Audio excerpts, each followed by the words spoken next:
Alrighty. Do we have everybody here? I think, yep, Skype active speaker is on.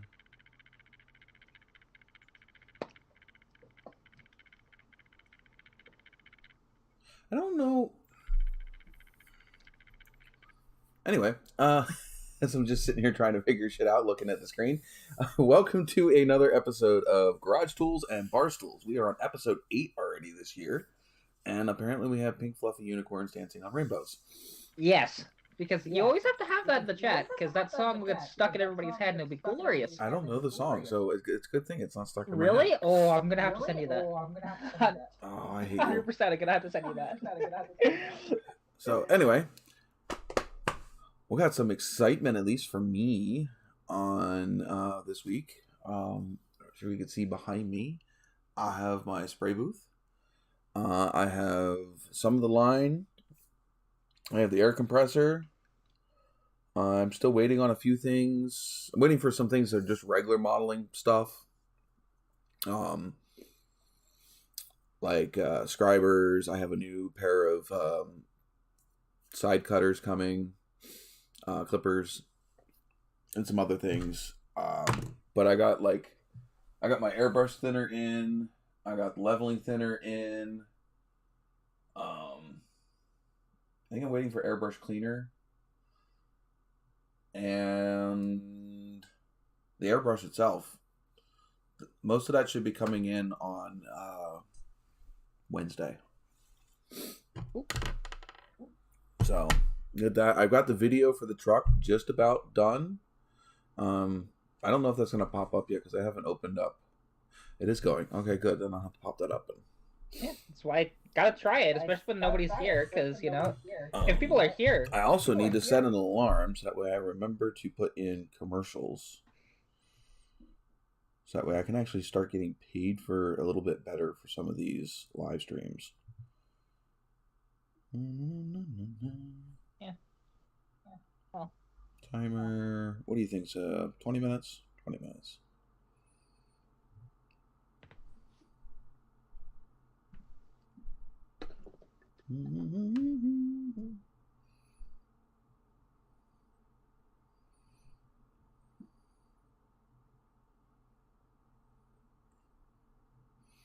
Let's see. Oh, is that in the app? Maybe. Settings. Silence alarms when sound is off. Yes. Just do that for now.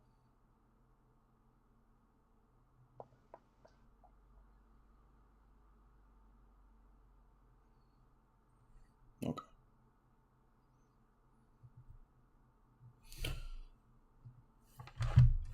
All right. Anyway, who's all in here? Just you? It looks like it's just me at the moment. Cat? Somebody was in here. Yeah, it did say 2 at one point, but now it's only at 1. So yeah, let's zoom that in. Do I want to zoom myself in a little bit? Maybe make it bigger. I thought I would have did that already last time I was in here. Chats. Send to those two.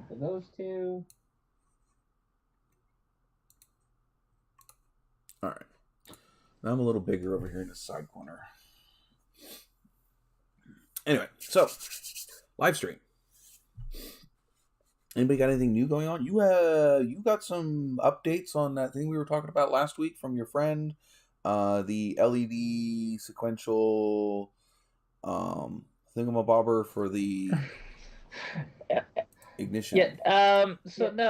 What this is. So for anybody that doesn't know, that friend of mine is designing a full multi-port fuel injection that is not actually going to use an ECU.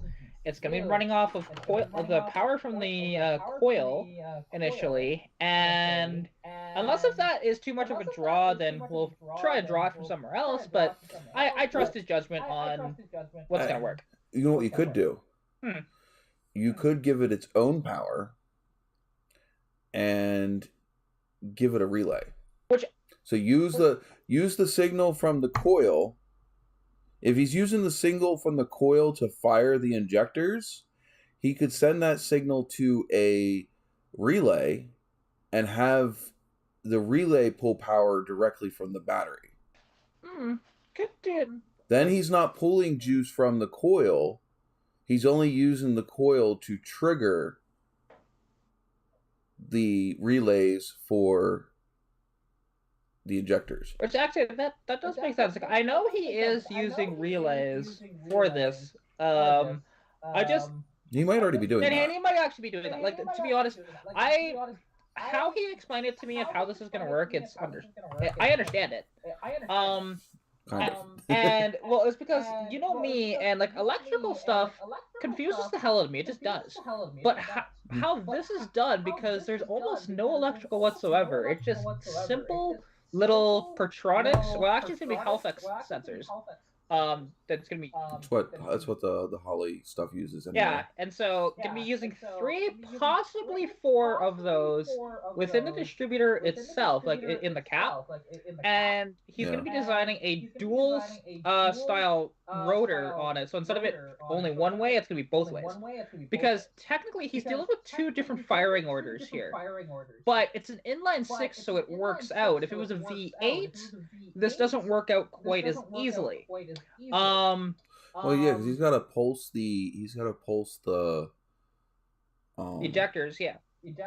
Injectors slightly before the spark goes. Yep.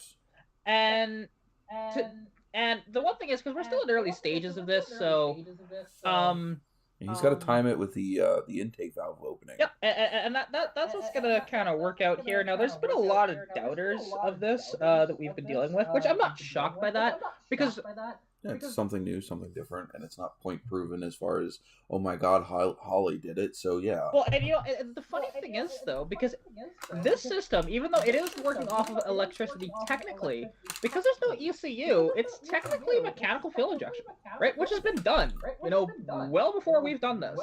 We're just using... Well, no, it's still electronic fuel injection. It's not mechanical, because mechanical would use a pump to the injectors are a non-electronic solenoid. The reason why it's electronic is because they're electric solenoids in the injectors.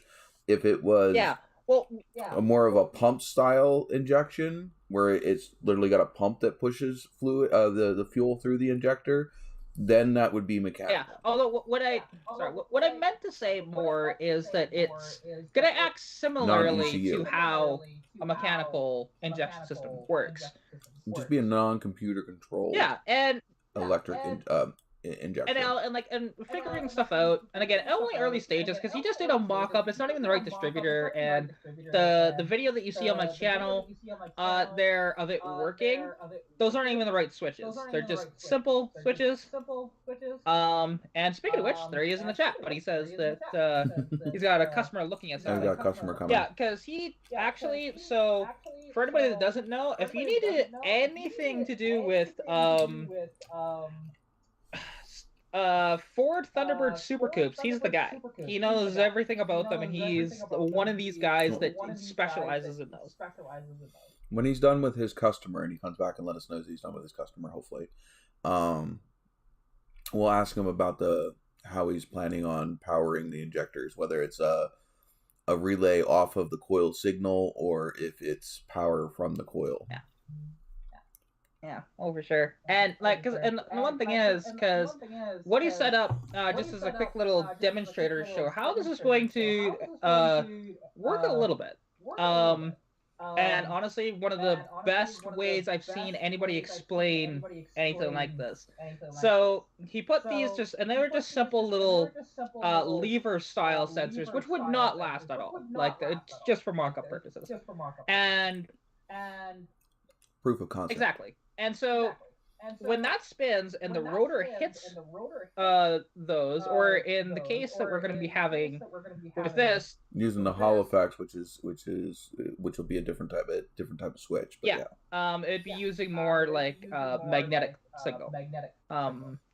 Anyway, so when it hits one of those, it actually sends a signal to an LED or to a circuit board that has LEDs on it, and it'll show which cylinders it's actually going to be firing, or which cylinders it's not firing, but going to be sending the injectors pulse through. Well, it's still firing. It's firing a fuel injector instead of a coil. That's true. And honestly, it's so ingenious. And it's just a simple little thing that I can look under the hood and make sure, hey, is it like, if it's running rough, I can see which one's not firing. Simple. You almost put it in your dashboard. You have a freaking little... See, if I was gonna do that, it'd be in my glove box. But like, and something else. Yeah, those lights would probably get annoying after a while. Yeah, well, see, like something that I'm probably gonna do, because we've talked about it, because trying to figure out the one thing that's gonna be of figuring this out is gonna be one of the more difficult parts of this. It's gonna be figuring out the air-fuel ratio, and so he is thinking about potentially adding either a mass airflow or like a MAP sensor up front, which would work honestly pretty decent. And then I'm not sure how it would send the signal. Of course, he's the engineer, so he'd figure that out. But it's one of these things. And now he actually sent me, or said that he might bring another person in on the project. He's actually the one that helped out a lot with his cylinder deactivation on his 302. So obviously somebody that is quite experienced with kind of weird and wild stuff like this. Like when you break it down, it's simple, but there's still a lot of like trial and error stuff, and like this will be going on for probably months, to be honest. And because I still have to see if I can find him either a short block or a full long block to use as a test to make this all work. And now the only other thing, because this is all, so there's not going to be much for like an altitude compensator. It's going to act similarly to a carburetor in that regard. Okay. So him in Big Bear, California is almost double the elevation of where I am here. So we'll see how that we'll see how that affects things. I'll probably have to do some adjustments to it, which there will be some adjustments that I'll be able to do. There'll be a mechanical things that way. And we'll see if we'll be able to get it running properly up here, because I might need to talk to a tuner up here that just knows what they're talking about with this, that wouldn't have to rely on computers, other than maybe like on somebody's dyno or whatever to have the freaking thing in the tailpipe. That's it. So, and there's my buddy Brian in the chat. Hello. Hey, Brian. It's just one of these things where it is honestly, like, that's how far he's gotten so far, is just that little mock-up as of now. It's gonna take time. Yeah. Oh yeah. This is going to be a while. Oh, good. He accidentally retracted his comment. Oops. It happens. But it's just one of those things. And now, actually, because something that people did not realize, I guess, even though I have talked about it before, but it's only been mentioned a little bit. So I actually do have a 2004 Dodge Dakota. I have. Yeah, you have totally forgot about that thing. Yeah, everybody did. Like, I posted that in our little live stream chat, and they're just like, huh? What? It's like, yeah, I've had it since last. You caught me by surprise because I was out doing something. And I saw it. I'm like, what? Yeah, so it turns out the invisible Dodge. See, I thought that when he did the muffler, I thought he put a chamber muffler on it, but no, it's actually just a replacement bottle on it. So that's why it's potentially a little louder. And which is fine. I don't have one on my truck at all right now. No exhaust. Oh, is it because it comes down, goes through the catalytic converter, comes out of the catalytic converter, and then where my muffler would be, there's nothing after that little extension out of the catalytic converter. I have not put the muffler or the exit back on the truck since I put the transmission in it. Yeah, fair enough. Because actually, because I was looking at, because people were Honda Valkyrie powered Bug. That would be interesting. Any small engine in a Bug. I mean, preferably you would want something that's a yeah. The Valkyrie. Any front wheel drive vehicle engine would potentially work. Oh, you could do rear wheel drive engines too. As long as and yeah, like the Valkyrie, that's their badass cruiser. They're like 1800 cc's, or can be, and like you said, 141 horsepower. That thing would fucking haul ass. Yeah, way more than what? Didn't they only come with like 50 or 60 horsepower? Depending on year, actually. So really early ones had, I think it was 38. They bumped that to, I think it was like 45 or 50. And yeah, as I said, I thought they were only about 50. Yeah. just depending on year. Now his is being 66. I'm not sure the cutoff for when they bumped it up from 38. The Volks had 105. What? Oh, Valkyrie. Okay. I was like, they didn't have 100. What do you? I'm confused. What? They're saying they had 104 to 105 horsepower. Which no. There you go. I think 36 I think he was talking about CCs. He just screwed up and put a slash in there. Which yeah, so 1 liter they had 1,300 cc bugs in the 70s. And yeah, so his is just a little what they consider the 1,000, I guess. Or okay, he's our Shane's back. So Shane, we have a question, and this is a technical question here. So Kat was explaining to me how you were planning on doing the fuel injection. She was saying something that most likely, she said something about you using the coil to fire the coil wire to fire the injectors, and I said something about, well, why don't you use the coil to trigger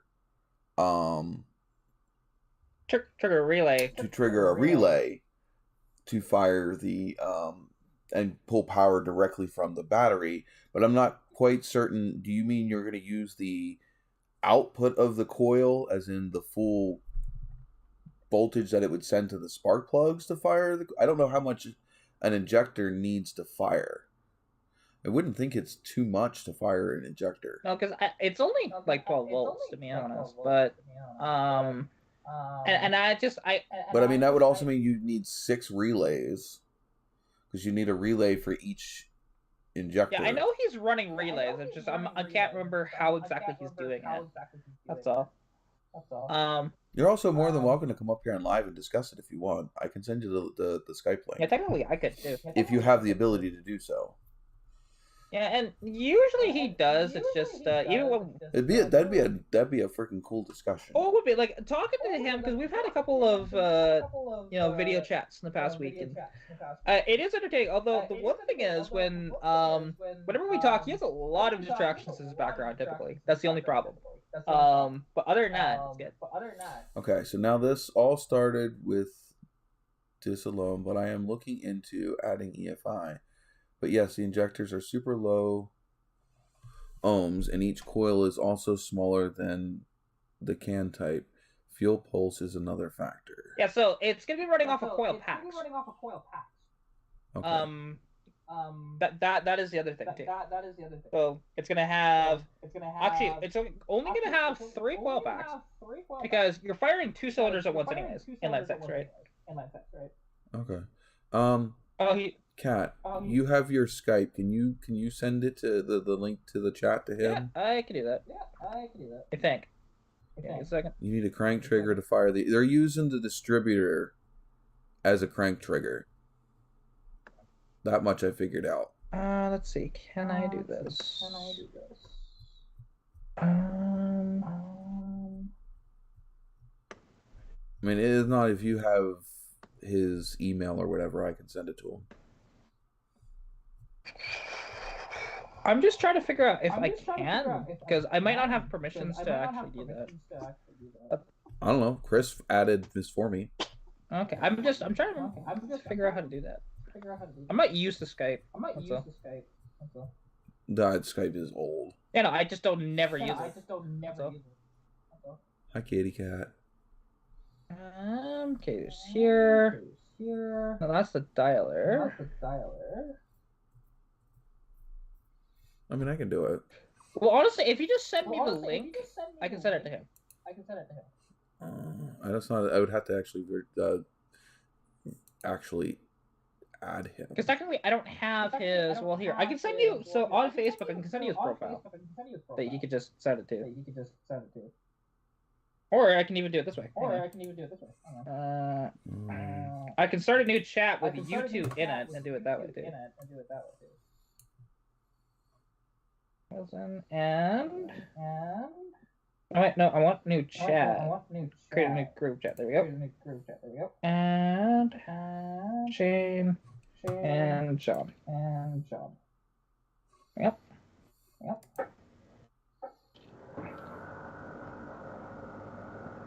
There you go. You can send it via that chat. In I just added you to a group chat, both of you, in Messenger. Okay. Okay, and he's downloading Skype.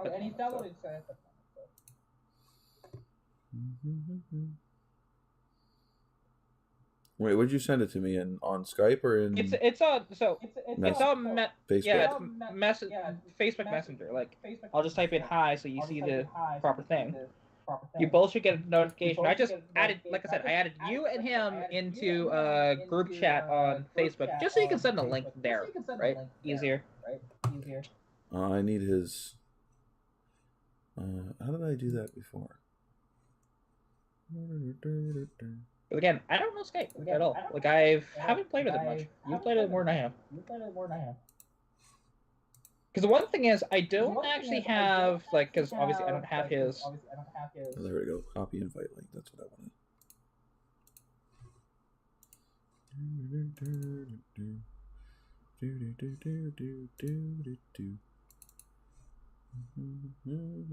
No, why? That's not what I wanted to go to. That way. There it is. There you go. Perfect. Yeah, I couldn't figure out how to do that. So, Get out of Facebook so that way it doesn't continue to send crap. Yeah, because you can just mute the entire chat. Just easier, and I can, and something, because I wondered where, because I haven't really talked to him. Oh, I forgot to send out the call for everybody. Yeah, you didn't do that. Because yeah, like I've actually been trying to get a hold of Joseph, but he hasn't been replying, so I guess he's just been busy. Yeah, I don't know. I don't even think he has. He doesn't even have the Skype. I think he does. What am I doing? I don't know what I'm doing anymore. Oh, I'm supposed to put an ad in. All right, ad time. Oh, interesting. Every time you go off the screen, it shows the Skype logo on. Oh, it's wrong. No on camera. There we go. Oh, yeah. Hello.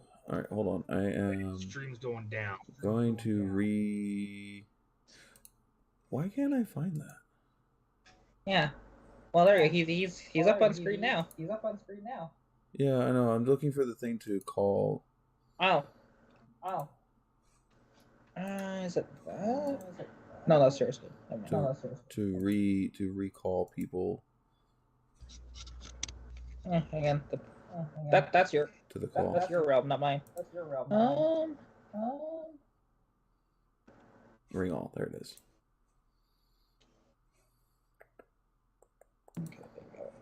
Okay. Am I back? Why am I not back? No, it's good.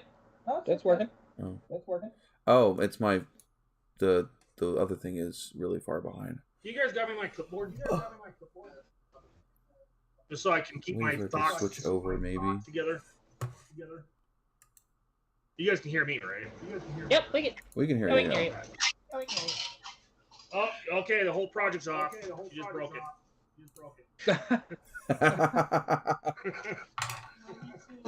All right, so chat, this is Shane, right? Yep, Shane? that's Shane.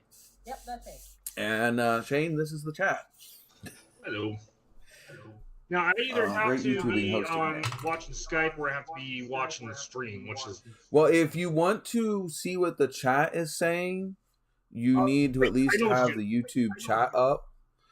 But I've got a second screen. Power on. Yeah. So to be able to follow the YouTube chat, you just need to have the YouTube chat open. YouTube, otherwise we'll have a horrible deafening echo. Yeah. Not that we don't have a normal echo because of me.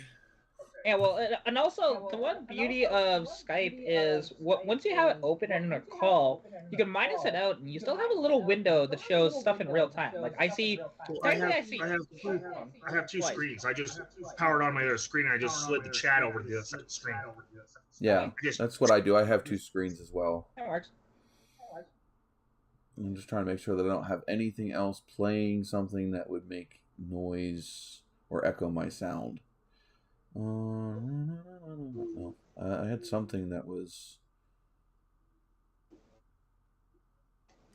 That's off. Webcam off. Ah, there we go. So, and now, because something that's interesting, because Shane, now granted, it actually piggybacked off the original ECU of this engine, but he's done something similar to how this was going to run before. That was years ago. Yeah, with a Nissan.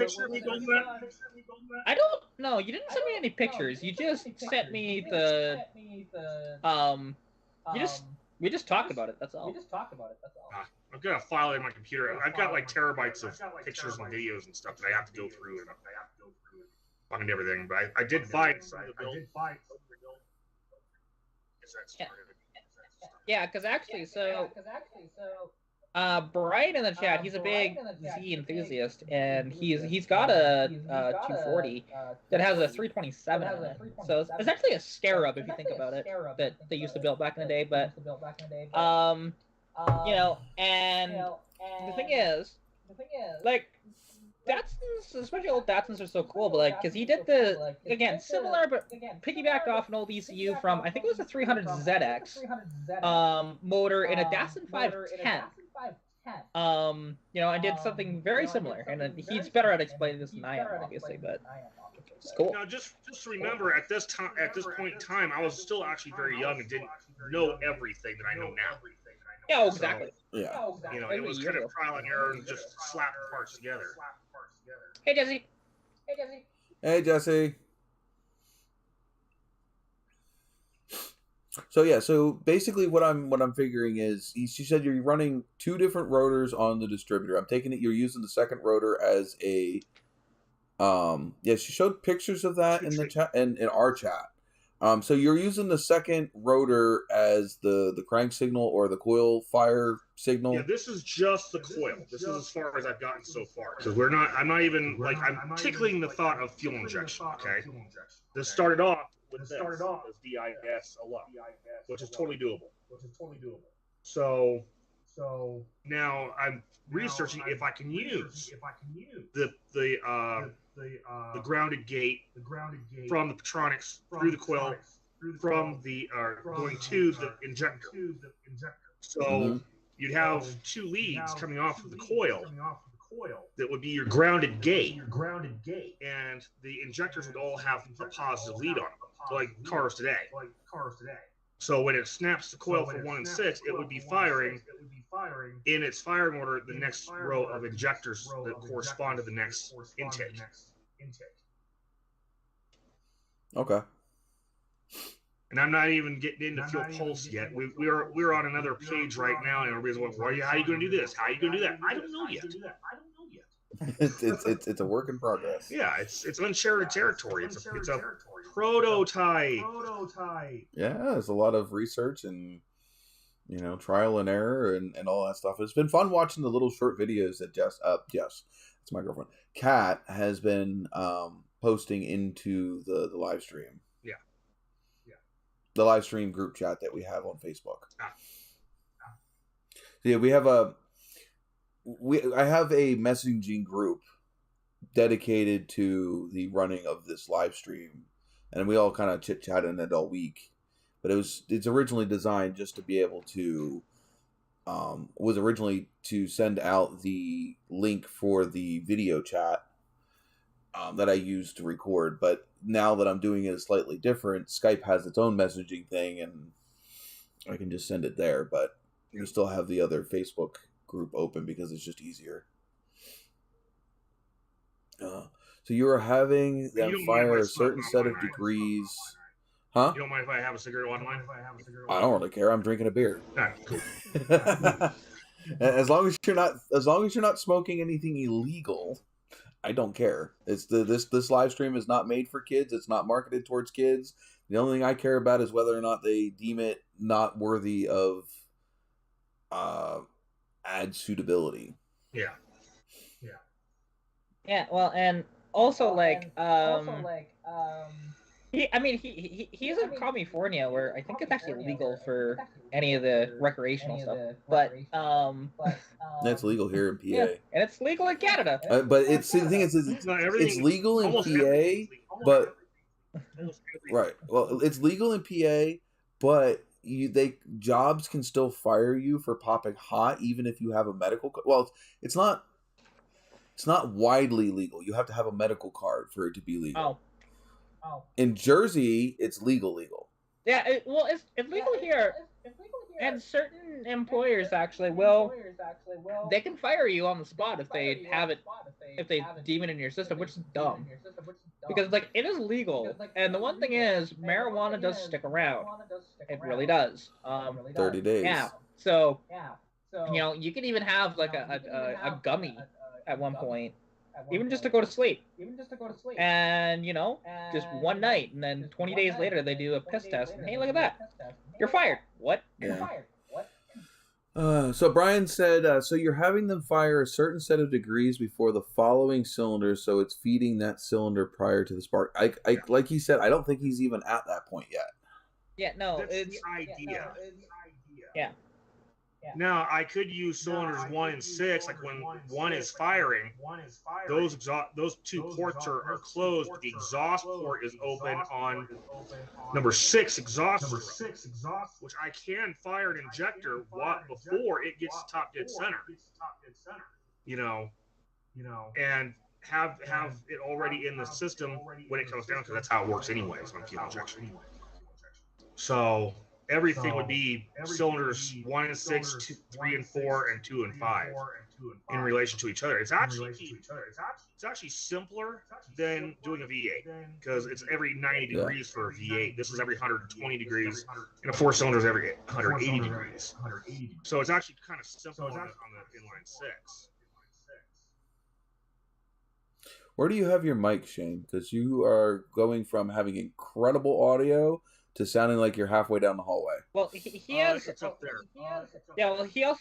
Yeah, I think it's depending on which way you're looking. Well, also he has a lot of gain on his bike too. That's why he has those high points on his mic. Which I mean, I'm used to people having not the best mics on the planet. So.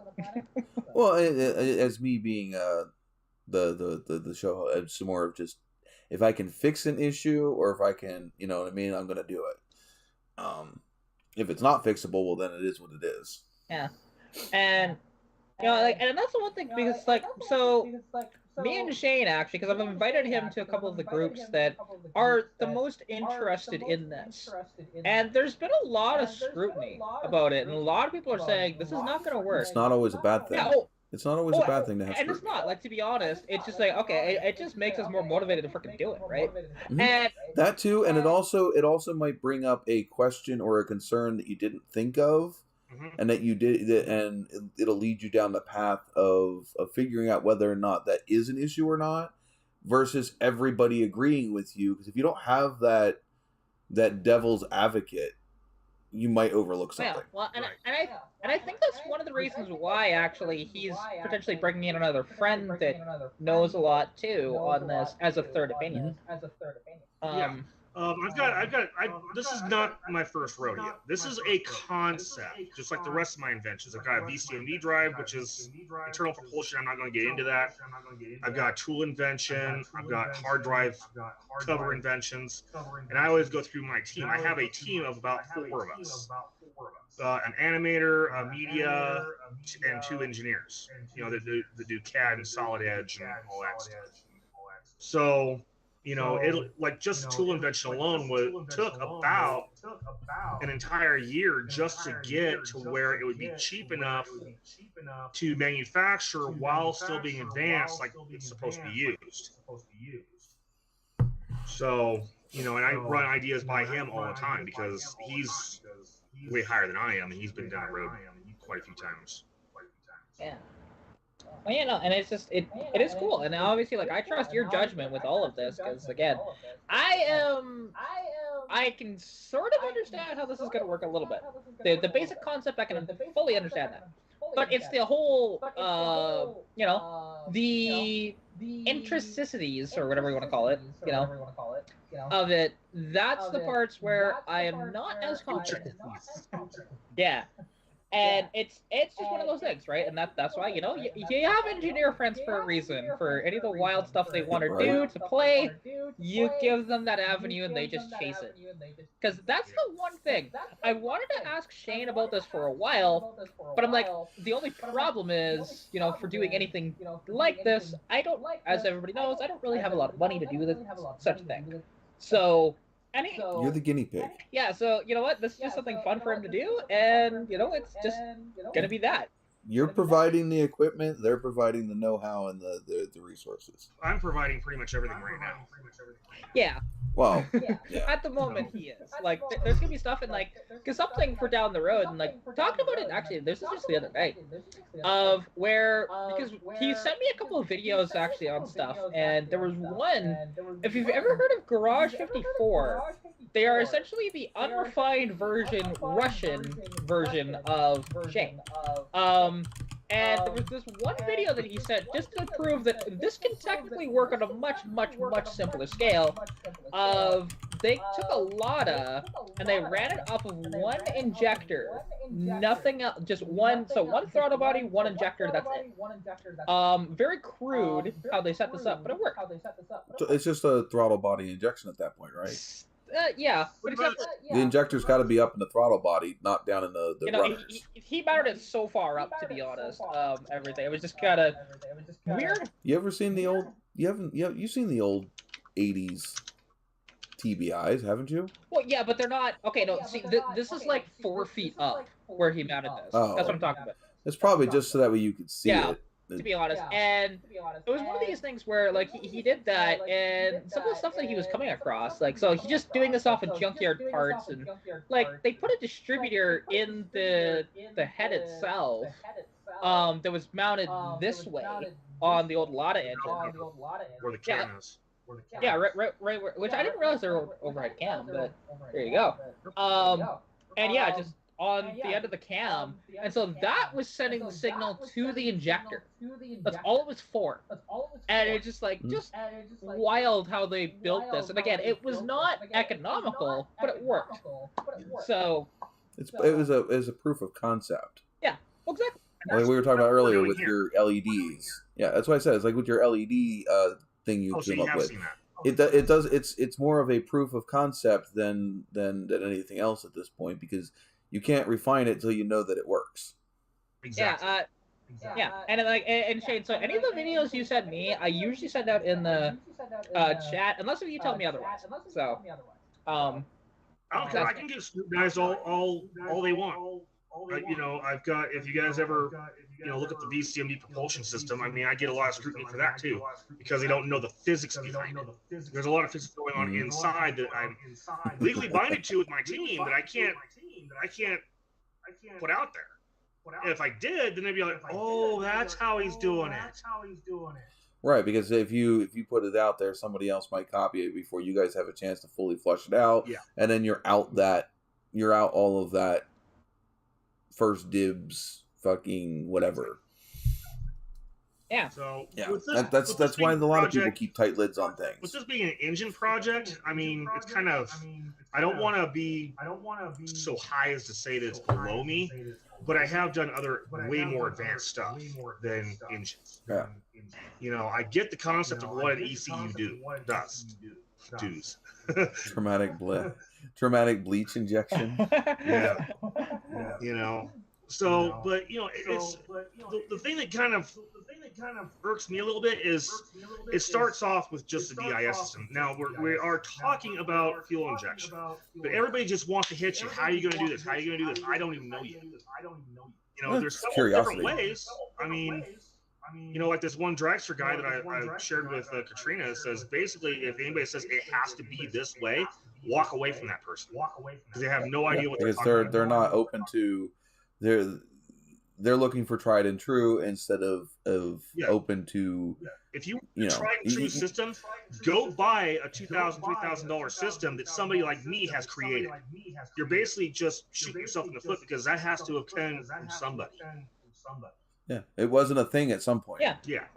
Oh yeah, and that's the one thing, because I've actually had a few comments from people saying, well, why don't you just go get, a Holly Sniper or a Phytech unit, or even, there was one comment which I found this one funny, because if you don't know, Australia actually, even the Barra engine, I think they stopped production of it finally in like 2016, but it can date all its lineage back to my engine, to be honest.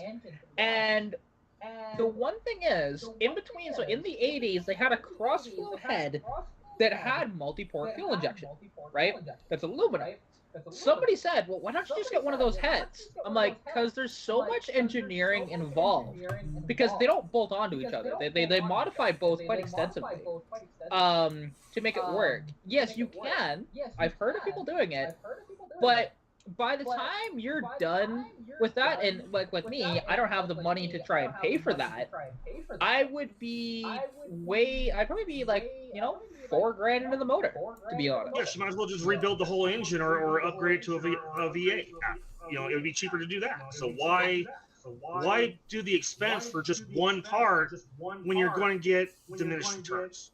Yeah, and this way, we're utilizing common parts, or at least mostly common parts. Because like the coil packs, I think you said you're just going to take them off like a 3.8 V6 or something like that, anyways. And even the injectors, you were talking about something like that as well. And now the one thing is, and because again, we don't know, because the 3.8 is pretty close to the 200. The 3.8 is 232 cubic inches. And yours is 200 cubic inches, so there's some playroom right there. Yeah. Oh, for sure. Well, not to mention, there's no point in reinventing the wheel to, what I mean? You're not trying to recreate everything in the system, just the way the system works. So anything that's already point and proven, there's no point in reinventing that part. Just use it from something else that's already existing. Yep. You're not having to do the research and development into parts you don't need to. Yeah. Oh, exactly. And one of the goals is it's supposed to be as cheap as possible. Yeah. It's cheap while being like reliable too. You gotta, it's at this point you're looking at the engineering being the part that's difficult. Yeah. Because basically, like, he has to make it so that I can still maintain this, right? Yeah. And that's the one thing, because he could make it a hell of a lot more complicated. And, if he really wanted to. And you can Elon Musk it, huh? Well, I mean, like, if we really want to get down and dirty, I could take a 3.8 wiring harness and modify it to fit on our engine. I mean, that would be a possibility too. It still uses a distributor for its crank and cam signal. They don't have a crank sensor, but they have multi-port fuel injection. So I'm not looking to design a new harmonic balancer or trigger wheel or any of that stuff. There's plenty of companies out there that make EFI using just the cam signal. So it's more for like tune port injection, partial injection that you want more points of reference. All right. It's the same thing that the Sniper uses. I mean, the Sniper doesn't have a crank signal. It uses the distributor. Exactly. Yeah. Although like, I do know with, or at least, I mean, you would obviously know this better than I do because you're playing with one. Is because the one thing is, like, somebody actually asked me, like, why don't I do that? It's like, it's not only cost, because I can get their master kit, but that doesn't include some other things. You could probably add an extra $500, $600, $700 minimum to this of the Holly Sniper 2-barrel, because the 2-barrel setups are much cheaper than the 4-barrel setups, apparently. That's what we found out. And like those, yeah, I could do that, but actually, something else too that people aren't realizing is, so when you do that on my engine, I can't do the adapter that I have right now. People have tried, and the signal through the way the Venturi effect happens within that adapter going from 2-barrel to 1-barrel, it just does not work very well with the velocity. The velocity is not high enough. Yeah, exactly. That's what it is. And so now, and I do wonder if we'll come across that with the setup too, because Brian was saying not to sound like a grumpy old bastard, but you won't have could you essentially fire? Yeah, he says, could you eventually fire any size engine with the timing system that you're describing? Yes. That you want to put together. Yeah, I mean, I think they're only using the 3.7, 3.8, whatever it was. Because right now you're just working on the ignition part of it. Yeah. Being able to fire the get it coil firing instead of using the distributor. Yeah. So independent coils versus using a distributor. No gap spark in the distributor. Right, because you can't sit there and put the sensors in the distributor if you're using the distributor to fire the spark plugs. Yeah.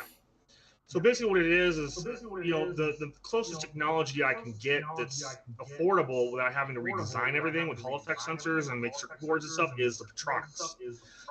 Petronix has been used for many applications, V6s, 4 cylinders, everything. And all it does is send a signal. It's a gate.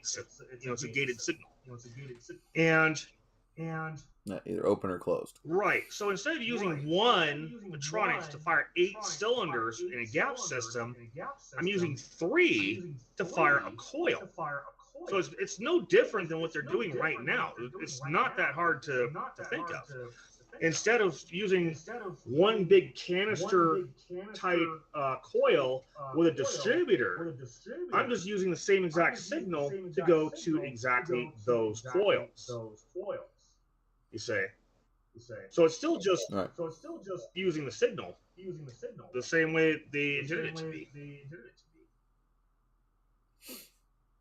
Yeah, I mean, and something actually, because with the air going in, because technically speaking, you think you might need a little more air than what is able to go through that just 1-barrel system on the intake, just due to you're technically going to be adding a little more fuel because there's 6 injectors. Could you find do they make a 2-barrel intake for that style of engine? No, you have to, because it's casted, right? You have to physically send it out to a machine shop to get. Well, I know that my Novas, they make aftermarket. Oh yeah, no. This is intakes for those. This is 200, not 250. Right. But I'm just saying, I didn't know if they made something for your style inline 6 like they do for the Chevy inline 6, because there's a big aftermarket community for the Chevy inline 6. They make aftermarket heads, exhaust, different other things, and it's just basically a tubular intake. Actually, with bigger runners. Jesse, which 250 are you talking about? Ford 250? No. Ford 240 and 300, yes. And then because the 250 is almost the same as mine. It just has a taller deck and longer strokes. That's really the only difference between a 200 and a 250. Now Chevy 250s actually, so early 250s, yes. Late 250s, no. They did cast into the head on the later 250s. Yeah, that's what I had in my Nova, was the intake and the exhaust were mated together. The exhaust bolted to the underside of the intake. Well, was it actually? Well, actually, no. Question: was it cast into the head though, just like mine? What do you mean? No, they were two separate. You could unbolt the exhaust from the bottom of the intake. Well, yeah, no. But good luck, because those bolts. I wasn't talking that. The intake into the head, does it unbolt or is it cast in? Oh no, they're solid. That's what I thought. That's what I was saying. Not with the exhaust portion, because you can always modify that. That's not that as hard to do. But yeah, it was one of these things. Like with my engine, honestly, like the best thing for it, even with my current setup right now, if I took it to a machine shop, and now I'd have to have them deck the head because I'd lose compression no matter what. Just modern head gaskets, they're thicker. But if I did that right now and had them get it to the exact same specs that it is, but have the 2-barrel not on the adapter, I would gain about 15 horsepower, to be honest. You do realize you can still get those thin head gaskets, right? You can, but I honestly, if I'm gonna put one in, I may as well put a thicker one in, just for that extra. Plus, I already have one. I have one sitting on my shelf. Do they make multi-layer steel? What? For the thin ones? I'm not sure because one thing. Oh yeah, it is. I can grab it. It's just your simple. So, Felpro, right, is the company, and they're one of the only companies that actually make head gaskets for these engines. To be honest, there's only like 2 or 3.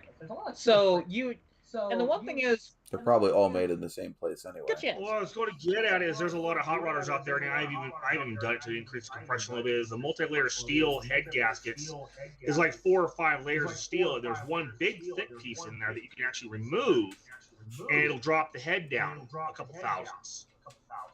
So I've seen people use only 1 layer, for race cars. Well, I mean, that's exactly how the original ones were anyway. They weren't super thick. Yeah, the old flathead V8s, they were pressed steel. Yeah. Oh yeah, like, although I will say Flathead V8 running a hell of a lot less compression than I am, but, yeah, if you watch Nick's Garage, he went over the different head gasket thicknesses for some of the Mopar engines, and what it does to the engine by putting the thicker modern gaskets in versus the older ones. Yeah, I know, especially if you're looking to recreate a classic engine and its original horsepower. Yeah, well, because what might actually happen, to be honest, and it's something I want to do anyways, because I wouldn't mind bumping up the compression a little bit on the engine to begin with. Just a little, not a ton, because it's already, look at that 8.7 to 1, I think it is, and I'd like it, maybe 9.2, 9.5, right? Just not stupid high, because I can still run it on regular fuel if I want to, or I can bump it up, bump up the timing and run. Depending, and here's for like 4 cylinders inline 6s alone, not V style, because you've got other geometry going on. But if you wanted to, you could actually shave a significant amount off that head and drop it down, an 1/8 of an inch. But you'd have to get different push rods and make sure your cam's not going to let the valves interfere with the piston. With it being a scavenger cam, I don't think there'd be a problem. Yeah, well, and the one thing is, because eventually I would like to put a different cam in the motor, but it's one of these things. It's just everything I want to do is kind of upgrading and everything, right? And sometimes you have to upgrade several things at once because they all are integral to each other. Oh, for sure. Like, the one thing is, basically, just to start, I would probably end up, because, when this is finally finalized and it's, the head is sent to me, I might look into just decking the head a little bit, just to get it at least, worst case, to like, stock sort of ratio, or maybe a little bumped up from there. And something else we've actually talked about, because the beauty of a throttle body for this style setup, because there's no electronics that go to that throttle body, you can technically run whatever you want. So we might actually, that Holley 2-barrel, we've talked about it, and we might run that Holley 2-barrel as the thing. And it's kind of nice because that has the manual choke on it, so I can actually have a choke style on this when it's cold, right? And it's, honestly, it would work really well. If we go fuel injection, you won't need a choke. It doesn't work that way. I mean, I guess that's... Yeah, the choke is only there to increase the air-fuel mixture. I guess that's true. But we'll also... Which it'll be doing it via the injectors instead of... Yeah, I guess that is true. It's called closed loop. For modern cars that have ECUs. It's called closed loop, which is basically ignores all the sensors and it just monitors the time that it's running the coolant sensor until it warms up the pistons enough to go ahead and lead it back out. Which is doable. I can put a relay, put a relay pack between the 3. And have an override button that you just basically turn the key to the on position. The pump would start running. You push the button, it would collapse all the gates on the fuel injectors just for a split second, and it would just prime the engine with one full injection across the board. Oh, okay. Kind of like a pre-injector for like Nissans and Toyotas and stuff. Yeah. No, that does make sense. Like, something like that, it'd be kind of neat. And it's just one of these things of, just figuring stuff out. Although I think it would be funny to put a carburetor up there as the throttle body, because people would be like, "Wait, you've got injectors and a carburetor? The hell?" Like just seeing people's reaction to that, right? Would just be classic. But I will go off with whatever. I'm gonna interrupt us for a hot second to throw in another commercial real quick. Boo ads! Yay! Hey, ads pay the bills.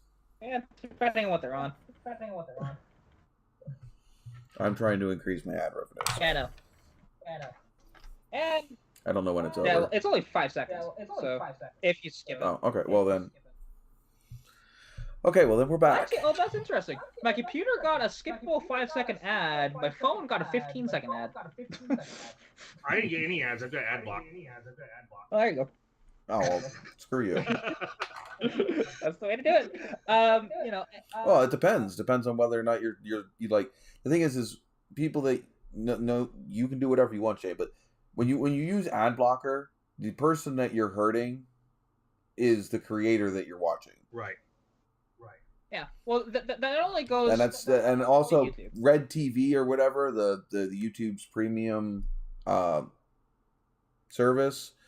I get almost next to nothing out of that cut. Yeah, there is a breakdown of it. It totally screws me over when people watch my videos and they have the premium YouTube. And it's like, yeah.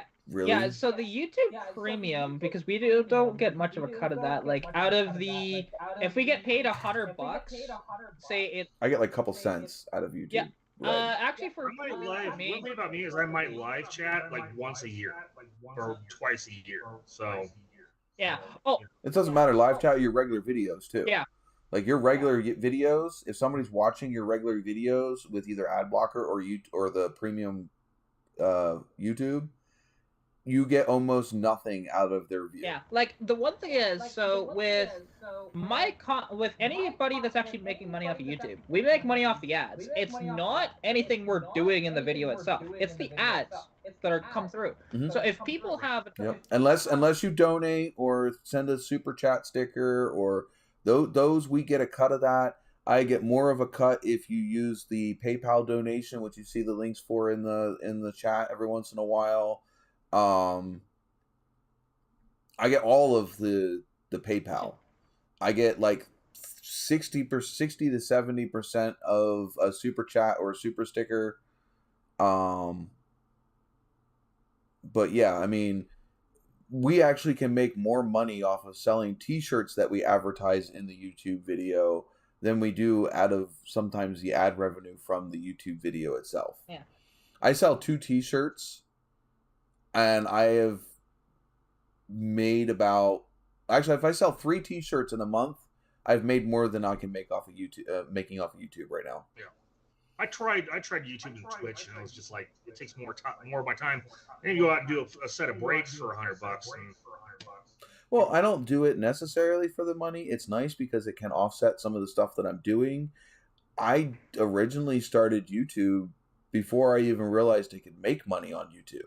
I did it because I liked sharing what I was doing with not only myself, because I can go back and whatever, but my kids can go back and go look at it if, whatever reason. Or I also liked sharing it with other people that had the same passion. Yeah. There was a group of us that all watched each other's content and we would all help each other with our project. And this was a way to be able to get what we're working on out, because back when I first started on YouTube, you couldn't just share big videos anywhere. Yeah. You shared it up to YouTube. You didn't even edit them. You just put up whatever you had. You would get a couple comments back within an hour or two.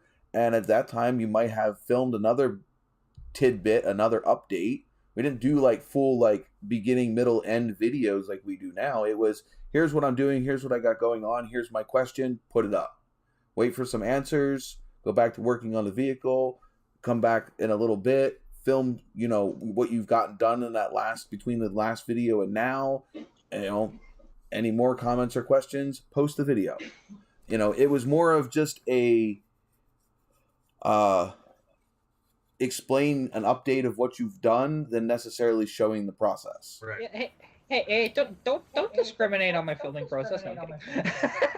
No, it was not you. This is way before you. I know, it's just funny. Because I do. Mine's similar to that. Although I do full videos as well. Like, it's not just updates of me talking. But it is kind of funny because mine's similar to that. But with big projects, I'll put out little teaser clips, but I won't, put out the video until it's done, typically.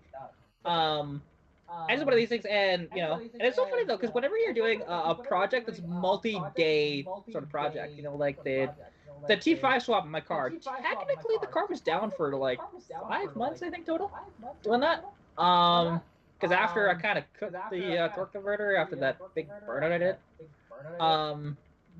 totally my fault. Do a barrel roll. I just wanted to get back to Jesse Williams. He said to cut off the intake. Cut off the big runner for the intake and run independent throttle bodies. It's crossed my mind, but it's supposed to be cheap. We go independent throttle bodies, we're going to be engineering new throttle bodies, which is not cheap. Yeah. Don't get me wrong. Would it be really cool in seeing how that would go? Absolutely.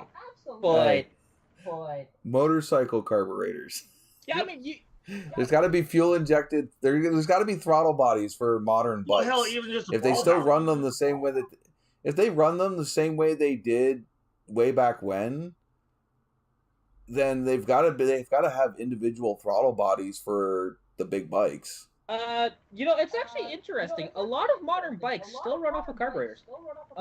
They still run on carburetors. A lot of them do. I haven't played with a bike and I don't know how long. Some of them have injection. And I'm not sure if they run individual throttle body injection on those, or if it's sequential or whatever. I don't know, to be honest. I haven't. Individual. It is individual. Okay. It's individual because one of the things is it's cheaper for like the 2, 3, and 4 cylinder motorcycles. It's cheaper just to make one part and double them up throughout the engine instead of making one big manifold. Yeah. Oh, see, and the only, actually, sorry, something I just thought of with the intake on my car. So there is actually one aftermarket intake that you can buy. It's not a 2-barrel though. It's 3 1-barrels on this intake. But you have to cut off your intake and either weld it on or drill holes into your head and re-thread it, because you can't actually do that. People have done it. But the only thing is, the bad part about the intake and the ports on the inline engines that we're talking about is the same for any other engine. The CFM of the valve itself, you can put a big 4-barrel carburetor on that and it won't act any different. It'll actually act worse. Well, it can only pull so much. It can only pull as much air as its smallest link. Yeah, and with it being an inline 6, you're only getting one air pulse per 120 degrees of crankshaft. So, like a V8 or a V10, they've got 2 cylinders open. So they need, a nice big orifice for the carburetor to breathe, because one's already almost down as the next one starts its stroke on the way down in its firing order. So you actually got 2 cylinders sucking in, you've got 2 exhaust, you've got 2 power, and you've got 2 intake going on all at the same time. Known as cylinder overlap, where the 6 cylinders don't have any cylinder overlap. They're exactly 100%. Yeah. Well, and also so I do know a little bit of the specs that biggest carburetor you can run on the inline 6 without doing a bunch of modifications to, porting it and doing different valves and all that different stuff. It's only a 275 2-barrel. That's it. Which is what I'm currently running on the car. And even that Holly that I have is a 275 CFM 2-barrel.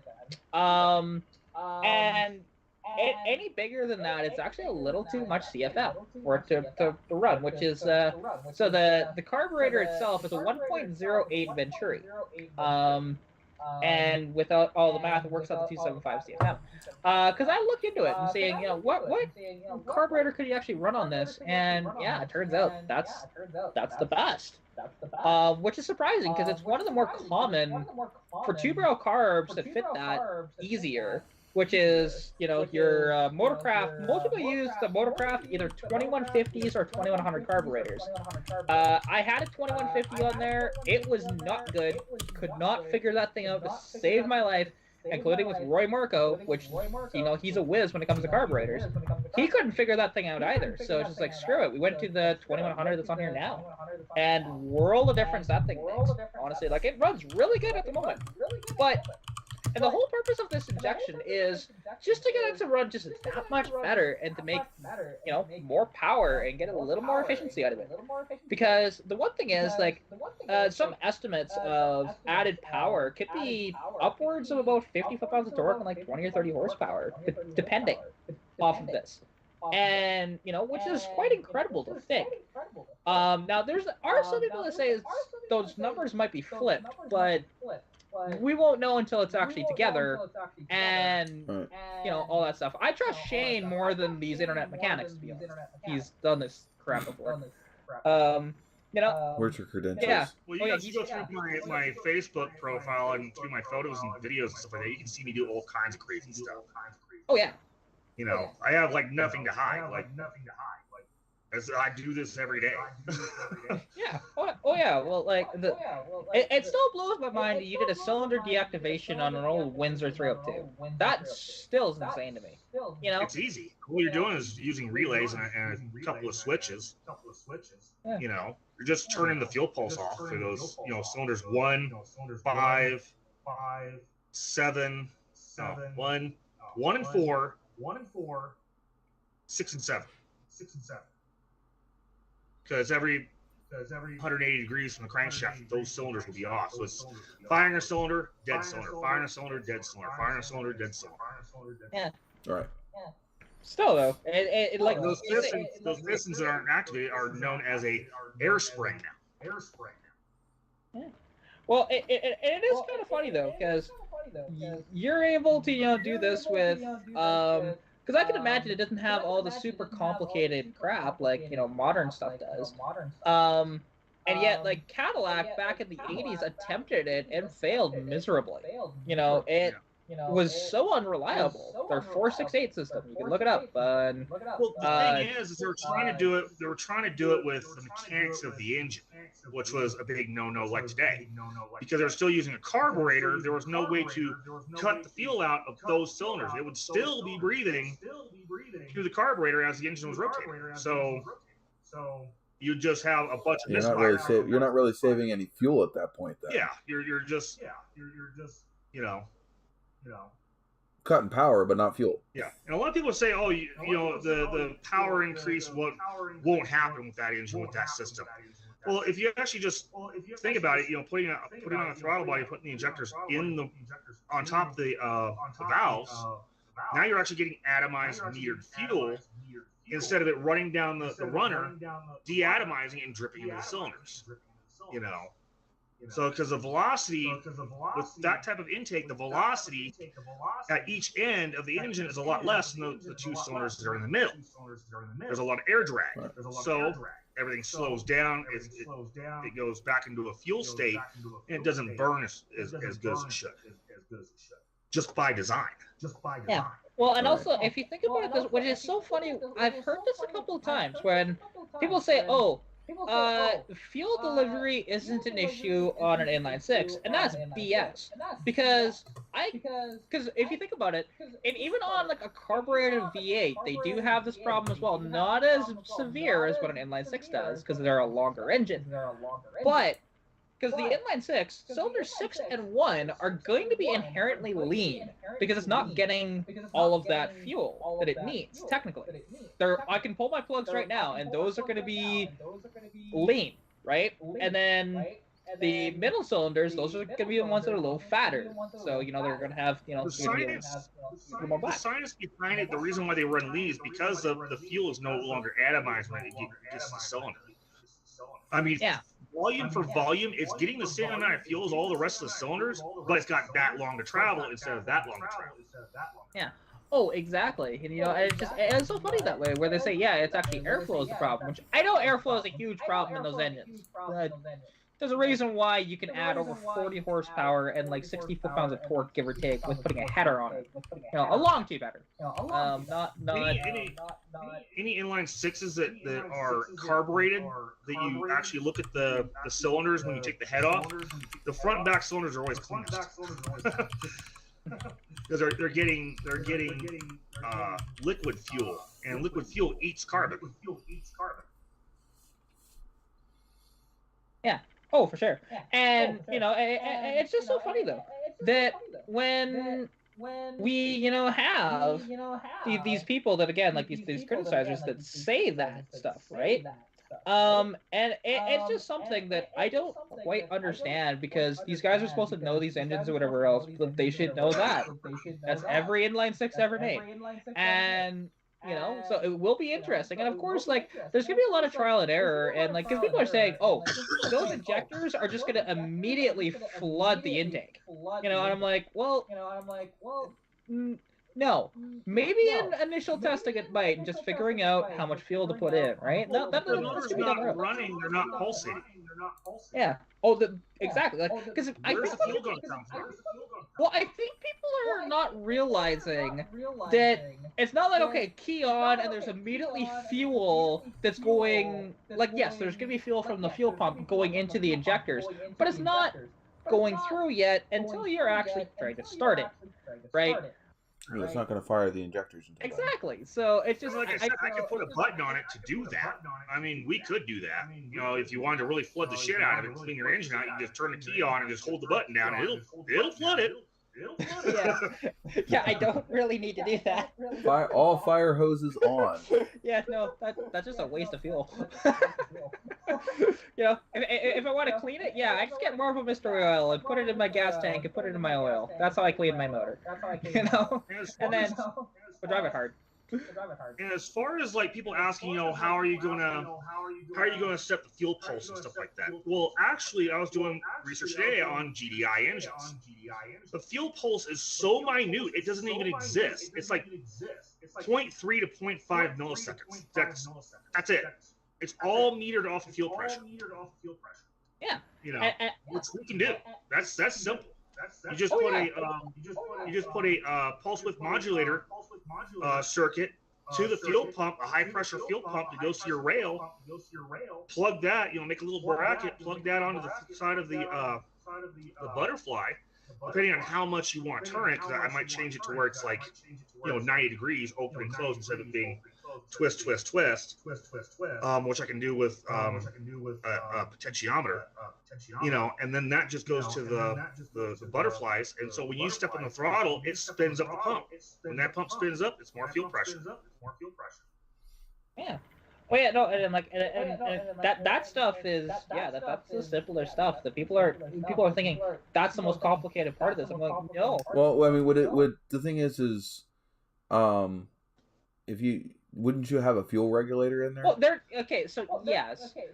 The one. But if you increase the fuel pump, the regulator is going to regulate how much goes past, even if the fuel pump is still pumping out more pressure. So wouldn't you crimping off the bypass back to the tank and not using return system or regulator? The regulated property would be the speed of the pump.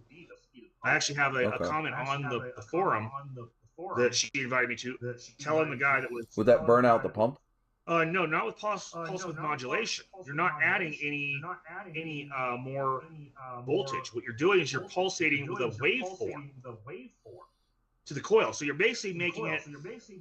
If you understand what less than maximum. So basically, what you're doing is you're taking a pump that can handle a maximum of this amount of flow, but you're only having it normally ask this much, and when you put the throttle, you're letting it go to its full. Yes. So you're just taking away from the pump at lower RPMs, not adding it to it on higher RPMs. Exactly. So all you're doing is at higher RPMs, you're letting it run at its full potential. Yeah. Yeah. Oh yeah. That's the beauty of this, and of that way where it's just that much simpler as opposed to all the complications. So one thing is that people don't realize. The reason why modern fuel injection systems are so complicated more has to do with not only emissions standards, which I don't have to deal with, but also they do that because they don't want people working on their engines. They want to make it as complicated as possible, so they send it to the dealership, right? That's the whole reason why a lot of modern fuel injection systems are the way they are. because you look at older fuel injection systems, they're simple. Like, very, like, you look at a TBI... They're simple, but they're not very tunable. No. That's the other thing. They're not, right? But, you know, and this will have some tunability to it. Not like a ton, because there's no ECU, right, to make it really easy. Yeah, it's all mechanical. And, you know, and that's one of these things. And it's just, honestly, my favorite part about this is going to be people's faces when they see this. And they go, huh? What? They're, because a lot of people's minds are not going to be able to comprehend what they're looking at all. Because they're going to try and... Hold that thought for 10 seconds.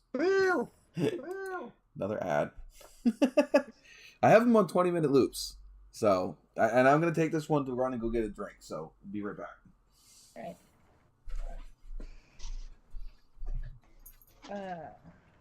Yeah, skip that. Yeah, I'm gonna grab me some too. Yeah, go ahead.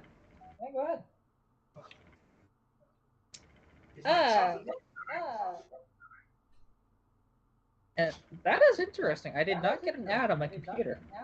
Cool. And now it's just a me show. I'm the only one here until he gets back. Nobody cares. Hey, there has. But I'm also using this as an experiment to see if it actually does anything versus letting YouTube just throw ads into it, like after the fact. Yeah, which really, so after the fact with this, unless we have a long pause, it doesn't add any ads in between, unless you're just going out and back in. That's what I've noticed, because I've looked at that with my own, right, just to see, and obviously. Well, this should put the ads in. Yeah, oh, it is now. Although it's interesting because that last one, I got the ad on my phone, but not on the computer. So it's one of those things where it might be intermittent too with setting them out. Because I'm literally pushing this button that says insert ad. So. Yeah. And, you know, it's just one of these things. And, like, I know, like, with the lives, because I know with my lives, I gain almost nothing from my lives. I gain, you know, maybe a fucker. Lives actually have a higher CPM than a regular video. Wait, but I make maybe $1, maybe $2, depending on the live. And it's only... Well, and again, you're not running any ads in yours except for the ad at the very beginning. Yeah, the ad at the very beginning, the ad at the very end. But the one thing is, if people actually go through, and because typically... if they're re-watching lives later, which that's a lot of my views from lives, to be honest, it's not actually in the moment. Same. But most people watching live videos, they're gonna watch 10, maybe 15 minutes. Then they're gonna sign off the page and do something else, you know, or go look at other videos. They might come back, and that's where you get that ad, the ads, right there, right? As soon as I come back, there's typically an ad on live videos. Not all the time, but like 95% of the time it seems like. And that's one of those things. And like I do, you know, a decent amount of lives, and I just put them wherever. Like Shane actually almost asked, like he's asked me a couple times, like, are you doing a live tonight? I'm like, yeah, I could, but you know, I just do it randomly. I don't. All right. This is more of a podcast than just a regular live, yeah. So that's why we're here. We're here every Saturday. I try to be as whatever as I can. Would you stop trying to scratch your butt? Just lay there and be quiet. Is that a little F100 behind you there? Little F1? Oh, this one? Yeah. Yeah, if you go on my Instagram, you'll see pictures of it. I've actually just about finished the video for this.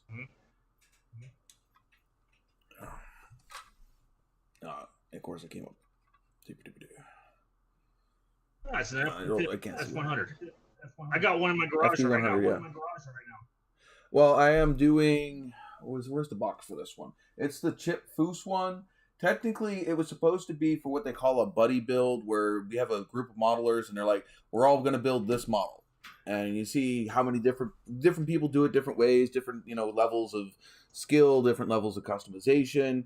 That was actually not the Christmas that just happened, but the Christmas before that's buddy build, and I started it. And there's a reason why there's now a paint booth behind me. That's brand new. I just put that up like last night.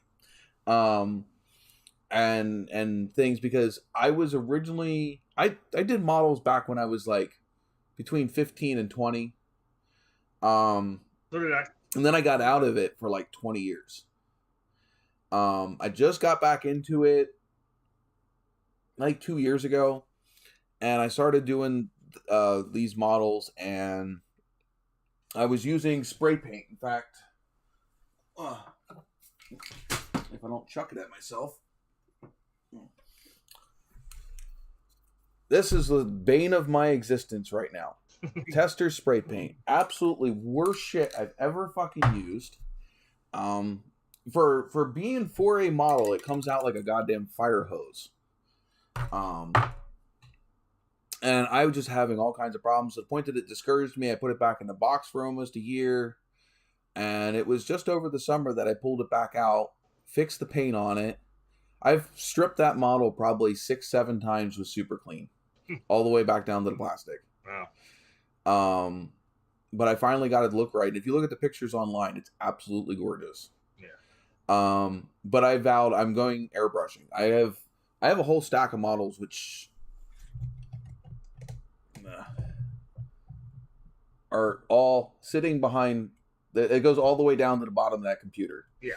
I have. It looks like I've had a couple of those. I have resin. I have resin engines for a few of those. There's a 426 Hemi in there, and there's a modern Boss 302. Looking at possibly getting a resin printer, because one of the models I have back here is a Trans Am, like the one that I have sitting out in my garage, and it was from before they have licensing to do that model. Mm-hmm. So obviously it's not accurate, because if they actually made it accurate, it would be got off of licensing. Yep. So I'd like to replace a couple of the parts that aren't accurate with accurate parts, yep. And it'd be easier to do that with Blender and a 3D printer. I'm running Blender right now. I haven't gotten very far. I literally just downloaded it the other day so I can make the cap for. Yeah. Well, this PC I have sitting here, which you can't see now because I moved the whatever. You still can't see it. Anyway, the that computer right there, more than capable. It's a 3900X AMD. Was it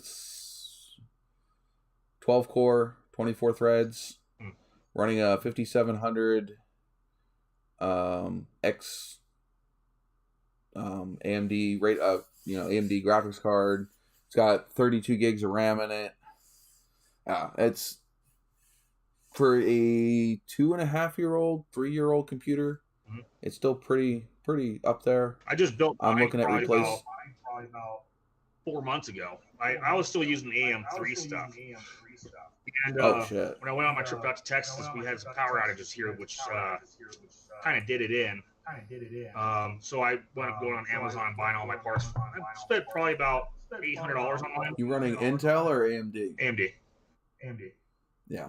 Which one? Which processor did you get? 600. So you're one generation ahead of mine because they didn't do a 4000 series. Yeah. Yeah, I used the Ryzen 5600, not the G, not the X or anything like that. So you got a 6-core. Yeah. 32 gigs of RAM. Beverages 3200 RAM. Asus B550 motherboard. Strix. And that's what I have in her computer. Yeah. Is the ROG Strix I think hers is the F. Mm-hmm. The B450F. And my video card's the NVIDIA 3600. Yeah, I'm running an AMD graphics card too, so but yeah, I'm running I want to get the 7000 series. Mm-hmm. But I found out when I ran I had a 3600X, which is basically your CPU. Mm-hmm. I had a 3600X in this, and I found that it wasn't running DaVinci Resolve like I wanted it to. Mm-hmm. It wasn't. I originally built this with a 3600X and a 570 AMD GPU. and it just was not powerful enough to run DaVinci Resolve. I upgraded the graphics card to the 5600, the 5700 and XT, and still wasn't able to keep up. So then I went to the 3900X for the GPU. And I haven't, I can run most modern games at 1080p fully with every fully upgraded graphic settings. Yeah. So like Epic or whatever. Huh? You're talking about the onboard graphics? No, I don't use the onboard graphics at all. If you're running a GPU, you shouldn't be running onboard graphics. Right. Number one, there is no onboard graphics with either the GPU, either of the CPUs we have. You said you had the X or something like that, right? I have the X is just a higher clock speed. Yeah. Versus the regular one. Yeah. Even though the Ryzen generations got me all confused, I finally learned, Ryzen 3, Ryzen 4, Ryzen 5, and 7. That's your generation. Yeah, those are your threads. That's how many. That's your cores. Yeah. So a Ryzen. Oh, you got. Yeah, well, Ryzen 3, 5, and 7. I don't think they have a well, no, actually, no, you're right. No, that's supposed cores. to be the core count. Yeah. Like 2, 3, and 4 is a 4-core. I think they also had 4 and 5 and 6, which was 6-core, and then 7 and 9, which was an 8-core. Which is what their little overlapping thing that they have going on. Ish. The Ryzen. I'm trying to think now because this is a Ryzen 9 3900X, which is a 12-core. The 3950X is a 16-core. The Ryzen 7 is an 8-core. The Ryzen 6, there's no Ryzen 8. Right. The Ryzen 7 is an 8-core. The Ryzen 6 or Ryzen 5 is your 6-core. Yeah. There's no Ryzen 6. Right. And I don't think there's anything below the Ryzen 5. Well, I was talking about the second digit. Around the same ones. The core count also coincides with the second digit in their name. Yeah. The first one's their generation. Right. Like their series or generation. Yeah, it's their series. Because right now I'm looking at getting the Ryzen 7950. Mm-hmm. Which will be, I think, and again, the core count's not the same anymore on that. Because it's no longer 16-core. They bumped it up again. Their 9000 is going to be, I think, a 16-core. Yeah, their generations are really odd because a lot of them overlap. If you actually look at their Ryzen printout. Well, generation is what year they come out. Yeah. So your generation is your 5000. Your well, they had 3000, 5000, and now 7000. Yeah. There was no middle one. Well, they got the 4200 and the 4600 and stuff like that. That's your That's your APUs. Yeah. Their APUs are the 4000. But now they're running like a 50. Their 5000 series is running 3D, which is their big core CPUs with an integrated graphics card. Yeah. Nowadays, so they're double some of binning those higher chips, they've got such great graphics. GPU is like whatever.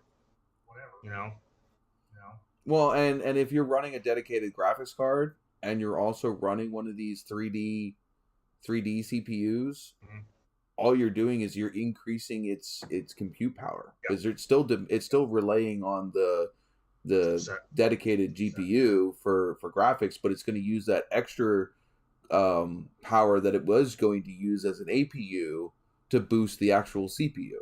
Yeah, It's just going to offhand some of the processes to the APU on the die. Right. It's insane. I mean, their 5000 series 3D series is running faster than their current 7000 series GPUs. Yeah. It's insane. I can't wait till they come out with the 7000 series 3D. It's just going to be a monster. I mean, it's put Intel to shame. I thought it was kind of funny, how they pick and choose what it's going to be. Is they actually make all the high-end chips, and then whatever ones don't pass the test, that number's lowered. Yeah, they have. I mean, they do that with everything. AMD will take the top tier of all of their chipsets, and then they'll pass them out to Asus and all these other companies that run the secondary ones. And it's just because those chiplets don't run as efficiently. Right. So they can't hit the high power. So all the ones that don't run as efficiently get knocked down to a lower tier. Yep. But yeah, I'm looking at this computer here cost me about $2,000. Right around $2,000 in total. The next one is looking at around $3,000. Because the parts have gone up. Yeah. Even though the CPU is cheaper, if not at the same price, I can get the Ryzen 7000, the 7950X for about the same price as I can get this 3900X now. This 3900X is almost the same price as the brand new 7000 series. Right. If I were to sell it right now, I can sell it for almost the same price. But the motherboards are so ridiculously priced right now because they're brand new. Yeah. It's a brand new chipset, so all brand new technology. Like what do they call it? LPI or it's LGA. It's the same. Yeah. It's the same style. It's the same style.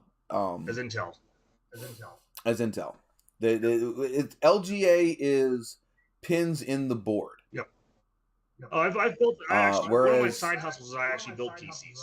Not your top tier stuff, but your desktops for old people that want to surf the internet type of shit. Right. I build these high end ones. My girlfriend's over there is a 3700X, 64 gig, 3200 megahertz of RAM. It's got and it's all ROG Strix. The motherboard, the GPU. She's running the 5700X GPU from ROG Strix, the three fan one. She's got a really nice case with it. We're both running NVMe storage. Me too. Hers is nice. She had a higher budget when it came to buying her stuff. So although I didn't have as strong of a CPU in hers is more for the looks and the flash. Hers is a higher budget in that area. She's got a more expensive motherboard, more expensive graphics card. Funny thing is, whereas I didn't mine's even know more about power. NVMe or any of that stuff. I had to do all the research myself when I built this computer because, like I said, I came from the AM3 days. I've been building computers ever since I was a kid, but she's got 2 gigs of NVMe. I have 1 gig of NVMe and 1 SSD. 1 gig of on an SSD. 1 tera. Because I couldn't afford the second stick of NVMe when I built this one. You mean terabytes? Huh? You keep saying gig. Oh, I meant terabytes. Yeah. Poor Kat's over here just listening. She's like bored. Well, I mean, most of the time she's running my show, so I don't want to hear it. Hey, to be honest, sometimes your viewers are all from me, so just saying, it's okay. Toot your horn. Hey, I got toot. I got it at times because it's. I mean, it's fine. Computer stuff. I used to be really into it a long time ago. Now it's not really there. Like my PC has an i3 in it, for God's sakes. That's where I'm at. Oh my god. Well, it depends. i3. You can have a new i3 versus an old i3. I mean, it's like having the 6-core AMD. You can have a a 1000 series, or you can have a 7000 series. There's this still isn't a super new i3. Like it's the i3 that's in it. This computer is about at this point. So an i3 is what, a 4-core? Yeah, 4-core. It's actually running at 3.2 gigahertz out of the box. So that's pretty. Oh, that's horrible. That's compared to this laptop here, which is running I think it might be an i5 in this laptop. But you guys remember, that's 3.2 over only 4 cores. Yeah, hey, I don't want to hear it, okay? It's what... hold on. We have talked our way all the way through to another commercial break. Well, I think what she's trying to say here, we'll be right back. Deep down inside, she's broke. 100%. Integrated graphics. Yeah, that's an APU, but yes, APUs are old APUs were absolutely horrible. Yeah. The graphics on them absolutely sucked. It was enough to be able to power your screen and to display some web pages, but if you wanted to play a game on them, absolutely dog shit. Until like I said, the AMD's new 3D ones are actually almost as good as having a dedicated GPU. Yeah, this is a girl that ran World of Tanks on a laptop with a trackpad, which is not the way you're supposed to do that, but I did. And I was running 14 frames a second, so I don't care. Oh my god. How did you even survive and get off the starting line? Oh, it wasn't that bad for me because my ping was fine.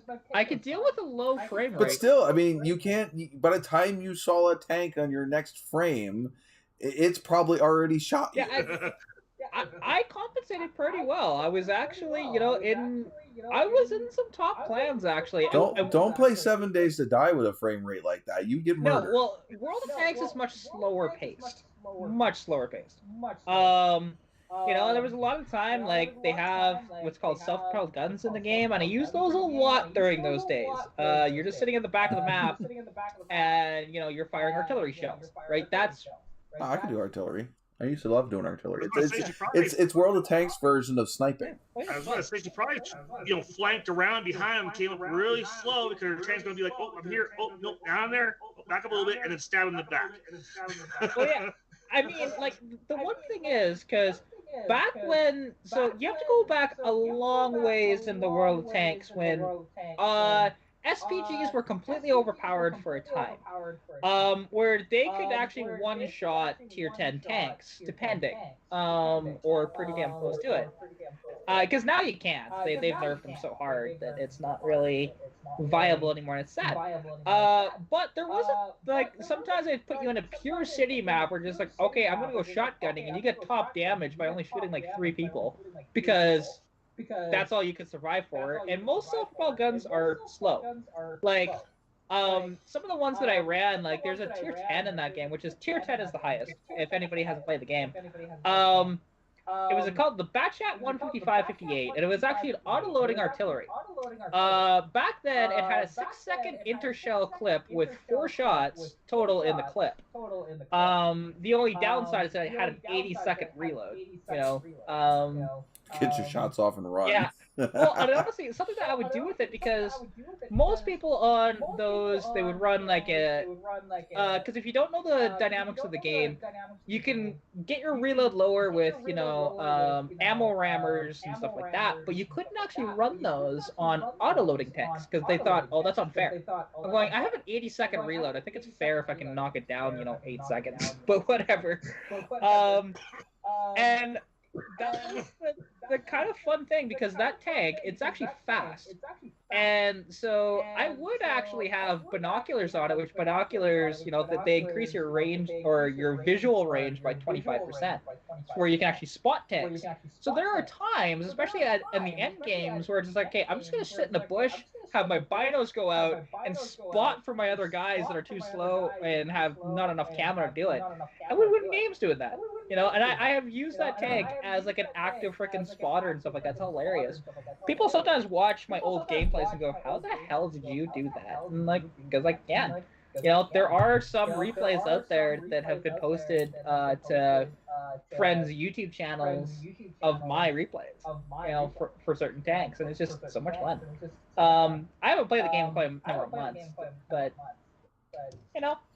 I kept. I've been playing Ark recently. I'm an Ark player. Yeah. Yeah, I have. I'm playing modded Ark right now. Of course. With a buddy of mine. The mods are more for the building. No, building. So I'm running like Structures Plus.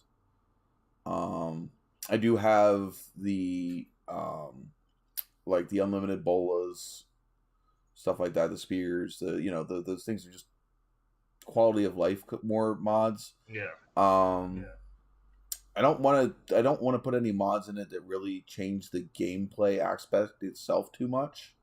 Maybe add dinosaurs or different, like I know there's some mods out there that they completely change like end game and stuff like that, but it just makes it more for replayability than anything. But me and my buddy, even when we play 7 Days to Die, we play modded 7 Days to Die as well, but we play the Darkness Falls mod, which is a lot harder than the regular 7 Days to Die. Obviously, you're probably PvE right now. Yeah.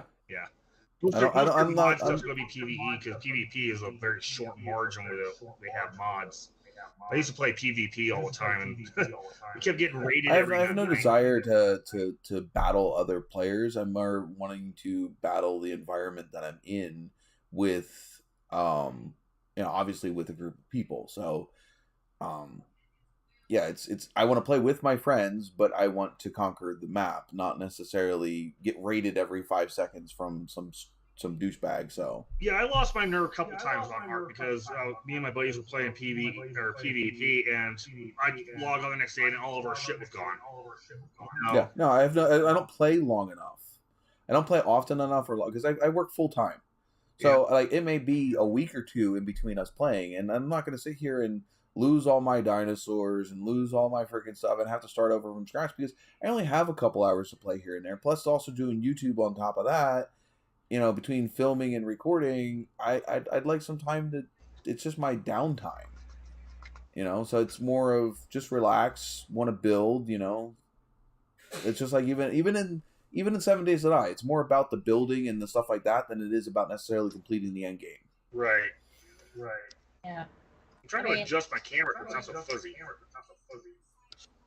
Put your hand up in front of it and then back it away. Unless you don't have an autofocus. Yeah. There you go. You're clearer. Yeah, clearer. Yeah.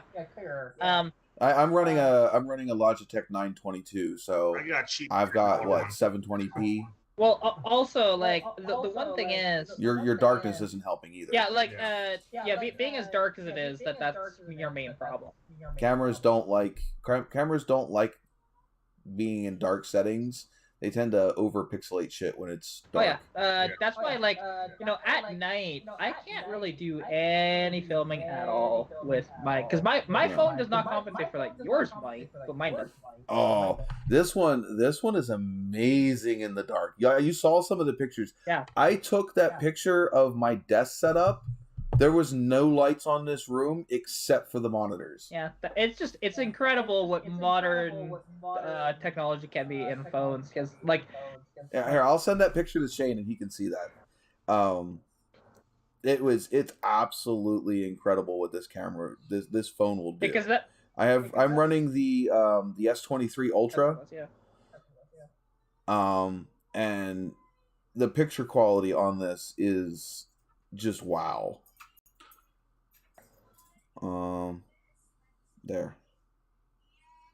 That is in a fully dark room. I just sent it to your messenger. Yeah, damn. Well, it looks crystal clear. Yeah, it is amazing being able to do that because like you look at that picture and it looks like you edited it but I know you didn't. Like no, and it looks like you're there. Oh yeah. Yeah, it literally looks like you've just walked into this room instead of taking a picture. Huh? You have the typewriter style keyboard? What do you mean? The QWERTY? My actual computer. Yeah, your keyboard. My actual keyboard. Yeah. No, I'm running a Corsair K95. Which is their it has the 5 proxy keys on the side. Here, I can take a picture of one of these. Yeah, no, I don't have one of those. With all the RGBs. Okay. Gotta have the lights. Gotta have the blinking. Mine's all RGB too. Okay, so here's something that's kind of funny. Because tomorrow, it was looking like that I may have been helping a friend actually pick up a... Oh, Shane, did you even look at that picture yet? Yeah. Oh, it doesn't say that you looked at it. Yeah. It doesn't. But I was asking about the board. Oh, yeah. But so a friend of mine who, it's really interesting because he has a, I don't know what year it is. I want to say it's like a 52 international. I don't even know the designation on the internationals, to be honest, back then. But he actually put it on, which is interesting because his knowledge, he doesn't have much for automotive knowledge. Like, he asks me basic stuff. So the fact he pulled this off, I don't know how he did it. This truck, he put it on a modern-ish OBS chassis with a 454 in this old 50s International, right? I'm like, to pull that off, that's quite extensive, right? For somebody that just doesn't know much on these cars. But tomorrow, he was going to be picking up, and it was just an old, so I'm like, well, hey, I can meet you out there because it's not far from me. A 38 International pickup truck, which is really cool, but it's just been outside, needs a ton of work and stuff like that. But he keeps asking me, like, would a nice 350 work just fine with that? I mean, okay, yes, it will, but not with the stock components. You could probably fold that freaking frame in half with a 350 because it was never designed for that kind of power. Period. That was designed for an inline 6 that made maybe 80 horsepower if you're lucky. Maybe. Right? And not a lot of torque. So it's one of these things where, like, you'd have to do the same thing he did, which is modern chassis. You'd have to. Or you'd have to box the crap out of that chassis, which at that point you may as well just do a modern chassis in it because you get modern braking and steering. And suspension. One of having problems with my 56, and my grandpa got a sports. It was like a street sport chassis for it, and it was meant for a 5.0 or a Ford engine. And he put a fucking Chevy motor in it, and so now it's too close to the firewall to even put a distributor in. Oh. Yeah, why did? Oh, that's gonna. Well, I was gonna take a picture of my computer for you, but with the glass on it, it's just reflecting everything. Yeah, like that's one of those things that I don't understand is if it's designed for a Ford motor, then put a Ford motor in it. Yeah, because people got to be different. That's like I think one of my favorite swaps I've seen recently is the Hellcat powered Miata. Yeah. Oh, there's been there's I think like 2 of those built. No, there's one. There's one that I know of, and it's been rebuilt twice. So the original build was done by Carr, and it was a quick build. And the funny thing is, okay, so they took a Miata and they took a wrecked Hellcat. They pulled the engine out of it. They put it in the Miata. The body from that wrecked Hellcat went to save DIY Gang's burnt Hellcat. So DIY Gang bought the Hellcat that was completely burnt out from a garage fire. Okay, he's since rebuilt that. It's called the Phoenix. And then down the road, the Hellcat Miata exchanged a few hands and was eventually wrecked into a ditch. DIY Gang, again, who originally had the body from that engine, bought the Hellcat Miata and has since completely overhauled and redid the Hellcat Miata. Like, fixed all of the issues, because originally it was just thrown together to do a burnout competition for Cletus and Cars. Yeah, I do know that, and it's interesting because that was done quite hard. Yeah, that was the first one. There is, I believe, one other one out there. I don't know who has it. You sure it's not the same one? I don't think it is. Is it orange now? No, it's gray.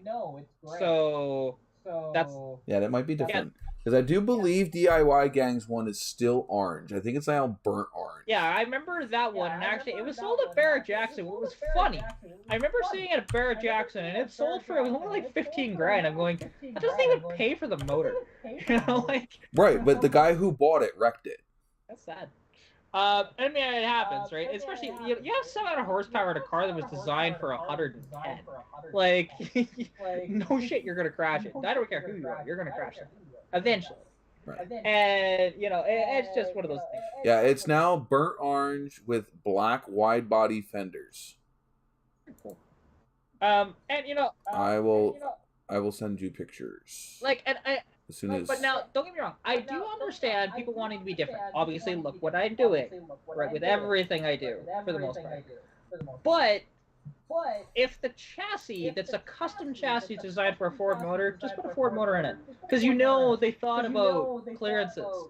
If with that chassis on that particular body, they thought about that. That's why it's a custom chassis. So it's just kind of dumb, and truthfully, okay, if you wanted to be, if you wanted to be different, but didn't have to deal with, and you wanted a front distributor, okay, go do an AMC engine then. That's different, way out there, and it's got the front distributor on that, just like a Ford does. Oh, there's the. You just sent me the picture of the distributor. Yeah. So they actually make those. No, I modified that picture. If you look, it's actually just a mirror image of the same thing. Oh, okay. Is that basically what you're going to do with a regular one anyway? You're going to take two and make it one? Yeah. Because what it is if I don't have the dual rotor set up, it's going to have a dead spot between where the cylinders would be. And not fire at all. Yeah. So this way, the one on the other side, even though there's nothing on this side of the rotor or this side of the cap, but there is over here, it'll still fire both those cylinders across from each other. Yeah.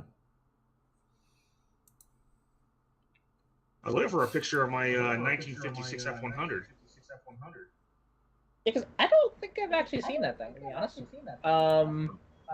I've really only seen your Super Coupe and I like it.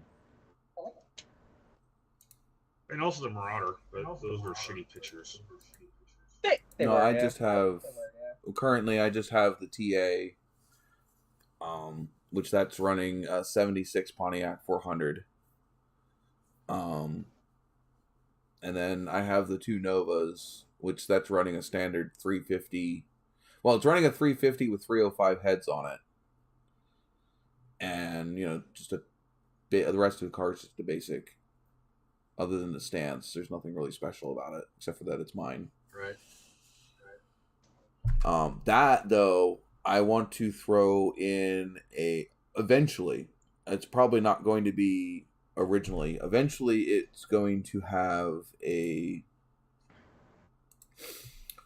supercharged out of like one of the LT1 Camaros or the CTSVs, standard LS supercharged,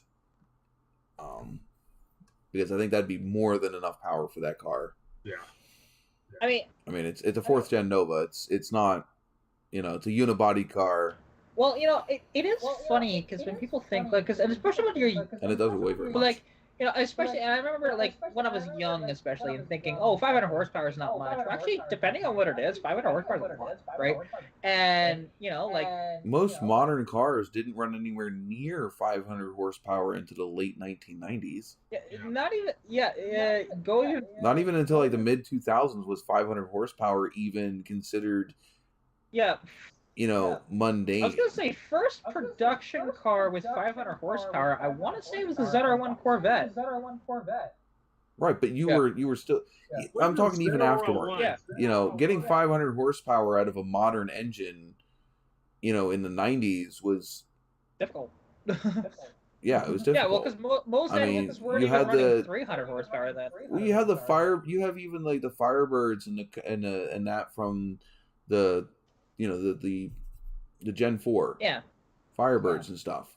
You know, they were only pushing 300.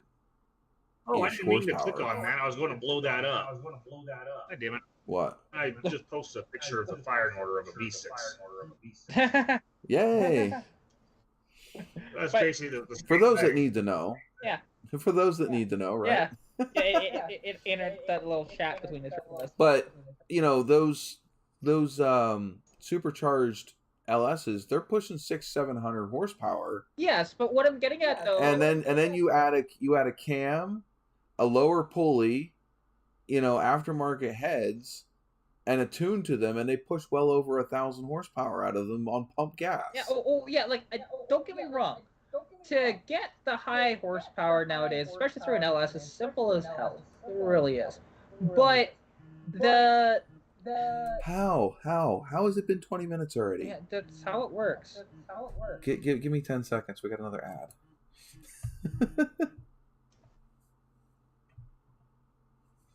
All right, ad should be over, right? Gotta wait a little bit. Sure. Sure, whatever. I was able to. Yeah, again, it did not pop up on the laptop. That's so weird. Well, whatever. As long as it's popping up in enough places that maybe it might increase my ad revenue. Yeah, but anyway, so the one thing I was getting at though, because depending on what you have, honestly, even like 300 or 400 horsepower is more than enough for a lot of those cars. Yeah, I'm gonna cook chicken because the chicken we got, Grandma's gonna go bad. She's not eating. Okay. Oh no, bad chicken. I'll just make some and bring it out. I mean, I'll eat it later. I already ate. Chicken's got to go in timeout. It's bad. But like, so for an example, you know, Fox bodies, granted, quite a bit later than your Nova, a lot smaller too. You know. How much does a Fox body weigh, by the way? So okay, depending. Mine, the inline 6, 2600. No, the V8, Okay, V8 Fox body. V8. Your typical Fox body being the hatchback V8 5-speed with an 8.8 rear end. You're looking at right about 3,000 pounds, give or take, depending on year. Only 200 pounds less than the Nova? Give or take, depending. Yeah. My Nova weighs 3,200 pounds. Yeah. The thing about the Fox bodies is they got a pretty thick underbody on them. They do. Like my Lincoln fender is like I think it's like 5 inches shorter than my T-Bird one. They're both relatively the same size, but the Lincoln one weighs twice as much. Yeah. And I don't know. I mean, like my Nova only weighs like 3,200 pounds, and I'm looking at putting 700 horsepower in it. Yeah. Well, the one thing is, because I have a sneaking suspicion, like, because with me though, I like to do sort of gradual buildup of power, right? That way. Right, I understand that. And there are some people though, because I do. Don't get me wrong. I know you know how to drive and everything like that, obviously. But 700 horsepower in a 4th gen Nova, that's gonna be a little scary, to be honest. Oh, I bet you it is. Like, and that's one of those things where I'm not building it because it's not going to be scary. No. What I'm getting at though, a lot of that is unusable horsepower. Like 98% of the time, it's unusable horsepower. Where with what I'm doing with any of my cars, I can use that power about 80% of the time. You know. Well, I mean, the thing is it's going 700 horsepower. I am putting a 14-inch wide, 30-inch tall tire in the back of that car. Yeah, okay. It's not going to be made for going around corners. I am building that car for A, looks, and B, drag strip. Yeah. Oh, no, that's fair. I didn't say that you were going to use it as a corner carver, because even your... That's what the TA is for. And even the TA, you probably still want to do some suspension mods to it to get it to be really nice. Yeah, the TA is getting a full front suspension, full rear suspension. That car is not anywhere near what it is doing right now. Right now, the car is just getting on the road to be a cruiser. That car is not going to get done until after the Nova is done. And the whole reason I'm doing that is I'm hoping by the time that the Nova is done, there's enough subscribers on my YouTube channel, and actually not even subscribers. I want enough consistent viewership, that is following the data, the video to video builds, to fund what I want to do to the TA. The TA is going to be a full resto mod. So it's going to have a full modern underpinnings while looking like a stock TA. So all of the performance and handling improvements, but keeping the stock appearance. Ish. I mean, obviously, you see a murdered out purple TA, it's not stock, but... Well, yeah, and that's, just... Hey, Brad. One of those things. How the hell does he have so many points? Jesus Christ. Because he's been sitting here freaking spamming almost every live stream where you haven't been in all of them, and some of the ones you've been in, you haven't been able to gamble. It's true. By the way, Shane, I don't really know if you really care about the points in this, but at the end of the year, I give out, which, by the way, still waiting on you to make your purchase. If not, I'm going to pass you off onto the next one. See, well, the only problem is, if you refund me through PayPal, it's actually just going to cost me money because I owe money to PayPal right now. So that's why. That's not my fault. Yeah, I'm just, It's the most convenient way for me to pay you back. Everybody owes PayPal. I don't owe PayPal anything. Actually, no, I lie. I have PayPal credit. No, it's not much, but it's still like amount of money where I don't have money just to go spend like that. So wait, you owe PayPal on your regular PayPal account, not a PayPal credit? Yeah. Because normally if I owe money to PayPal, they take it directly out of my bank account. Yeah, they don't do that with mine. They don't do that with mine. I still owe them. It's only like $70, but I just haven't paid it off because there's. Yeah, so I owe like a couple $100 in PayPal credit, but I make payments on that every month. Yeah, I don't have. I have a lot of out in credit. I don't have PayPal credit. It's just straight up Oh, PayPal. Like, my credit card that I owe over $2,000 to, that's where my money goes to.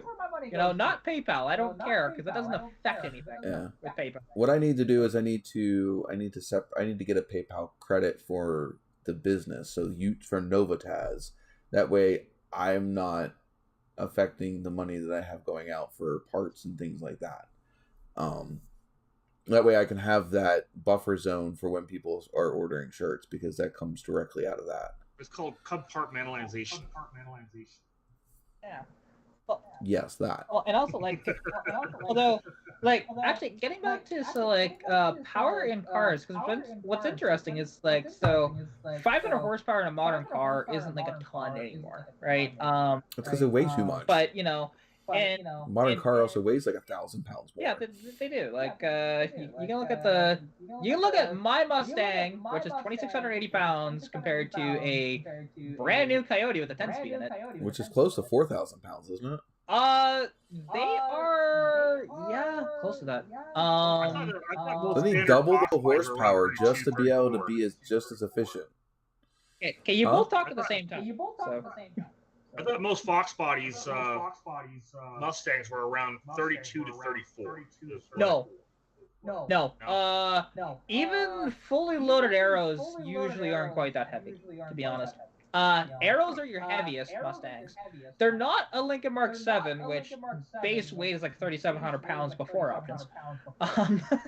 They're a pig. And what's sad is a lot of Lincoln Mark 7s did not have the high output engine until much later. Like the proper high output. Even though they're 1,000 pounds heavier, which was stupid. I never understood that. The Arrows are a little heavier. Because even my convertible, I think an Arrow's heavier than my convertible. My convertible's somewhere around 3,000, maybe 3,100 pounds. Maybe. I haven't had a thing on the scale. For sure. But my convertible's an 86, because the Arrows, they did a lot of stuff that did get them a little heavier. Just basically thicker sound deadening and stuff like that. Yeah. And like I said, I think I've had mine on the scales, and mine only weighs 3,200. The TA weighs quite a bit more. Yeah. Oh yeah, well, it's heavy. see, well, and that's the one thing with my Mustang, my inline-six Mustang. I need to get it on the scales again to see where it's at, because after all my upgrades, I'm curious where I'm sitting. Well, yeah, you got a bigger, heavier rear in the back of it. Heavier rear end, much lighter transmission, heavier exhaust, heavier carburetor technically. Yeah, four-cylinder manual, 2,700 pounds. V8 5.0 manual, 3,000 pounds. What year?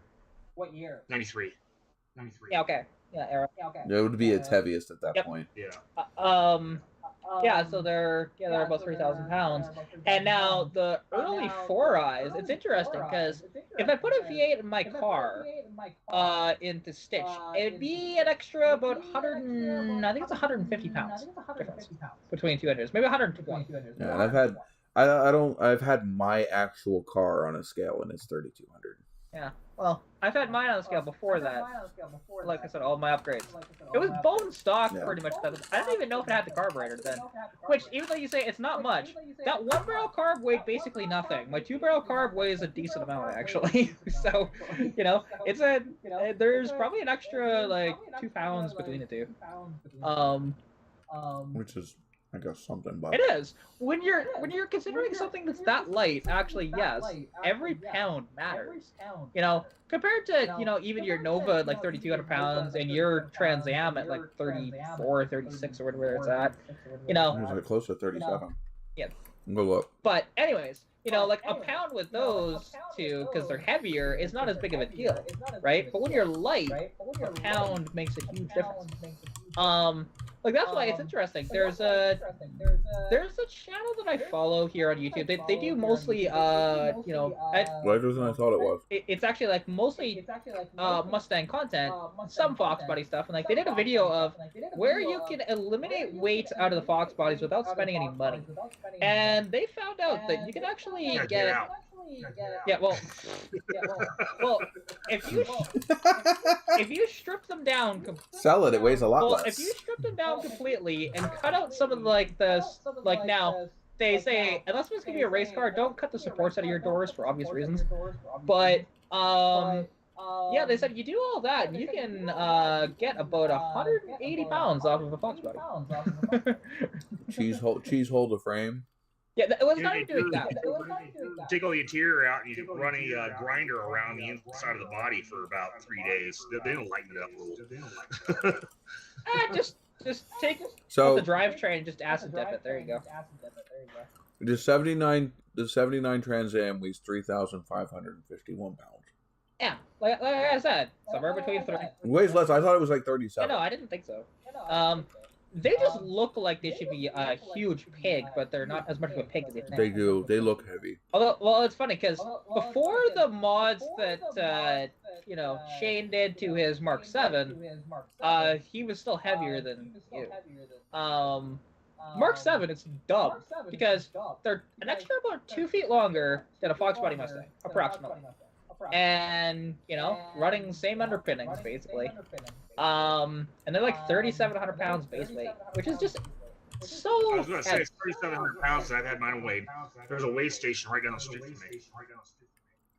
Well, yeah, and because you've also added concrete to your freaking vehicle too. Well, yeah, now. I'd be curious to see what it weighs now. I'm sure it's over 4,000 pounds. Yeah, there's not a lot, probably about 150 pounds worth in the front, maybe. A lot. It's mostly just the two peaks of the fenders, the header panel, and the bumper. Yeah, and that's a lot. With me, and I've thought about okay, what are ways I can make my car lighter? And there is one thing that people do. They are a unicorn to find, but if you do find them, they're worth picking up. And there's no rhyme or reason to whatever Mustangs got these. But there were some Mustangs from the factory, they could have been base 4-cylinder cars, they could have been full-blown V8 cars. Only up to, I think it was 82. You could have had an aluminum rear bumper. You take the bumper cover off and what's actually there, the crash bar technically is what it's called. that itself, you can get those in aluminum from the factory. And when you find them, they're not that expensive when people sell them. But it'd be nice to kind of have one because it's an extra like 30 or 40 pounds off the ass, right? And it makes a difference, in the weight. And I'd like to do something similar to the front bumper cover or bumper thing, right? Get that aluminum because it would outweigh the stuff that I do out of metal of the damn thing, anyways. Because there's a lot of stuff that I want to do custom on that car that would be out of strictly metal. Because for example, the rear quarter windows on the early Fox bodies, they have the quarter window, and then there is a plastic piece that's they call a sail panel, right? And they looks like little louvers, but that's not actually what it is, And it's just a piece of plastic that's bolted in behind that. I want to actually remove that plastic, get that sort of 3D scanned, make it out of metal, and then weld it in place. It would probably add an extra pound or so, but it looks so freaking cool, right? And we have those on the Novas too. If you look in the B pillar, the same thing. They do. It's just a piece of plastic. It's actually a vent for the interior. It helps, like if you have your interior fan on or whatever, it's basically the exhaust for the interior of the car. It goes out through there. Most modern cars, they have them in the very back of the trunk. They have the little flaps down normally in the back of the trunk. Yeah, see, I don't. But in the Nova, it's in the B pillar. I don't even know where it'd be in the Fox body if they actually have them. Does that vent have holes in it? Those louvers? Or behind it? No, only for the studs to go through, but there's not much space there at all. Yeah, it's like I said, the B post is the exhaust for the interior of the car. Yeah, well, on the Nova. Yeah, and this is behind the C pillar on those. So, and now that's the one thing though, because with mine, it just vents out anyways because I've got bad window seals, so it doesn't matter. Yeah. Was that your tool prototype that you sent, Shane? Yeah. I figured it'd be a point conversation. Yeah. Well, they can't see it in the live, so unless Kat shares it. Yeah, I could share it. Give me a second. So what is it and how does it work? It's basically it's an Omni tool, and I got tired of having like so many wrenches in a tool bag that was heavy. So, and also trying to get around like diesel engines and stuff like that to like oil. So it's for very specific types of whatever you're working on. No, it's for everything. That's what makes it. Because it doesn't look like you have that many different sizes. Yeah, that's the prototype. Yeah, there we go. I'm if it was sharing it. Market, it would have every size. Well, you're not sharing it to live yet. Yeah, so. I know. I was letting you know that I started. Come on, chop chop. Yeah, it's he can run slow at times. Sometimes. Yeah, for someone with ADD. Yeah, what it is, that handle's got a button on it, and when you push that button, that center bar actually extends out about a foot. So it becomes a breaker bar. Well, that's interesting. Yeah, and then that's just the prototype. So yeah, there's only a couple of heads with it.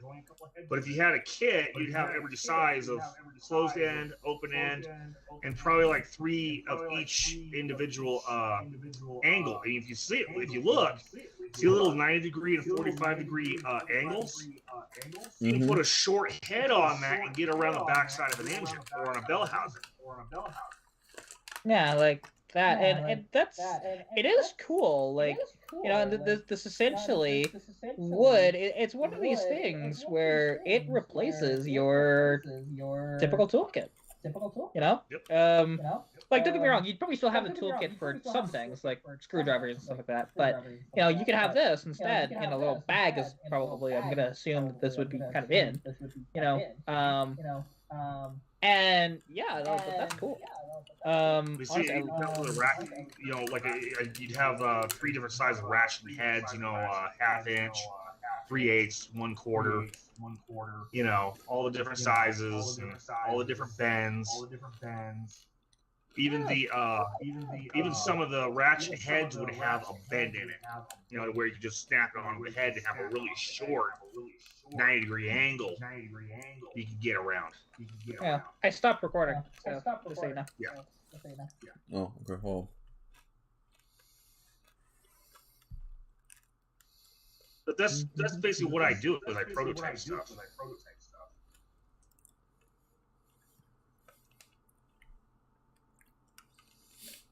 I'm kind of dead in the chat today. Yeah. No offense to Brad. I shared it to my Facebook. Hey, dude, I saw that. I believe it. We passed another 20 minutes already. Yeah. I never realized how quick time flies when we do these podcasts. And so I'm having to sit here and break it up into 20-minute segments. Yeah, 20 minutes is nothing. When you're actually having good conversation, that's nothing. I mean, hell, the other night after me and Shane were just talking, we had a conversation for, what was that, like 2.5, 3 hours the other night? How many times did we spend like another hour and a half on in the video? Oh, yeah. Yeah. Video call after the live is over. After I said I'm tired and I want to go to bed, we still stay up for another hour or so just chit chatting. Well, and to be honest, like the other night not last night, but the night before, like me and Shane had a video call, and like he said, it was about 3 o'clock in the morning, and said like I haven't eaten, I need to go to bed, type idea. I'm like, okay, and I kept talking because that's just how it goes. I'm like, all right, cat, time for bed. I didn't get to sleep for like another 2 hours after that. But... All right. Inserting ad. Boo! Any more questions? I gotta pay the bills somehow because apparently what I've been doing hasn't been working. Well, you also, I mean, other than the live streams, you haven't been putting out a lot of content. So I haven't had the ability. Yeah, I know. I'm just saying though. And the other thing is I haven't been doing it because car parts are expensive and I haven't had the money to buy more car parts. Also mentioned cars outside in the very cold garage, which also doesn't help. Yeah. Well, I mean, I have told you ways that you could, but you just don't want to do it. So I'm 40 years old. I don't want to work in a freezing cold garage. I never said and try to film for no fucking reason. I wasn't saying that. It's the other stuff with the shorts because you don't want to do them. Period. So. No, I don't. I absolutely despise them. Yeah, but it's just so funny. Because it's just annoying. Yeah, I don't like watching them either. I get stuck watching them. I don't watch them on purpose. That's the point of them. That's the point. I'm sitting here trying to do something else, and the next thing I know, I'm stuck watching shorts, and then I'm not getting the stuff done that I wanted to get done. That's the whole point. You're supposed to. Or not to mention the fact that you end up watching you give the same short like 20 views because you're trying to read the comments to figure out what the hell was going on to the damn short. Meanwhile, it's played like 60 times in the background. Oh, I don't. And that's where 90% of the views come on some of these shorts. It's not actually people wanting to watch it. It's people that are stuck watching it because they're trying to read the comments because you can't pause it. I mean, And how about those videos where they go, at the very end, they go, and that's because, and then they start the video over again and explain the same fucking goddamn thing all over again. Yeah. Or they say, come out and watch part 2 in this other whatever. And then you have to go scroll through how many of their fucking things on their profile to find part 2. Yep. Or they'll go, wait to the end, and then you get to the end and there's nothing. Yeah, I can't believe what I saw. But the thing is, it's just annoying. It's just all attention wasting, grabbing, fucking okay. scam. But here's the thing: you can do the similar stuff to what I do in shorts. You can just put out quick little updates because that's. I could, but I don't feel like it. Well, I get a lot of views from my shorts. Just basic little. I have not. I have put out several shorts. Yeah. I did the one on the little black truck. You need to do it consistently. Fell on its face. You need. I did the one on the new phone case. Fell on its face. Yeah. Every short that I have ever done has fallen on its face. So no. Yeah. Well, you need to do them more consistently, and that. I don't want to. Well, and that's your problem. That's your problem. I don't want to sit here. I see. The thing is what you're not getting, I don't want to be a slave to the algorithm. I do not want to sit here and burn myself out on things that I don't want to do. I do YouTube to enjoy myself. I do not to cater to the slave that is the YouTube algorithm. I don't want, if I don't want to make the content, I'm not going to. Yeah, that's fair. Like, to be honest with me, you know, like, because when I make those, it's just simple little either like teaser clips for videos coming in the future, or it is literally just a quick little update. And by the way, you look like you're about ready to sneeze. Oh. Because your video lagged, and you're just you should look at it on YouTube. It looks horrible. I do see that. That's funny. There you go. But yeah, the other thing is and don't take this the wrong way, Kat. We know you have reasons why you don't work a full-time job. I also work 40+ hours a week, 10-hour days. By the time I come home, half the time, if I sit down on the couch for more than 5 minutes, I pass out. I am completely mentally and physically exhausted by the time I'm done work. Well, and that's 4 days out of the week. You do realize and then, that I'm not actually saying, hey, go make 100 tomorrow. I'm saying make like... No, I know. I'm saying like... But even... you know? Like just... I have trouble... I have... You need to understand. I literally have trouble focusing. I'm getting 3 to 4 hours of sleep a day. By the time I come home, I'm having trouble focusing. And it's kind of hard to motivate and stay on task when you can't focus. Your brain literally just looks at the screen and reads the same word like 100 times. Yep. And it's just impossible to do anything. You can't function. And I can't sit here and come up with ideas for filming or edit a video when I'm sitting here falling asleep at the keyboard. That's right. Well, even so, something that you could do, even if it's not so, like some of your videos that you're putting out, which you have done a couple of these, and yes, most of them haven't worked out for you. I understand that, but the one thing is, like, I do have some that haven't worked out, and they've just taken forever to get even, 100 views, period.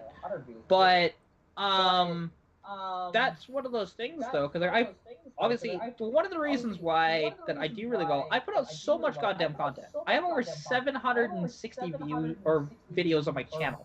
Steal much booty. But yeah, it's one of these things, and like, and yeah, I can devote my time to this, which I don't actually devote a lot of time to YouTube, to be honest. I really don't. Right, but it's all the physical, mental energy outside of devoting time to this. I mean, you gotta think it's like, all right, so I get up at 4:30, 4:50 in the morning. Leave the house to go to work by 5:10, 5:20. I'm at work at 6. I work until 4:30. By the time I get home, it's after 5. I might sit down for a couple minutes, and I gotta go make dinner. By the time dinner's done, it's 7:30, 8 o'clock-ish. I gotta get Luca off to bed. And by the time I do that, if I haven't already sat down and fallen asleep on the couch trying to watch a YouTube video, just trying to relax, it's already 8:30, 9 o'clock. Technically, I should be going to bed. Yeah. Right? Oh, yeah, well, But I'm still up until 11, 12 o'clock at night. I try to lay down at 11. I'm up another hour and a half laying there doing nothing. Trying to fall asleep. Yeah, well, also, I'm also not saying when you're absolutely bagged, do this. Obviously not. There are lots of times when I am just tired as all hell and I don't do anything. We've all been there. Friday, Saturday, and Sunday normally to be able to do shit, except for when I have to work Fridays. Yeah, well, I'm just saying, like, even the videos that you are editing, right? You could find segments of those videos, because you're looking at almost every second of these videos. Anyways, you could find segments of it that might be, something, or like even a blooper. You could put some of your bloopers out there as just simple little shorts. It's kind of something bloopers? funny. I don't have any bloopers. I don't know what you're talking about. We all have bloopers. In fact, it's funny. The video I did not promote at all. I promoted my burnout video. The bloopers video from that has more views. And I did not promote the bloopers video at all. Yeah, you gotta love it when you pay money to frickin' promote something and it does absolutely fucking garbage. I don't pay to promote, but yes. It's one of those things where I shared the burnout video in a bunch of different groups, and it took a while, but it's at like 2,200 views, and that's cool. But then you go look at the bloopers. You just keep talking, Kat, because your still frames are absolutely hilarious. Oh, wow! I don't know why it's doing that. It's so weird. I don't know, but I'm enjoying the hell out of it. It's hilarious. Yeah, I wonder why it keeps freezing like that, because it's not like my internet's bad right now. Oh, there you go again. Yeah, I'm going again. That's so weird. But it's just one of those things, and actually, so something that, it's too bad that we'll see. He is going to buy this 38 International. I know he is. Just he's a nut for, like my buddy. He's a nut for these internationals. And, because he asked me again just now, would a 350 work in that? I'm going, probably not with the stock chassis, but yes. And he goes, S10? Yeah, sure, that'll work just fine. And you might actually match up with wheelbase with an S10 chassis, too. Oh, by the way, the brain going back to the other thing. The other thing you got to think about is depression, ADHD, and it just, sometimes I don't have the motivation to do jack shit. Hi. I just sit my ass on the couch and I'm just like, you know what? Because I want to run my own business, I'm not doing shit today. Well, and the thing with ADHD is sometimes when you have a lot to do, your mind just shorts out and says, I don't want to do any of it. Yeah, exactly. And unless you already have it pre-broken down into do this little tiny part and forget everything else, you just see wiring in the whole car. No, I'm gonna watch YouTube shorts. You don't think I don't do the same thing? You know how much I've procrastinated something that would take me about 2 minutes to build on my car? Because I'm just like, I just don't want to do it. But it's not just the car stuff. It's cleaning the house. It's doing the laundry. I know. You're talking to somebody with it too. Like, no shit. I deal with it all the time too. But it's one of these things where I try and do stuff, but there are times when I don't put out content, period, even shorts, for over a week. It happins, where I typically try and get a video out, even if it's a short, every 2 days. I try to. It doesn't always happen that way. There are times when I think this is the only thing that I do that I'm more consistent about, and it's only because I even do it when I'm really not in the mood to do it. Like, normally you guys in the chat and up here on the screen will motivate me once I get on. Half the time, sometimes I'm like, I gotta do the podcast. And it's like, start dragging my feet to start it and all that. But once I get going, I'm good. So what you're saying is we need to get you cheerleaders. Just straight up cheerleaders, to come to your place and it's like, hey, do that video. Do that video. Well, and the thing is, and that is kind of actually part of the problem. I have no friends up here. When I had friends, it was more of the motivation to go outside and hang out with my friends and work on the car. When there's nobody here, it's just like, But right now it sucks because the stuff that I have to do, I have to go through my Excel spreadsheet and find out exactly how much of all of the stuff that I need so I can order the stuff for the wiring harness. I'm kind of motivated right now because I want to finish this Ford and do the paint and all that, and I've got all this new stuff, so I'm kind of motivated to do that stuff. Can't do any of that stuff till I put out this video for the first part of the build where I painted it. So I'm motivated to do that. But I also had to deal with a 5-year-old that was completely misbehaving the whole time, which was hard to focus and edit the video when every 5 seconds I got to yell at a 5-year-old. So yeah, it's a lot of things. I mean, it's one thing if I was just here and I could just do what I need to do, but with all the interruptions and everything else, it gets hard to be able to sit down and go edit a video or even go edit a short, because shorts I'm less motivated to do to begin with. So it doesn't take much to distract me from doing a short versus, something that I want to do.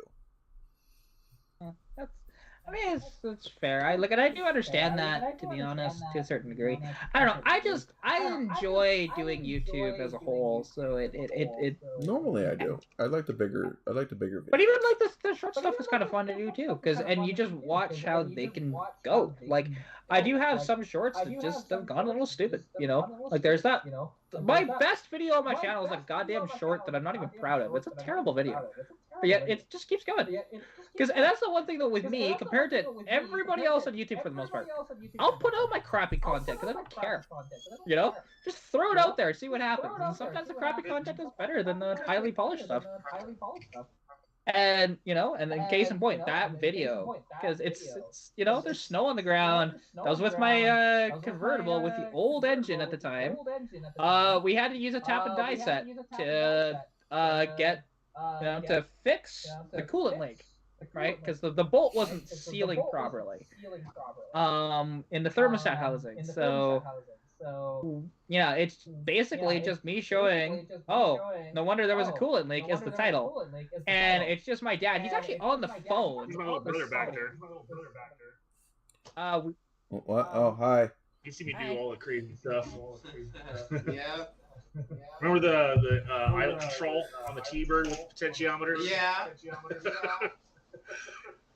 That was pretty cool. Yeah, like if I were to, my most viewed short on YouTube still only has 2,000 views. Yeah, which now here's the thing, like there's gonna be, and you don't have a big sample size for shorts. You don't.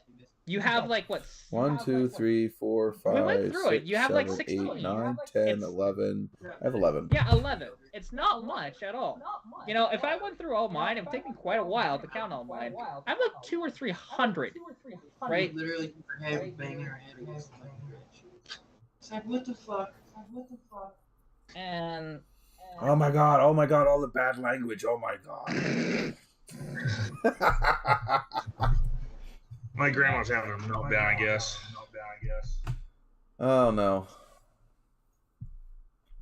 Like even as long as it doesn't end up like Chernobyl. Well, even like something. Even this one being 2 months ago, I did this, and it was just the title of it's literally automatic and manual 200 inline sixes have different starters. That one has 2,600 views on it as a short. I hate you. Okay. Right, and it just.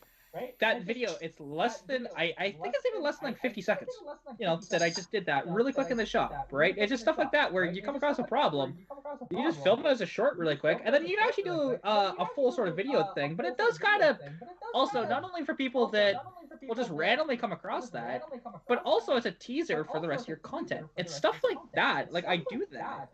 Like even, there's a video I have, and literally, it's so dumb that this has a lot of views. It should, but it just does.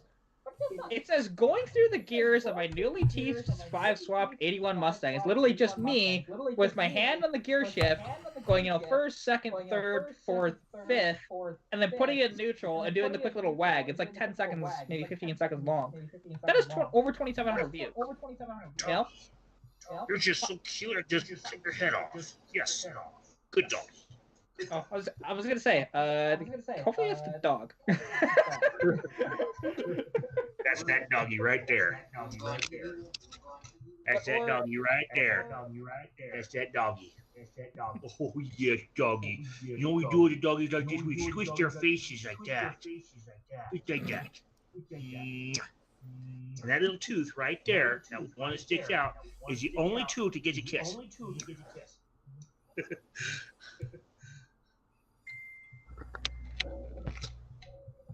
Okay, Lewis, I'm so confused on what you're asking me here. Who? My buddy Lewis, the guy that was going to get the 38, because now he's showing me, I think it's a Model A that's on an S10 chassis with a small block Chevy up front. With... He seems confused. I think so. And I'm totally confused that... Okay. What's up, boy? Come on, boy. You want, boy? Good boy. Model A. We both that way. Yes. I'm guessing. And it's for 2,500 and the international is doing dirty dishes and shit. Don't come to me sideways like that. Yeah. And then she banged her head against the fridge because I was right. You know, my mom did that one time in front of Brandon too, and I was just like, Dee was not impressed. no. Yeah, she is. She had a half of a half gallon of milk that we brought in for her, and she got mad because it separated. I can clearly see it separated and it reeked, and so we dumped it out. And that also was. Well, leave it in there. If she drinks something that makes her sick, fuck it. Yeah, you can lead a horse to water, but you can't make it freaking drink it, or vice versa, or something like that. Yeah, no, I don't have the time to govern everybody. Well, I mean, I worked in group homes before, and you can advise somebody not to do something, but you couldn't tell them that they couldn't do it.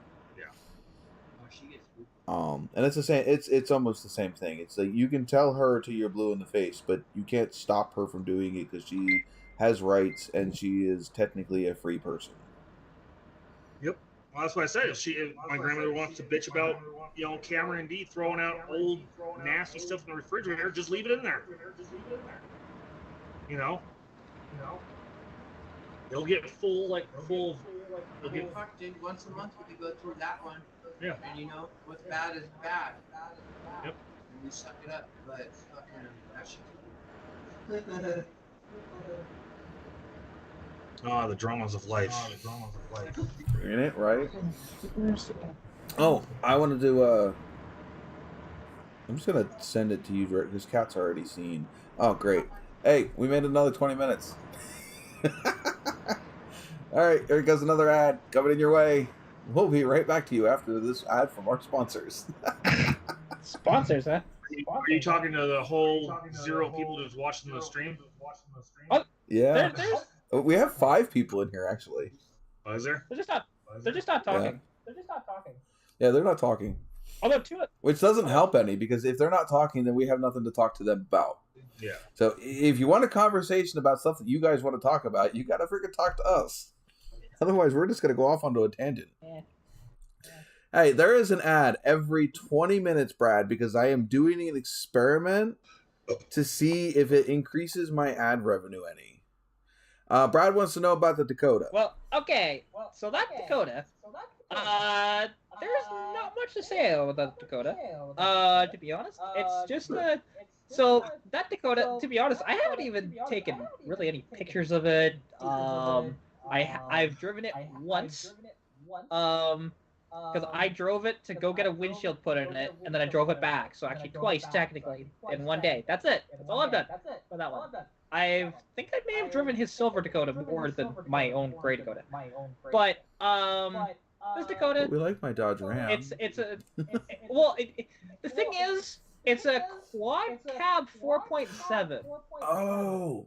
I have an update on the Ram. After you're done your Dakota story, remind me. Okay, so this Dakota, like I said, it's an 04 4.7. It's got 362,000 kilometers on it, something like that.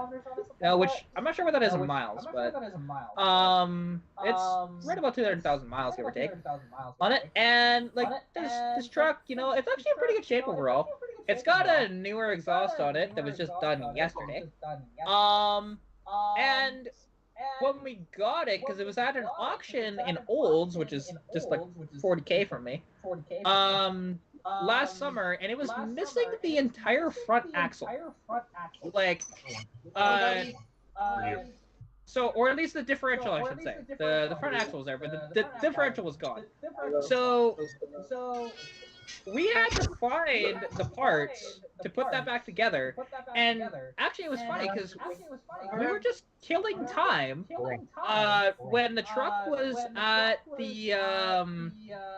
We were waiting for a phone call from the glass shop to say, "Hey, the windshield's done in the Dakota." So we visit Roy Marco, and he happens to have out of a Durango, which is the same thing as a Dakota, just as an SUV. Was this the front rear? This is the front. So okay. Well, front rear. Front rear. What? It's called front. I don't know. Maybe this is an American thing, but the front axle on a 4-wheel drive is called a front rear. Yeah, that's just backwards as hell. No, that confuses the hell out of people. Shane, does that confuse you? Is he even listening to us anymore? I've heard called all kinds of stuff. I just call it front differential. Front rear, front diff. Yeah, front differential, right? It's just so much easier, and it doesn't confuse anybody, especially people who are inept at cars, period. They understand front differential. So, wait, that doesn't apply to you then. Why are you confused? Because it did confuse me for a second. It actually did. So you're for a second you're deficient in cars? Yes, in that very instance. Okay, I got it. Okay, it makes sense now. All is right with the world. But anyway, so we were visiting with Roy Marco, and then Keith is just looking, and he looks and sees, oh, there's this. That's what we need, right at the ground there. It had the differential, it had the axles. The only problem is it was the incorrect ratio. So you need a planetary. Yeah, well, see. I mean, yeah. Well, these were so the truck is 355s. This front was 392s. So it's like. I've got 411s. I'm happy with those. Okay. Can you stop? Interrupting? Why? We know you love it so much. Okay, I'll shut up. I know. That's when you see me get pissed off and leave. But anyway, so the problem with this though is because 392s whenever it just wasn't gonna work, and then to get new gears, to be honest, it was just cheaper to get the entire setup from a junkyard, which we even paid for them to remove. And we got all the brackets and everything, and bolted right in. Technically, I didn't do any of that. That was straight up Keith doing that. And now it's such a nice little truck. And like today, before the live, because me and Sean were talking before the live, and I get a text from him showing a speedometer at about 110 miles per hour. Somebody's having a little much fun with that truck. Yeah, and honestly, because all he was doing was he had marble mystery oil in the gas tank and in the oil, and just to clean it out a little bit, right? So he was going, 4,500 RPM at 110 mile an hour in this truck in the middle of winter, which is not the best idea. But yeah, that's fine.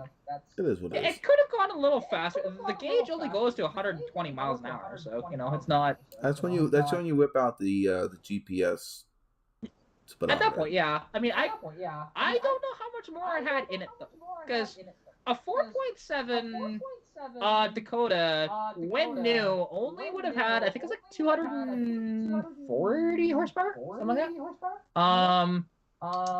And I think it was like 310, 320 foot-pounds of torque, right? And with 355s in it, with the overdrive, which I don't actually, I need to look at that picture. Was he in overdrive? Because it does tell you.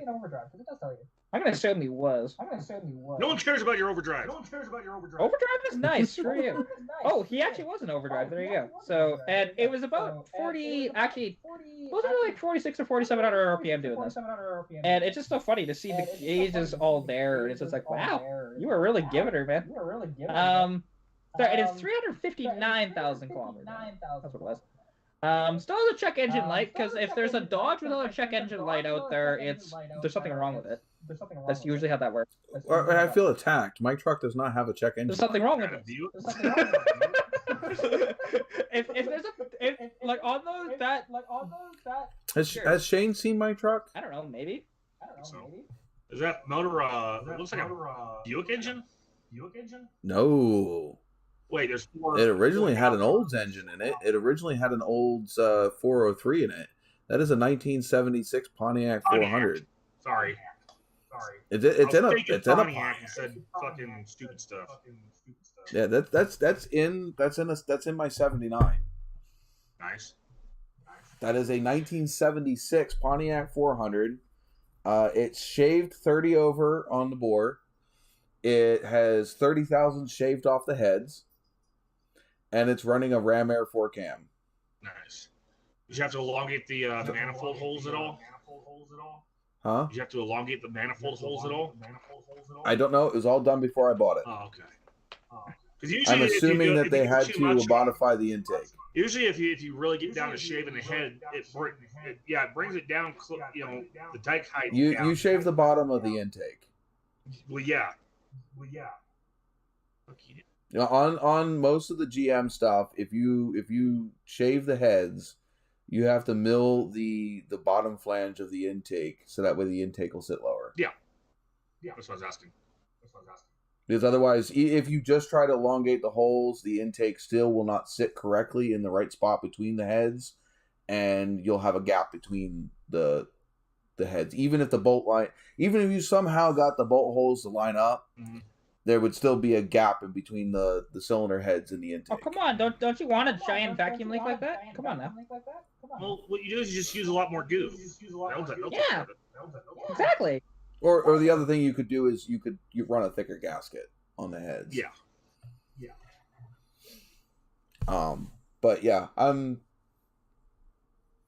not sure which one because I haven't had the heads on that. They might have run a thicker gasket, or they might have just milled the intake. It doesn't take much to mill the intake. I mean, most of that's a really thick rubber gasket anyway, so you're a little forgiven. Yeah. But yeah, it's definitely a ground pounder. It has no problems with the wanting to get up and go. Right. See, and that's something that I'm actually going to be curious about because of the sound on my 81 Mustang right now is not that loud because especially with the stock exhaust manifold, it's not that loud.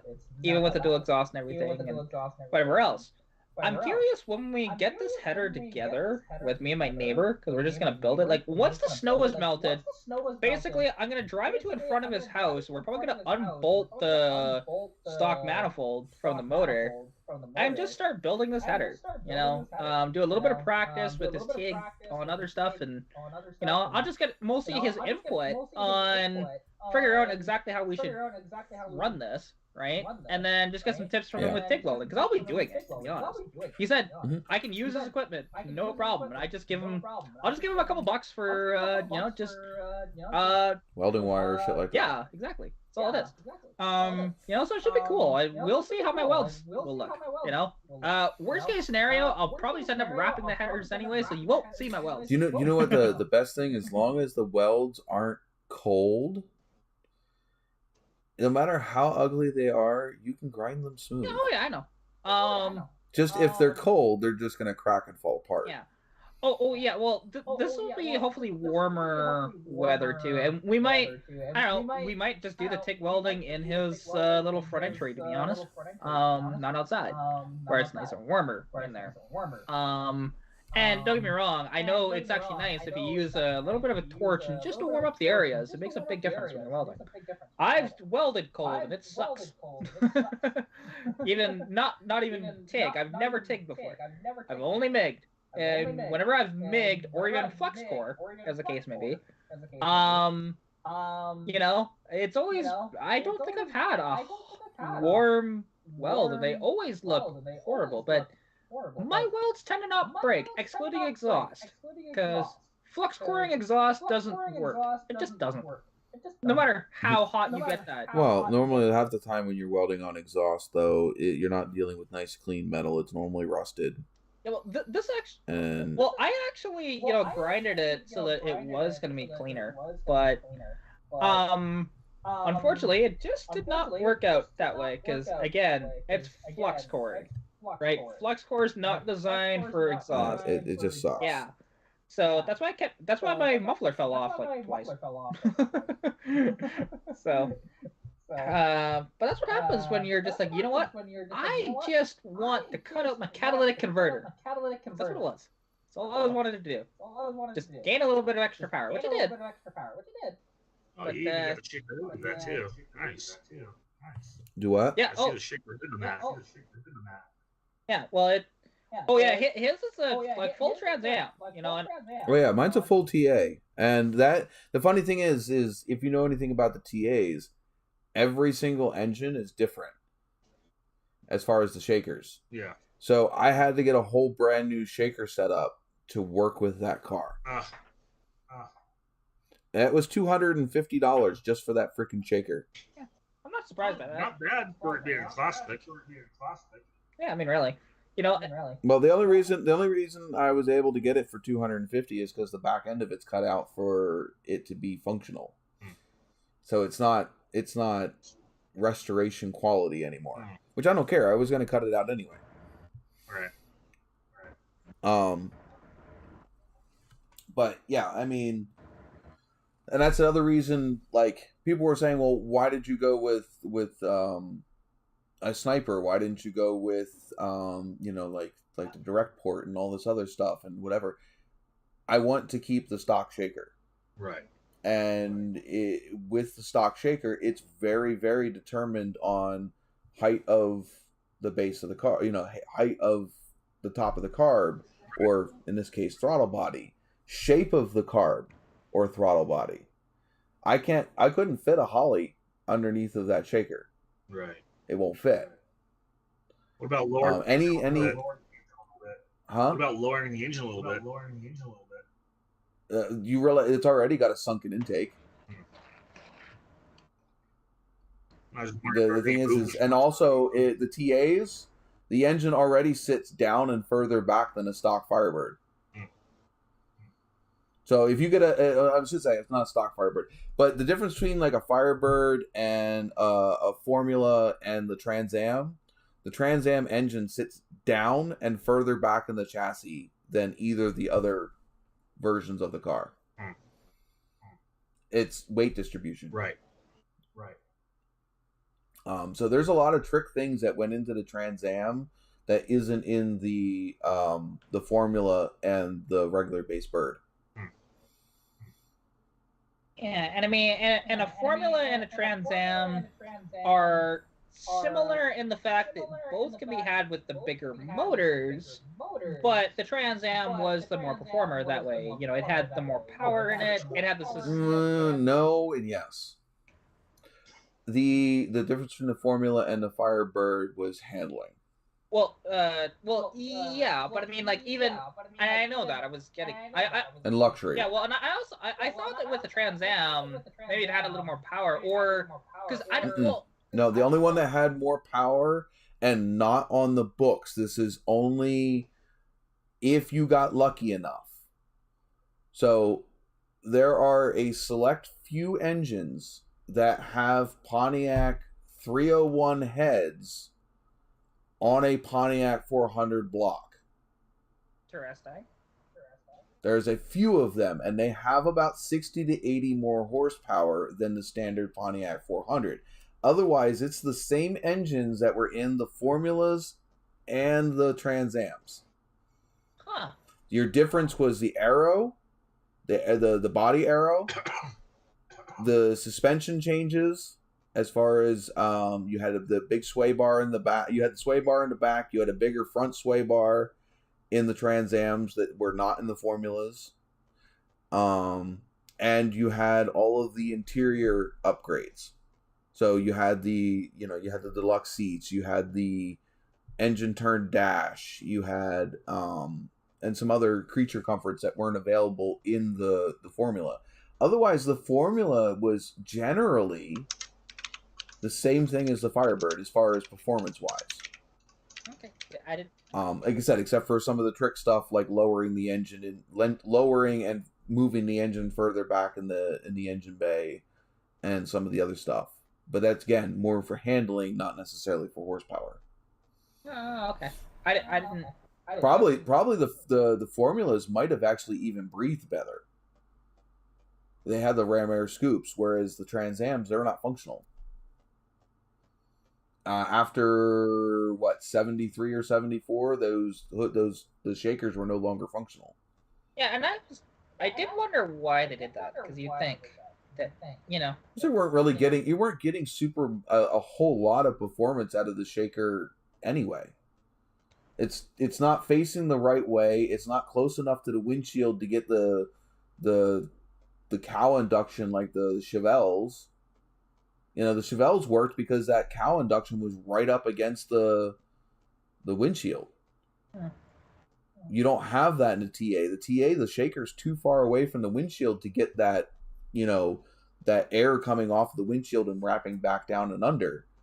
So you're not really getting a whole benefit compared to like the 72 and 73 formulas where you had that big snorkels right over top of the, I don't know, front bumper, front grill area. Well, actually, so on those, I didn't think they were actually functional on those early formulas. The formulas were functional. They had the same setup as the GTOs. Okay. Oh, maybe I'm thinking the later ones then. The later ones weren't that functional either. The later ones were just like the later Trans Ams. They were just more for looks than they were for actual performance. Oops.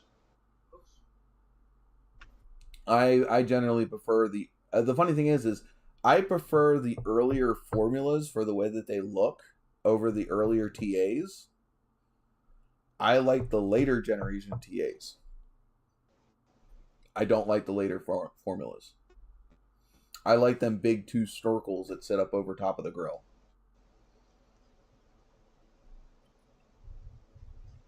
So, I mean, if I would have gotten an early TA, so like pre-74, I would go with a formula.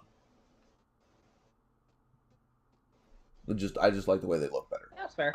You know, well, I mean, obviously, because like I was gonna, and I almost did buy it, but it was just looking at it. That red one. Not the red one. No, it was white. No, it was in the same yard, wasn't it? There was a red one in that yard too. That wasn't a Esprit. That one. The red one's just the one that I remember. Yeah, the red one was an Esprit that was actually like a pretty much a loaded car. Cool, but it's just like. It was going to be out of my budget. So, you know, at the time, that was, I want to say it was a 75, maybe 74 formula. You know, so it didn't have the big snorkel ones. It had just the fake, you know, vents in the hood. And, you know, I just thought this is cool. And it had a 403 in it, automatic, you know. It just needed a bit too much. And the fact that it did not have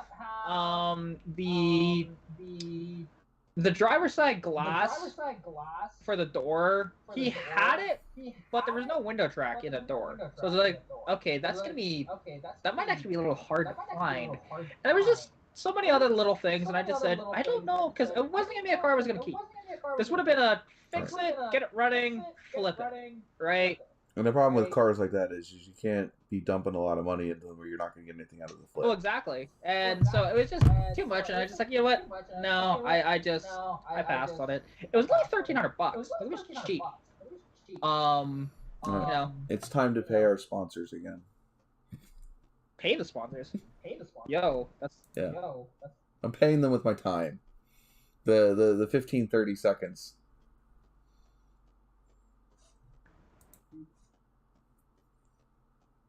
Oh, I got the ad on my computer. Oh, there we go. It just took like 3 ads.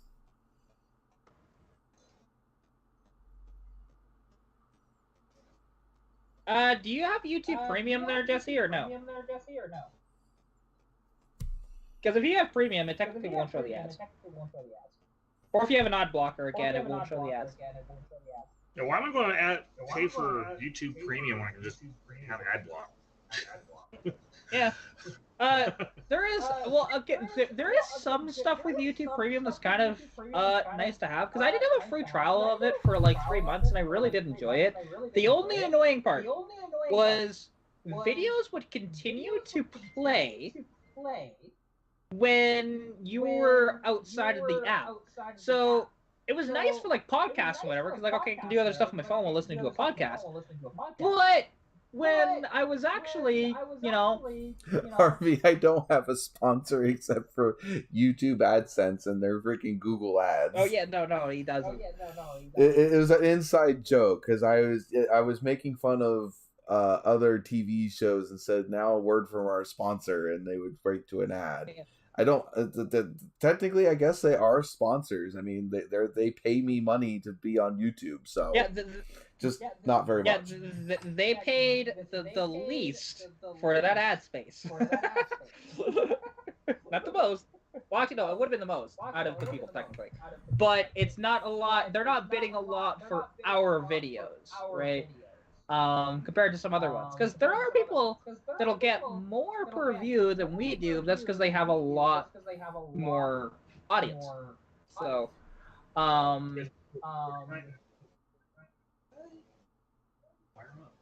yeah, see, like, and playing YouTube in the background was kind of convenient. But like I said, if you're watching a video where you actually wanted to see the detail, but you got say a text message you're going to reply to, or whatever, it would continue playing, which was so annoying. So other than that, and not having the ads was very nice too. But other than that, it was just no.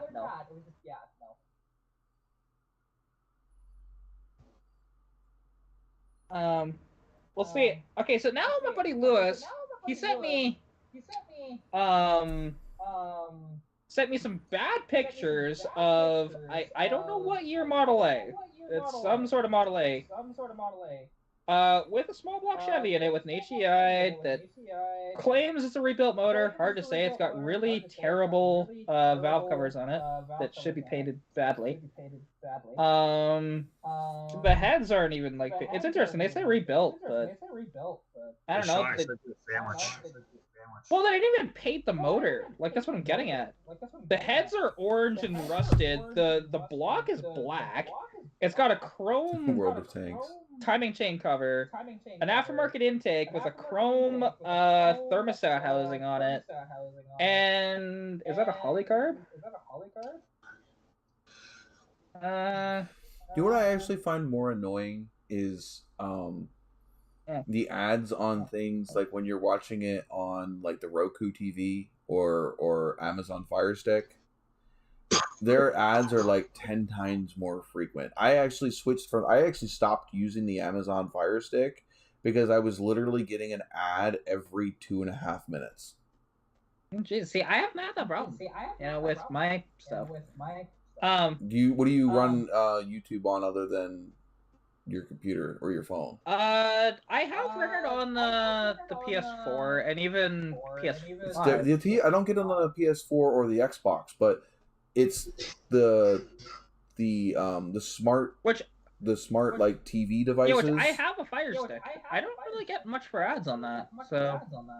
Oh, the Fire Stick was absolutely fucking horrible. Even the Roku, it wasn't that horrible a couple months ago, but after Roku had that beef with YouTube, now there's like 3 times as many ads on it. I always figured because of how ads have been going for the last 50 years, like especially with the internet being the way it is, that ad time would basically become the time that you're watching anything. You know, you got like 10 ads, and you get like 10 seconds of actual video. Is the way it's going. Yeah, it's ridiculous. That movie, Idiocracy. No, I haven't seen it. It's a great movie. See, the only thing is, because I'm looking at this. Okay, there's no firewall in that motor, so that's a problem. Or in that body. At the moment. Because the one thing is, he's asking me which one should he buy. He wants to get a new project, even though his international still a bit of a project. But that's a running driving car and a truck and it's cool. Here's a pop quiz question for you, Kat. What?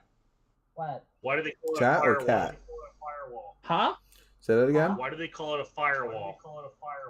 Well, it was originally designed to keep the anything that happened in the engine compartment from reaching the cabin. Yeah, No. There's not that there's enough. I'm gonna guess actually it might go back to actually non-internal combustion. Probably steam engine. Yeah, I was thinking like steam engines and trying to keep that, the heat away from that, and then it just morphed into firewall. No, we're talking gas engines. There was a reason for it. Well, other than if just getting rid of the heat and even the it being on fire, I don't know. It's because the original cars that were first coming out with combustion engines, that were run off petrol or oil or hard oil. The firewalls were made out of wood, and so if you had a fuel leak, it would catch the firewall on fire because it was made out of wood. Lovely. Ah, I was thinking the opposite. oh, okay, that makes sense actually. Yeah, well, that makes sense. Yeah, because it was so prevalent that not prevalent, but so common that they would catch on fire, because of crappy rubber hoses and stuff, leaks or whatever. It would spontaneously combust. See, and actually, that's the one thing, actually, I would need to look at his Packard again, because Roy Marco, he sold his 67 Chevelle project that he had to buy a 20, I think it's either 23 or 28 Packard. Really cool. Big ass car. It's so cool. It just needs reassembly at this point, because all the woodwork's been done, but I can't remember if it had a wooden firewall or if it had a metal firewall. Can't remember. I guess that might be a good thing to look into. Yeah. Well, for him. Well, the one thing is, Roy and safety don't go hand in hand, to be honest, because other than his minivan, nothing has seatbelts in it. He doesn't care for seatbelts. He's one of these guys, which I never understood that. I like the dude, but that's one thing I'll criticize. If I got an old car like that, I'd want to put seatbelts in it, just because. Even though the rest of the stuff would kill me inside if I crashed. Like especially, any of his 50 stuff, those don't have collapsible steering columns, that's gonna impale you. But hey, at least, I'll be in place instead of impaled and halfway through the windshield,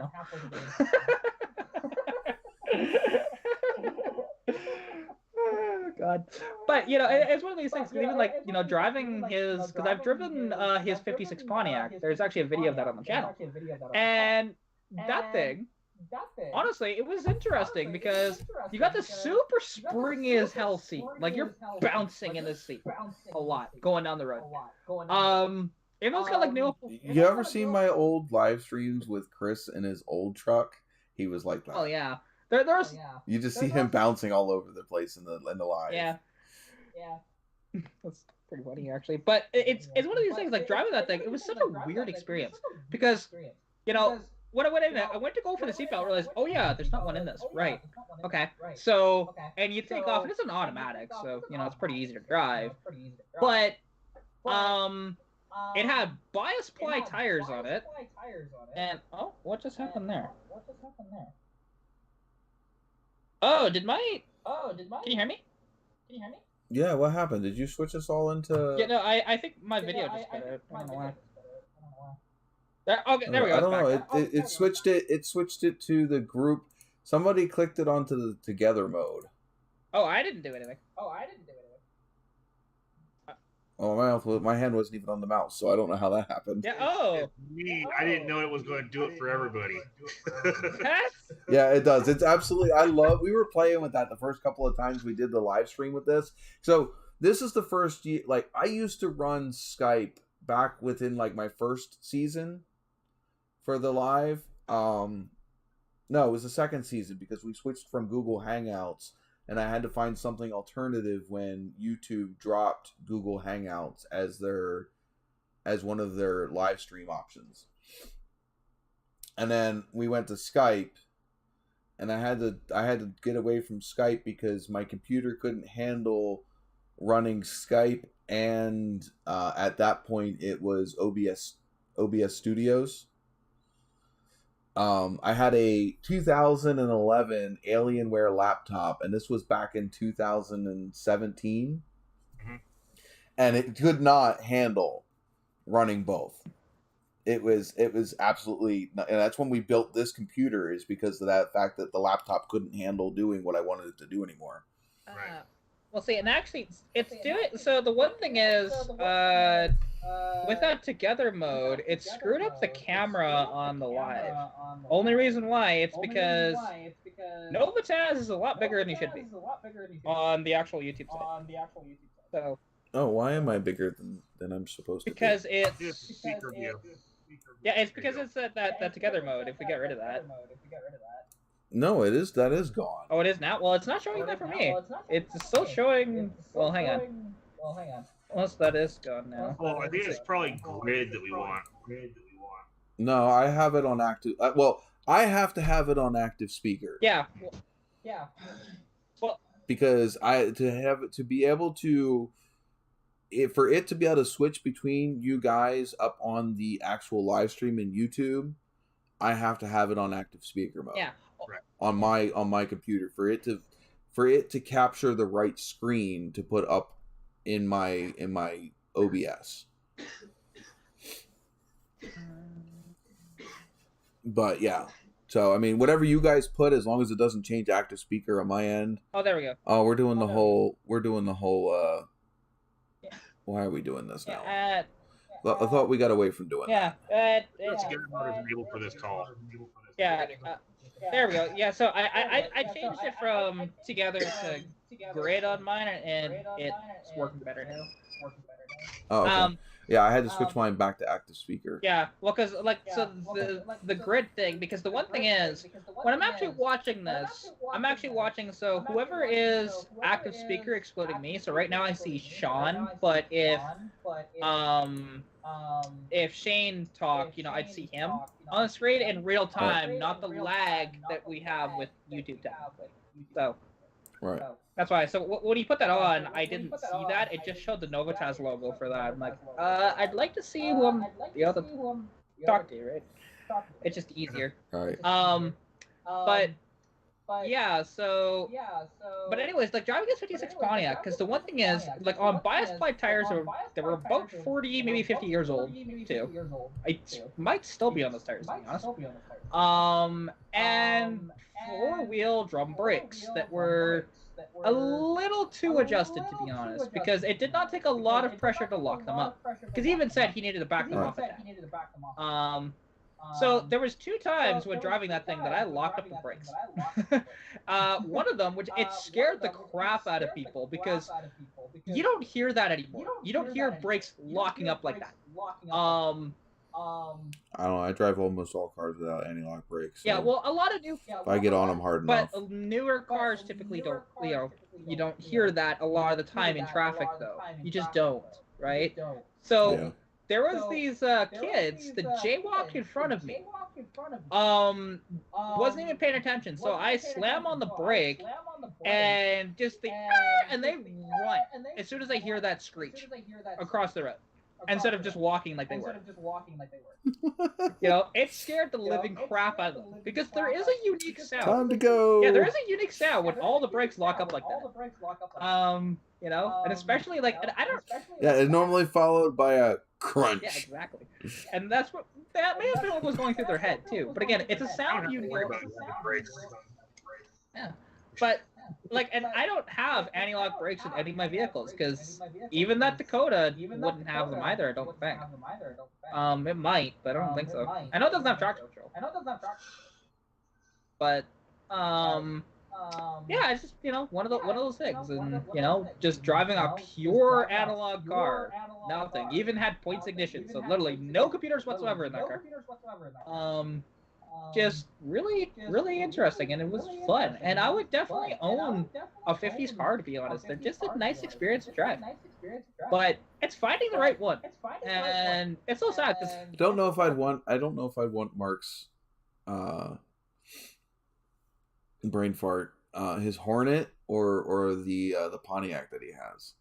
The Hornet is neat. The only problem with the Hornet, it has no upholstery inside. So when you're sitting on those seats, because sounds like a temporary issue. I've been a passenger in that car, and so the front seat has this thick ass blanket for the upholstery, right? That's all it is. It's not actually sewn in or anything with any foam.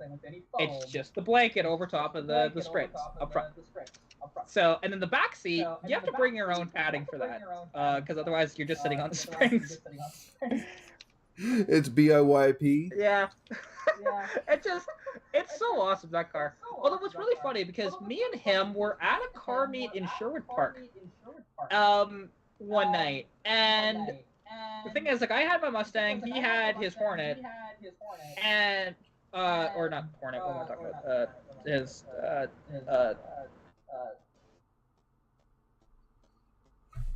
Why is my brain fried? Yeah, it is a Hornet. Yeah, no, I'm just... My brain, for some reason, went to AMC Hornet, not Hudson Hornet. It's like, no, he doesn't have that. Wait, no, it's a Hudson Hornet. Yes, that's right.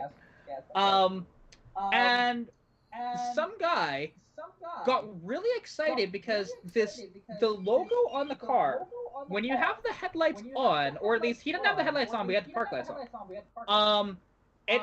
It actually ignites the Hudson logo on the front of the grill. So when he did that, some guy comes running across the parking lot because they thought it was a Tucker. I'm like, headlight's not big enough for one for that. And they obviously didn't know old cars that well, because like, you should know what a Hudson Hornet is. If you know older, like a little bit about older cars, the Hudson Hornet and even a Tucker, you should know how to identify those, because they're probably two of the most famous cars from that time period. I think I want to jump off of here and fire up some MechWare online if you guys have any more questions. No, go ahead. All right. We're probably it's after 12 here. If the chat keeps going as it is, we'll probably be on here for a little while. But if the chat dies, we might be off of here very shortly. Okay. And this podcast really is determined on whether or not there's a good conversation up here on screen, and also in the chat. Yeah. Right. The longer either end keeps going. I've been live all the way till 4:00 in the morning my time, which is, well, it's 1 now. And that's from running from 9 until 4 in the morning. We did. I think that was the longest one we had. Average is around 1 or 2 in the morning. So. Yeah, and he's all the way in the east, so you know. What, he's east too? No, we're western. He's even more western than me. Okay, yeah, I'm east. So I start mine at 9 p.m. Eastern, and I've run it till 4 a.m. Yeah, see, for Shade, it starts at 6. He's in California. So that would be, what, 1 or 2 in the morning his time? What? No, so... Like right now, it's only 9 o'clock. Yeah, like... Yeah, it's midnight here. Yeah, so... So you'd be... Normally we end these, give or take, at about 11 or 12 o'clock my time. So it'd be between 10 or 11 his time. Typically. You know, because it's 3 hours difference. I remember that. Not 2, but 3 for him. Between you and him. So for me, it's only 2. And yeah, so... We've gone another 20 minutes again. Yeah, Matt. So is there anything you guys would like to know about the prototyping or anything like that? No, I think we'll wait for updates as far as see where to come up with and what kind of progress you make the next week. Yeah. It'll probably stall out because I'm actually a pretty fast worker, so I'll have everything that I can get done before I can get like ahead in the block or whatever. You know. So, because I'd like to have a running engine here to do the testing. That way, I don't wind up setting everything up to her and her not knowing how to install it and something being wrong with it and having to send it back and all this stuff. Yeah. It worked out that I just send the whole engine and the whole unit. Wait. I thought you were just going to send me the head that way. You want to send me the entire thing? Yeah. Oh, okay. Why aren't you just getting goodies? Yeah, I didn't even think you were doing that. I'm going off of what you said about getting an engine. Well, I was just thinking, so, because you're gonna need an engine to run off of anyways, and I can't just pull my engine and send it to you, right? It just doesn't work that way. Because I was just thinking that I was gonna try and find you either a long block or a short block, because you said you had a head, but you just don't know where it is at the moment. hopefully that's localized to you that you can use just as a testing. And I thought you were going to pull everything pertaining to that and send it to me that way. I didn't realize that was going to be your plan that way. Okay. I had no idea. Genuinely. Well, if you get an engine, it's your engine. True. Yeah. Well, I mean, the thing is a lot of that stuff you could probably just take off of whatever the dummy engine is and put it onto the one that's in your car. Yeah. And that's what I was just thinking that way, right? So, because like the rest of the engine, I don't have use for another motor, to be honest. I really don't. I don't have anywhere to store it. Period. Because like I have to get it sent to Edmonton, if so, and store it in the C-can.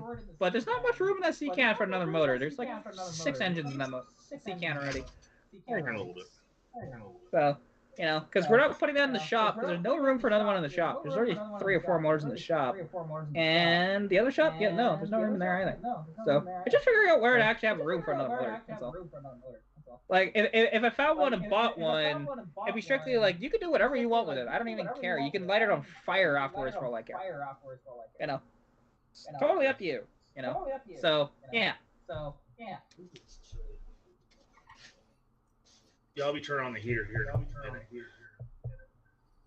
Somebody was asking a question. I don't know where they went. Oh, so no.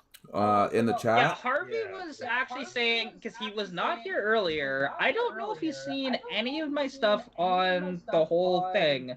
I can explain it to him. That's not a problem. So, basically, what we're talking about, my inline six, my 200 inline six, Shane is prototyping me a multi-port fuel injection system for it that's not going to be run off an ECU. He has already mocked up, and again, it's just a mock-up for now, on a 3.8 distributor to show how exactly it's going to work, and it's a little small video on my channel to show that, and with the LED board that he made, and that's just almost like a diagnostic board just to see if your engine's running rough, if the injectors are firing properly. That's what that's going to be for. That's basically what's been done so far. We're not up to the big stuff yet, like figuring out, the all the injectors and stuff like that. Yeah, so and that's basically what's been done so far. And just there's 2 videos I think I have on YouTube. There's the first one where he's just kind of explaining a little bit, and there's the other one with it kind of working. And that's just a mock-up, because it's going to run like Pertronics sort of sensors on it. So. But other than that, that's as far as we've gotten so far. So. Yeah. Also caught the tail end of a live stream. Which live stream? This one? It probably would have been mine. One of hers. Okay. Yeah, and which. Yeah, and again, the most has happened within the past couple of days. So. Before. I'm pretty fast. I do something. It's like now. Oh yeah. Oh, for sure. Yeah, and I'll see like if I can find a motor, because I know that if I found one up here, I couldn't afford to send it to you, because it would just cost a ton to do that. And I don't have anybody that runs to frickin' California for parts. So everybody I know runs east, not frickin' west. That's a problem. Or if they run west, they run into BC. That's different. It's not quite south enough. So. We'll see. Hopefully I can track one down for you. And if I can't, then maybe you can find one, and I'll see what I can do about reimbursing you for it. Just that sort of thing, because they're not expensive. You can typically find a full long block that's just an engine for like $200 typically, or sometimes free. It depends. So they're cheap. Yeah, I'll talk to some of the hot rod guys because I'm still a part of the antique car club, so I'll ask them if they've got any. Okay. Motor playing around. Cool. Yeah, because if it's a 200, because I can just make the system for the 200, and just ship it like that. But the 250, I'd have, of course, the potentiometer on the driver is going to have to be a little bit more than the 200 for the fuel ratio. Yeah, well, and also because the one thing is like if you were planning on sending me a motor, like if you did do that, a 250 would be a bitch to put in my car, and everything I've done customized, I'd have to undo to put a 250 in my car. So it has to be a 200. Now you can run. Harvey says road trip. Yeah. And yeah, road trip with a girl that's broke and doesn't have a passport. That's great. Because yeah, Whee! Yeah. Just whenever you see a cop, pull up behind a bush. And if you need some money, stick your leg out the side of the car and well, point to your OnlyFans account. But also, yeah, you caught that. It's also the whole point of not having a passport is tough. That's why I said you hide across, you hop skippy across the border. You push the little button on the side of your car, it packs it up into a suitcase, you duck underneath the bridge to the other side of the border, you pop out, and you hit the button, and you got a car again. Yeah, see, there are ways to get into the States that don't have roads, but they are like heavy freaking forests that you can't put a car through. So, that oddly enough, they don't patrol quite as much apparently. From what I've heard. Jump off tonight, guys. It was good talk. No worries. It was nice talking to you. See you later. Oh, so what do you guys want to chat about? Or we can stay on the same subject. I don't really care. Yeah, I mean, I need another beer. I'm out of either beer or I need to finish drinking the soda that I have sitting here. Yeah, I need to drink myself too. My throat's getting all sore. Use the force. Is it working? No. And Saber's asleep, so I can't even ask him to go do it. He's on my lap. I'll get it for you. Hold on. Give me a second. You're going to put it in an ad. You're going to have to hold your breath for a while.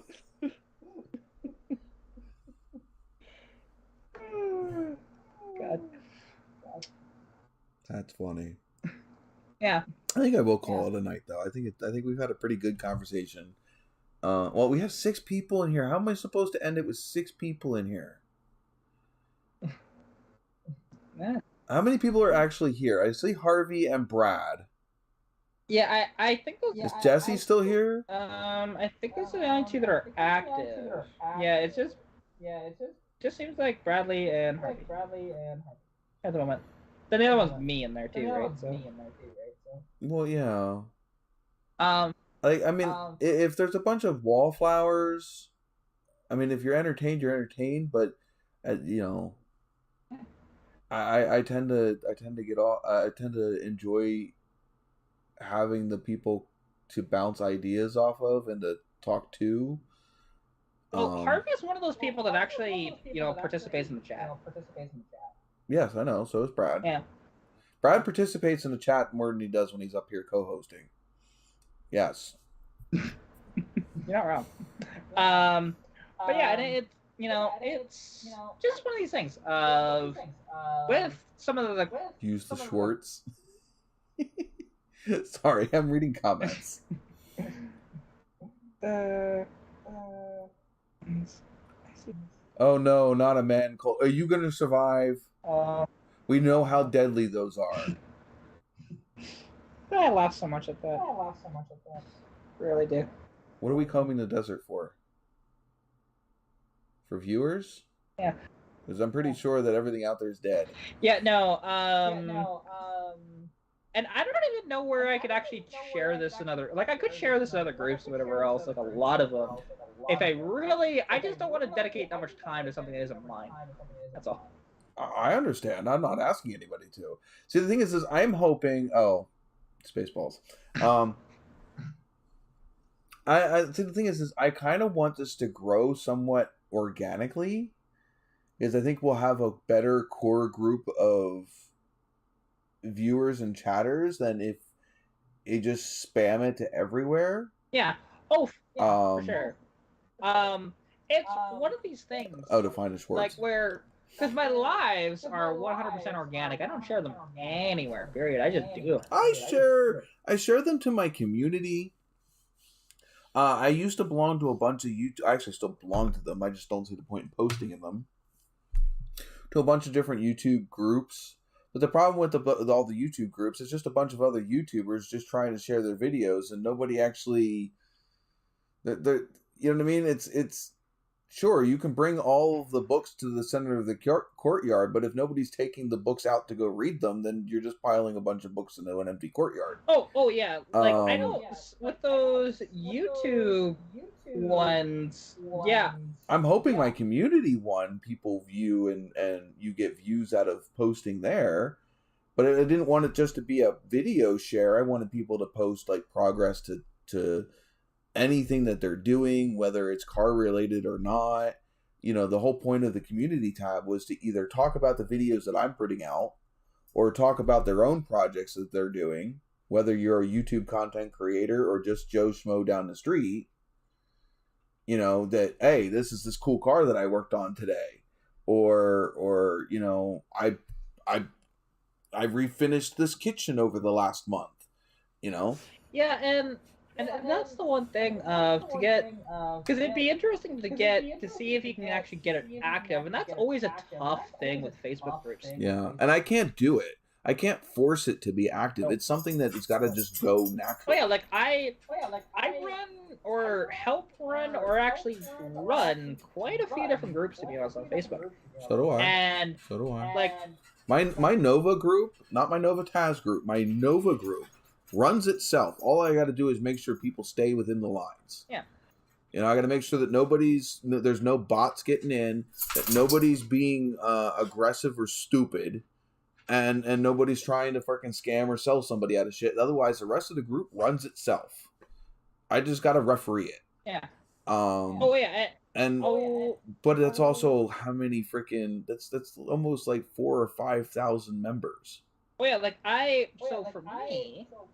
And actually, I do wonder, in that Nova group itself, like, yeah, even though we don't talk about your Novas that often, I do wonder if you actually posted it in there, of maybe...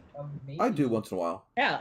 I don't want to spam that one, because unless I'm actually doing something with the Nova, I don't want to spam it in there, because, again, I'm leading by example. Yeah. I don't want a bunch of other people spamming non-4th gen Nova content in that group. Oh yeah, well, and well, Nova, Omega, Ventura, the X body. Yeah. I don't really care if it's strictly Nova, as long as it's a 4th gen X body.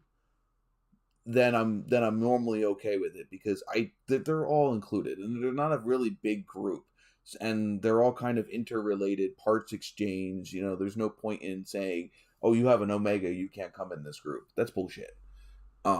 Yeah. It's predominantly 4th generation Novas, but what the hell is it? Sister cars? Why not let them in too? Yeah, oh yeah, and actually, Shane, there has been a little bit, not quite as much. Like, to be honest, it's one of these things where there's still gonna be those sort of. Yeah, I wouldn't pay attention to those. Yeah, like honestly, they're just gonna be the loudest and the most outspoken, but they're the least ones that matter. Yeah, well, like, here's the thing though with the haters, because all I do with the haters, yes, I will reply to their comments, and I'll keep going until I run out of steam, basically. And it's not because I'm upset. I'm feeding the algorithm. That's what I'm doing. Yeah, because they leave comments. Yeah. They leave comments and they interact, and that's why, like, when I have videos that get a lot of hate, like, because the most hate video I have, actually there's two. It's any of the stuff I've done with No Boys Allowed in the past. Those two videos have got a ton of hate.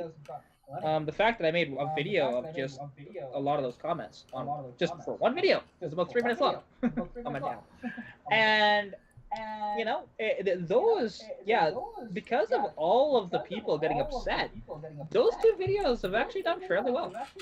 The one in particular has like 2,700 views. I'm not sure what the other one's at. I have to look.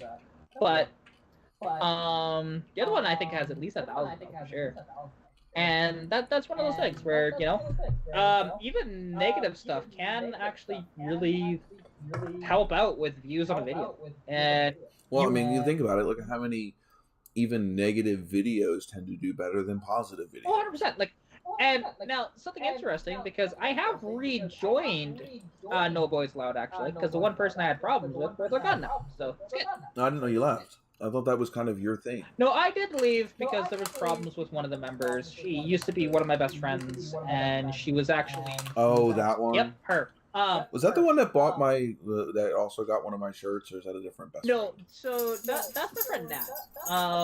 We don't talk as often anymore, but once summer comes around, we'll see each other a lot more, and we'll start talking again. That's just how it goes, that's me and Nat. She's a cool girl. She has her little Ranger Danger. Or as the memes say, a Ford fucking Ranger. Do you still talk to that one that you helped on the side of the road, or is that her? No, it's not her. Actually, we haven't talked in quite a while. I could throw her a text, but I haven't. I've been meaning to. I just haven't done it. And like her stuff. So it technically wasn't on the side of the road. That was in a storage lot, technically. But it was just on my way to Edmonton, and I saw her post in a thing. There's a Jessie still. And Harvey, I will 100% be at that. So actually, something I've talked about on my channel. May as well talk about it here because sure, go ahead. So May 13th, I'm actually going to be doing. My car is going to be on a dyno, my little inline six, and we'll see if I make the least amount of power on the day because there's going to be This dyno day is really cool. It's called Girl Power, and it is women centric. Now, men are allowed to come and they can put their cars on the dyno too. But one of the things is he's how sexist. And honestly, it's just going to be so awesome. And because I'm helping promote this, he's giving me free pulls on a dyno for the day. So I will get free pulls on the dyno, which it's not going to make a lot of power. I already know that. In fact, I'm pretty sure I will make the least amount of power. Are you going to be able to spin the rollers over on the dyno? Yes. The fact that it's also a trailer dyno too. So it's one of these things. There's gonna be a ton of dyno pulls, and I don't know if I'm gonna be at the beginning of the day or towards the end. I have no idea. I know I'll be there. It helps that I've got a manual. It helps my rear end. Honestly, it helps with everything I've done to that car. Nothing has reduced power. Everything has gained it. So be curious to see what it is different between the last time that you ran it and now. Well, I've never had the thing on the dyno. That was my other car. Well, did you have? You had one of them on the dyno, didn't you? The convertible. Yeah. Oh, well, yeah, that's different. Yeah, no. Honestly, it'd been nice if you would have been able to get that one on a dyno before you did any of the work to it. Oh, and it could have potentially happened. Unfortunately, it just didn't because you just at this point you just have to go off of whatever the reported stock numbers are on the internet. Yeah, which I do want to do something because hopefully I'm hoping before then that me and my neighbor have that header built for the car and it's fully set up in the car and everything, and then I go on the dyno because I do want to see the differences after, say putting a cam in it, after that, and then, or even, maybe the header isn't done by then, that's fine, just with the stock manifold with the dual exhaust and seeing what it runs and then putting the header on it and seeing the big gain it's going to get from that, putting a cam in it, seeing the gains it's going to get from that, and even this prototype EFI, what it's going to get from that, it's going to be all this different stuff, and it'll be cool content to see. And the car, if numbers in my head are actually accurate, after I don't think any of the numbers in my head are accurate. Well, with everything is done, I will actually be within high output 302 numbers, both horsepower and torque approximately, without turbocharging, which is quite impressive without doing a bunch of internal work. It's going to be within that range, not quite, but close. Which is cool. I should be, when it's all said and done, with everything. With the exhaust, cam, all that different stuff. And with this injection, I'm going to be somewhere around 200 horsepower, somewhere around 300 foot-pounds of torque. Give or take, right? Those are just sort of conservative numbers. They might be a little high, but not off by much.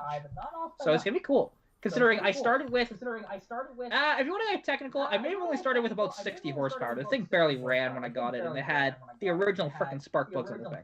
So, and actually, that's something I want to talk about because it was such a funny comment that I just have to say this. So, in one of the groups I was just posting, I can't even remember what it was, on the car. But, oh no, that's what it was. I was posting this thing that, so technically, just about every year a Fox body is a 1-year only model. I was talking about some things that make the 79 to 82 1-year only models, because they're just some little different things. I mean, there's a lot of cars are that way. They change little stupid things. Yeah. But like the Chevy stuff, we don't consider it a new model unless they completely overhaul something. Oh, for sure. But also like there's some stuff that did change that wasn't like weirdly. So 79 Mustang, the door handle itself on the inside is on the bottom of the door. The door lock is actually in the middle with the armrest, which I didn't know where the door lock was on the 79 door that I was dealing with in the video. 1980, they moved the door or handle up, but the door lock was still there. And then it was 1981 was the first year that actually had the door handle and lock up top. But anyways, this guy comments and tries to tell me that, oh, because I've gotten rid of the originality of my car, you completely devalued it. Which is so funny because I bought my car. Who cares? Well, also, I bought that car as a $500 car that barely ran, that was a part. I put it back together, and that car is worth a hell of a lot more than I paid for it now. But the thing is unless you're going to sell it, what does it matter what it's worth? Exactly. It's just one of these things where it just seeing that comment, I laughed so hard. I was actually on the phone with my buddy Keith at the time. The only time you should ever care about how much a car is worth is if you plan on reselling it. Yeah, and at the time when I first bought my car, I was kind of worried about that because I wasn't sure if I was going to keep it. Obviously, I am now. But like everything I've done, it's funny. Before, see, your car now has cat tattooed on its what is that spot on your lower back? It's a tramp stamp. Your car now has a Catarina tramp stamp, so it's not going anywhere. It's dedicated to you. Did the lock knob go front to back? It was in the armrest at the front of the armrest, to be honest. So like at the very front of it, in between, it was just a little button essentially that you went up, down with. That's it.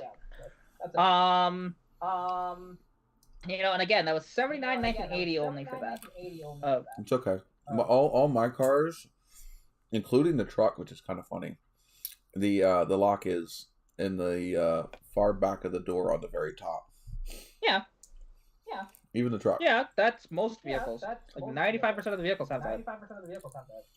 Though the Nova and the TA is just a little stub. Yeah. Well, like on both of my Mustangs, they have these little tiny pieces of chrome. They're about that big. They're rounded off, so you can't even put a coat hanger on it to easily unlock the door if you lock your keys in it.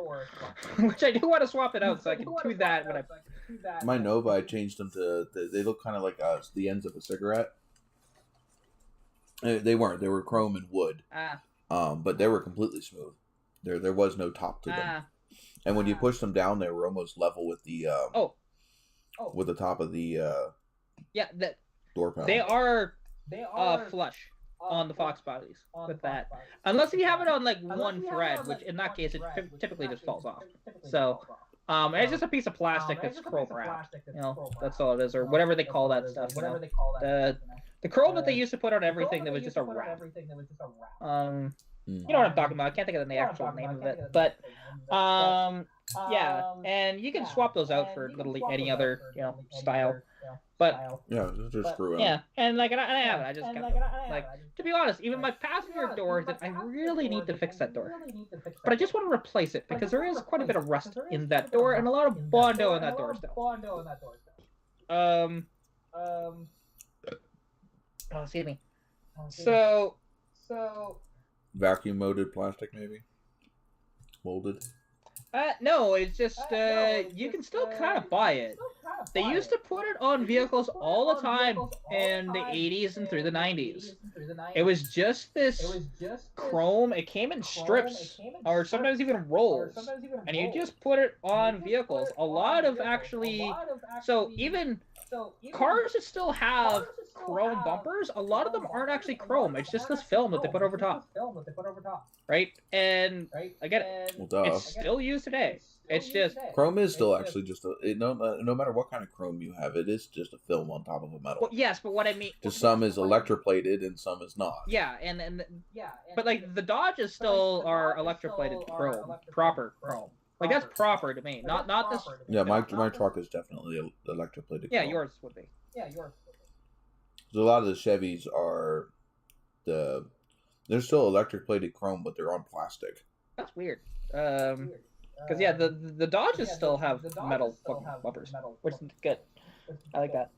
But it's it's just one of those things though that again they still use it to this day. It was just used a lot more back then. A lot of modern Chevy trucks. It's like the cars. It's just a cover over top of another bumper.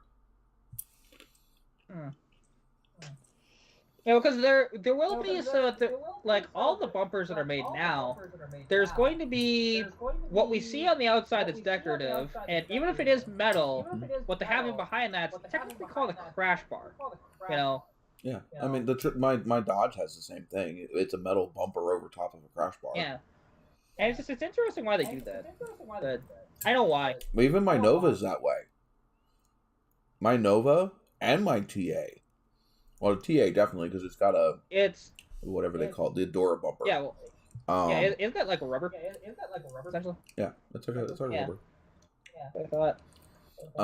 But even my Nova, it has a full solid metal bumper, but underneath of that is the crash bar. It bolts to the crash bar. I'm surprised on the Nova, because I would have thought, the generation of Nova after that, yes. No, that started in like '73. That's why the 73 and 74 Novas are considered the big bumper Novas. Oh, I didn't know that. Okay. I always thought that they just extended that bumper entirely, but no, I guess I put a crash bar behind that. I didn't know that. Crash bar and bumper shocks. Anyway, give me 30 seconds of your time.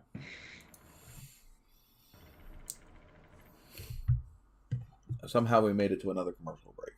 That's how it goes. Okay, woo! Only one out of my end. I will reset my timer. I say that, but actually. Yeah, I'm gonna reset my timer there.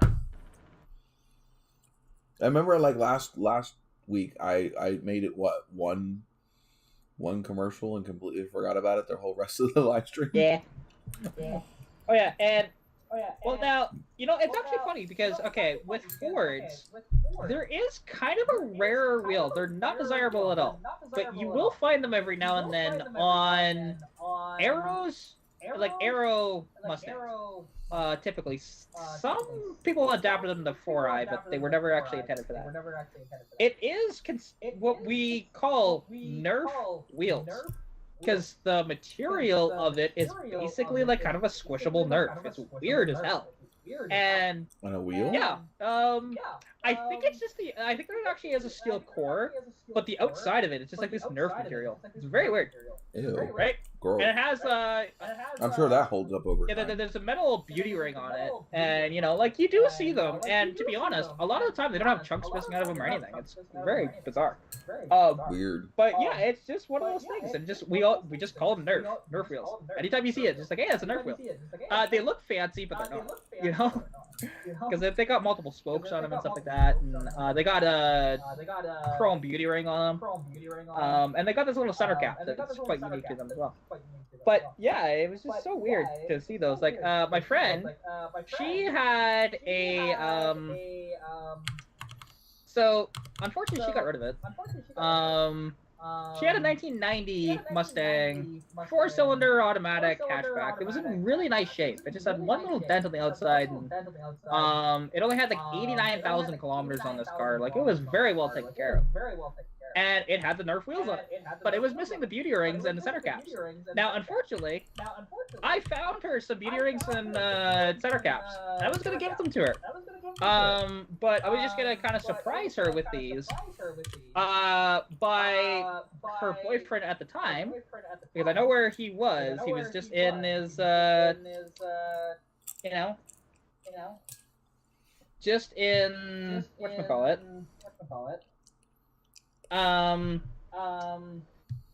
He was in his yard or at least I thought he was, which he actually was in his yard at the time. It's just I couldn't get his attention because I guess he was just in his little. He's got a little trailer in his yard that he will hang out in when he's not working on his cars. But yeah, so I just basically I left them just put by his front door because I didn't even knock on the door because I didn't know if he was actually there or not, or if he just accidentally left his gate open for some reason. But then I took a picture of it and sent it through Instagram. And it's like, hey, these are for Missy, your girlfriend. And it's like, oh, we actually broke up. It's like, oh, really? Yeah, she doesn't have the car anymore. Damn it! So I did that all for nothing. So, well. And I didn't pay anything for them. It was a parts car that my... But you could sell them to somebody else, maybe. They're not worth anything. They're not. Everybody gets rid of those. Not even because they're rare? They're rare, but nobody cares about those wheels. They go aftermarket. Nobody keeps those wheels, to be honest. Unless they're doing like because the one thing is they're an up. Oh, if you get somebody that's doing an actual restoration. Yeah, a restoration on a non-GT or an LX because they were. It wasn't the top wheel; it was kind of their middle wheel, right? So it's just kind of one of those things. Base wheel you'd find everywhere. Top wheel you found everywhere. You didn't find the middle one. Almost anywhere, Just one of those things, or just like my car. It's very weird because I've not seen another Fox body that has this designation on it other than mine. So factory tire size is on the car because usually on every other Fox body on the tag it'll say same size front and rear. That car actually says no to that. From the factory. Well, no, I don't run the same size front and rear, but that's just me. Well, I run same size front and rear in the wintertime, not in the summertime. But the thing is, so, I don't think I know if I had the same tire front and rear since I bought it. Yeah. Well, I mean, I only run the smallest tires in the wintertime for obvious reasons. I run an undersized tire in the front and an oversized tire in the back. Yeah, see, and I run both slightly wider tires. Well, in the back I run really wide tires. I've run as narrow as a 6-inch tire in the front. Wow, yeah, see, I think mine are like maybe 8s. The average is about 8 for a normal size tire.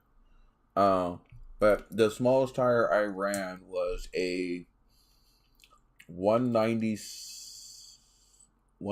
or 196. 190. 65 R15 in the front. Okay, it would have been 195. Probably. Because 190, you typically, they usually do it in 10 intervals, and it's usually at 5s, right? It's not very... It was small. It was a little Pirelli tire.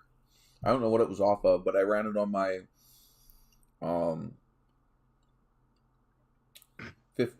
15 by 6, whatever my Craigers are. I ran it on those. Well, cause it was a tiny tire. Well, but anyways, stock tire size for a 81 Mustang, which again is weird to see this. It says on the door tag 175 7014 up front and 185 7014 out back for the stock tire size. Which it's like so weird because I've never seen one that says that. All the other ones will say 185 or 195s all the way around typically. So I don't know why that one's different. But unless there was, and I don't know. And I do wonder if that is one of the reasons why, because maybe there was a defect from the factory and that's why they did that.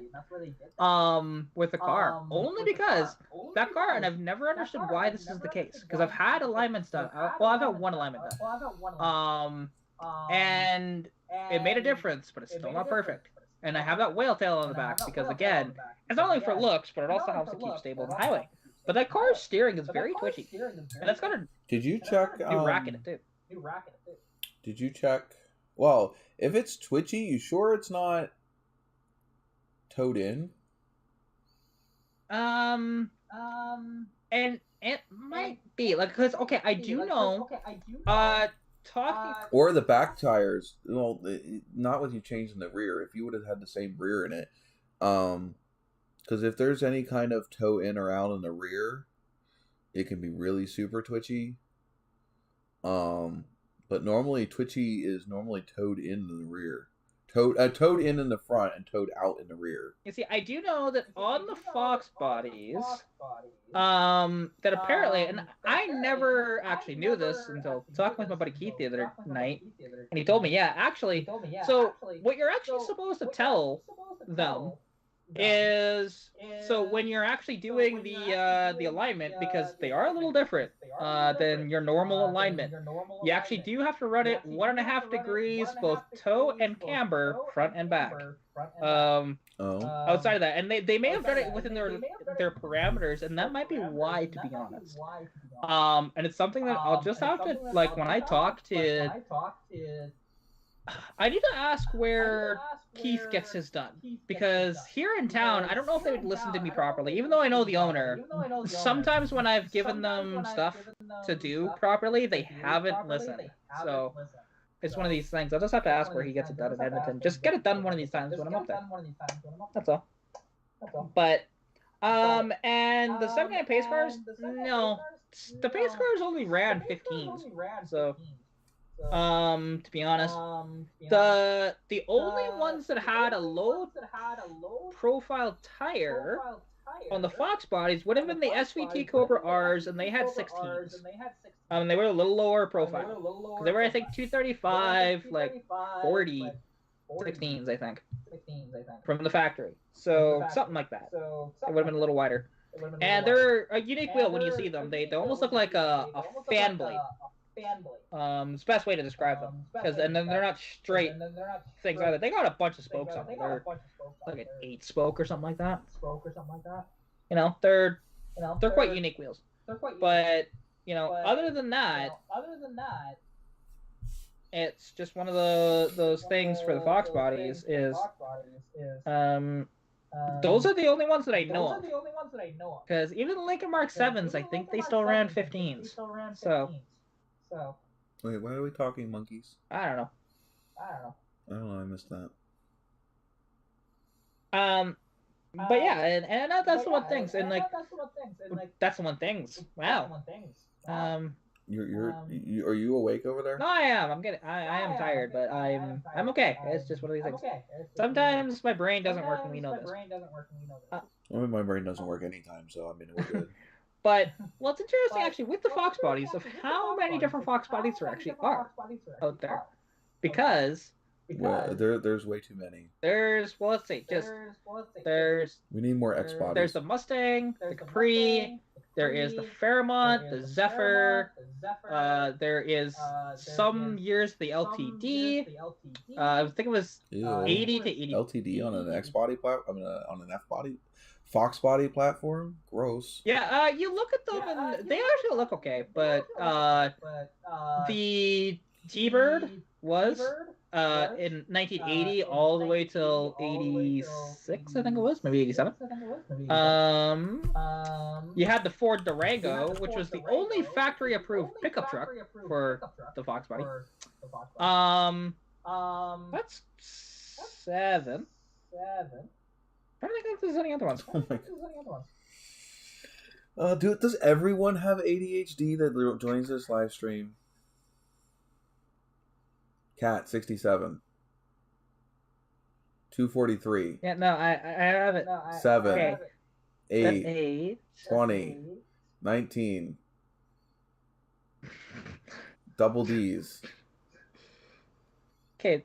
If you don't get distracted by titties, I don't even know anymore. Don't picture the titties. Don't do it. I could probably get pictures of titties if I wanted to right now. So that's the beauty of being a lesbian. Probably. I could too. Beauty of being a lesbian that's single. Just we won't go into no. I can get I know enough people. Yeah, I'm in yeah. Well, I'm not doing that online. But I think 8 that I can think of. There might be more, but I think there's 8 at least. For the Fox bodies. So, and it's quite a bit in how much different they are, to be honest. From 1 to 1 because they have a lot of similarities, but they have a lot of differences from every single one. And I want to say that it is the only car, or maybe not the only car, but close to it, that would have had variants for a pickup truck, a coupe, a sedan, a hatchback. So wait, what pickup truck? A wagon, the Ford Durango. It was the only factory approved pickup truck. It was not built by Ford. They made 212 of them. There's actually a video I've done of one on my channel. They're quite unique. They all had 200 inline sixes with a C4 automatic. It's very weird that they picked that motor, but they did. 33. Oh, never mind. I know what he's doing. Yeah, I know what he's doing. But yeah, so pickup truck, hatchback, sedan, coupe. They also had a wagon. They didn't have a two-door wagon, so there's that. But they had basically everything, to be honest, because they had a convertible as well. Yeah. So, because I'm trying to think, what other sort of platform of vehicle would have had pretty much all the variants of it, right? Because there's not many. Monster truck. Well, that's not actually a. No. They don't make those. What about bus? Is there a Fox body bus? I don't think so. Come on, can you imagine a Fox body powered Volkswagen bus? Yeah, that'd be awesome, actually. It would have had more power. Right? Would have had. That thing would get up and go. Even with a 4-banger, it'd have more power. Do you realize? Oh, did you see they're actually reproducing full sheet metal Volkswagen buses? All brand new sheet metal. Really? That's cool. Yeah. I saw it on somewhere earlier this week. Well, you know what? Full sheet metal Volkswagen buses. Well, from Dodge, actually, something that's just. Yeah, you can get. Chevy's doing it too. New bodies of old cars. They should have done this if they would have started doing that back in like the mid '90s. Oh my God, they'd be killing of it now. Wait, well, actually, because something you could actually get from Dodge, because I wasn't just thinking the factory stuff, because Speedcore. Okay, my cat's gonna photobomb now. Okay. No, it's a firewall. Can you move? There you go, buddy. Come on, you can do it. Go on. There you go.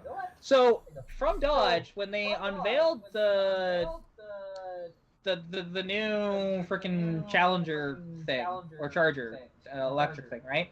They actually did talk about at that whole thing of, oh yeah, by the way, if you want a full carbon fiber body for a 68 through 1970 Charger, you can get one from an authorized Dodge dealership.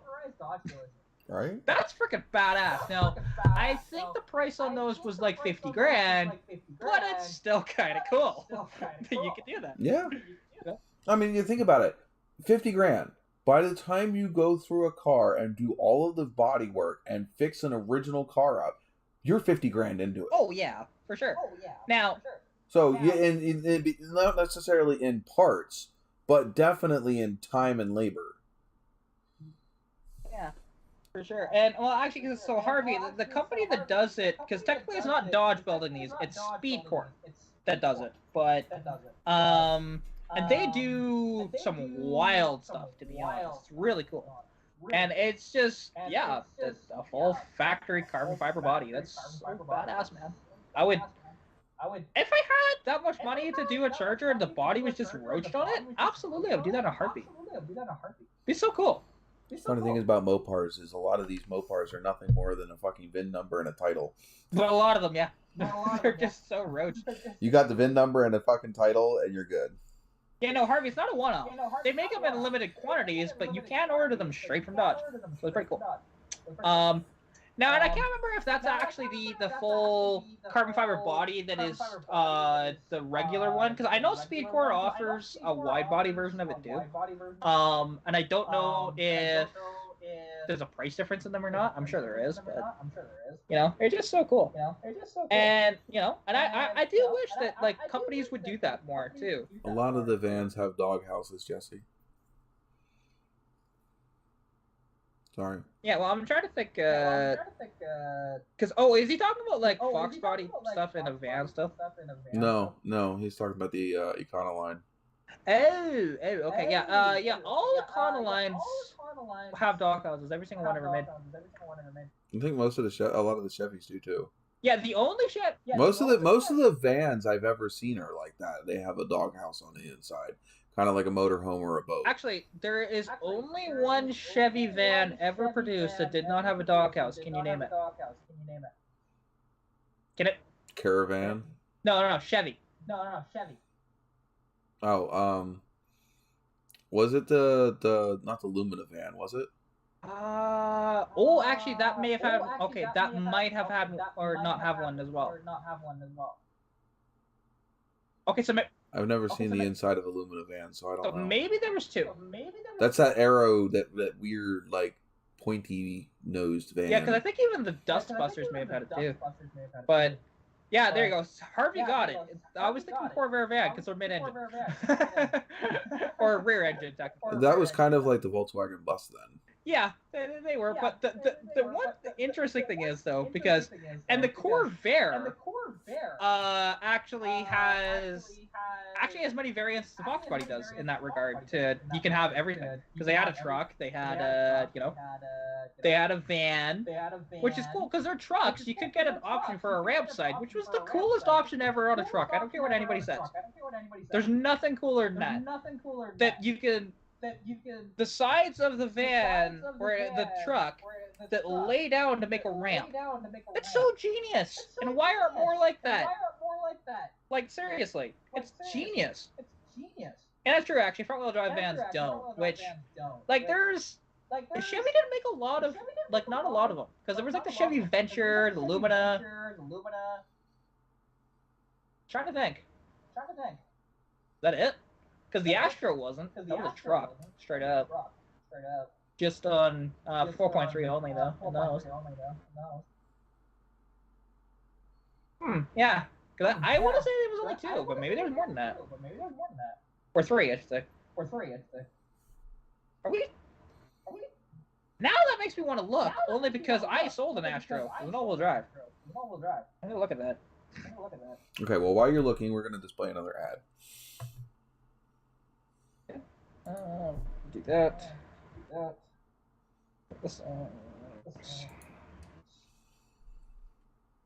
They're saying the Transport, the Astro had the 2.5 option. I guess that. Okay, the Astro did not have it. Okay, I was wrong. There we go. I was just looking at because I sold a 98 GMC Safari, same thing as an Astro. They're identical. So because I thought they only had the 4.3, I didn't realize you can get a 2.5. Interesting. Well, actually, looking at this one, it really doesn't. It has a very thick dash, but not an actual doghouse, though. No, I'm looking at one right now. Astro van definitely has a doghouse. Engine is almost completely under the dash. Which I think it's completely under the dash, but there's not actually a doghouse on it.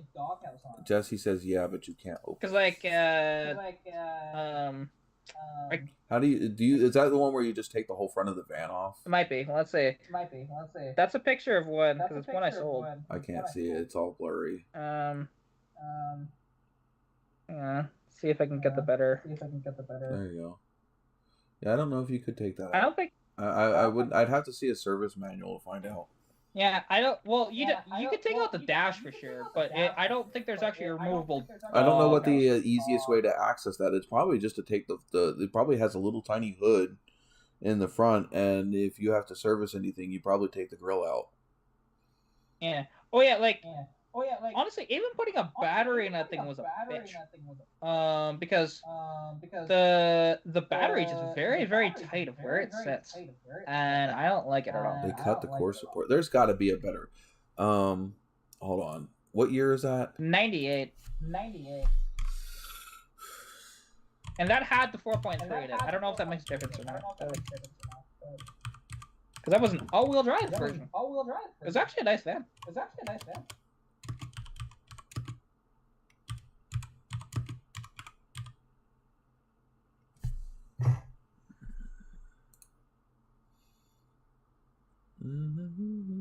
Because I didn't do much with that. Yep. Oh. There is. That's the Astrovan. Yeah, Astrovan's what we're talking about. Yeah, there's a doghouse. Oh, okay. There we go. It just doesn't look like it when you look at them, right? So.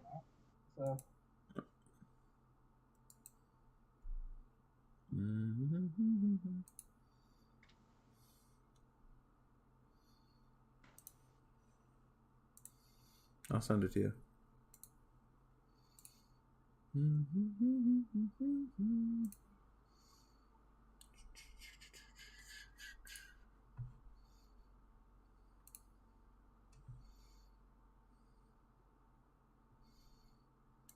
Yeah, I mean, I believe you. It just, you look at them and it just doesn't look like it, right? But. Mm-hmm.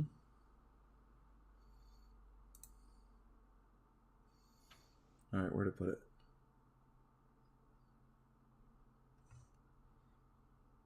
Can't be downloaded securely.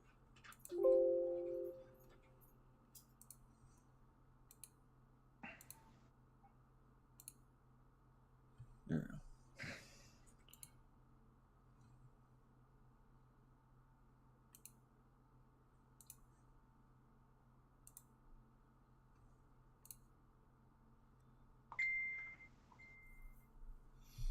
Oh, okay, that whole thing opens up. Okay.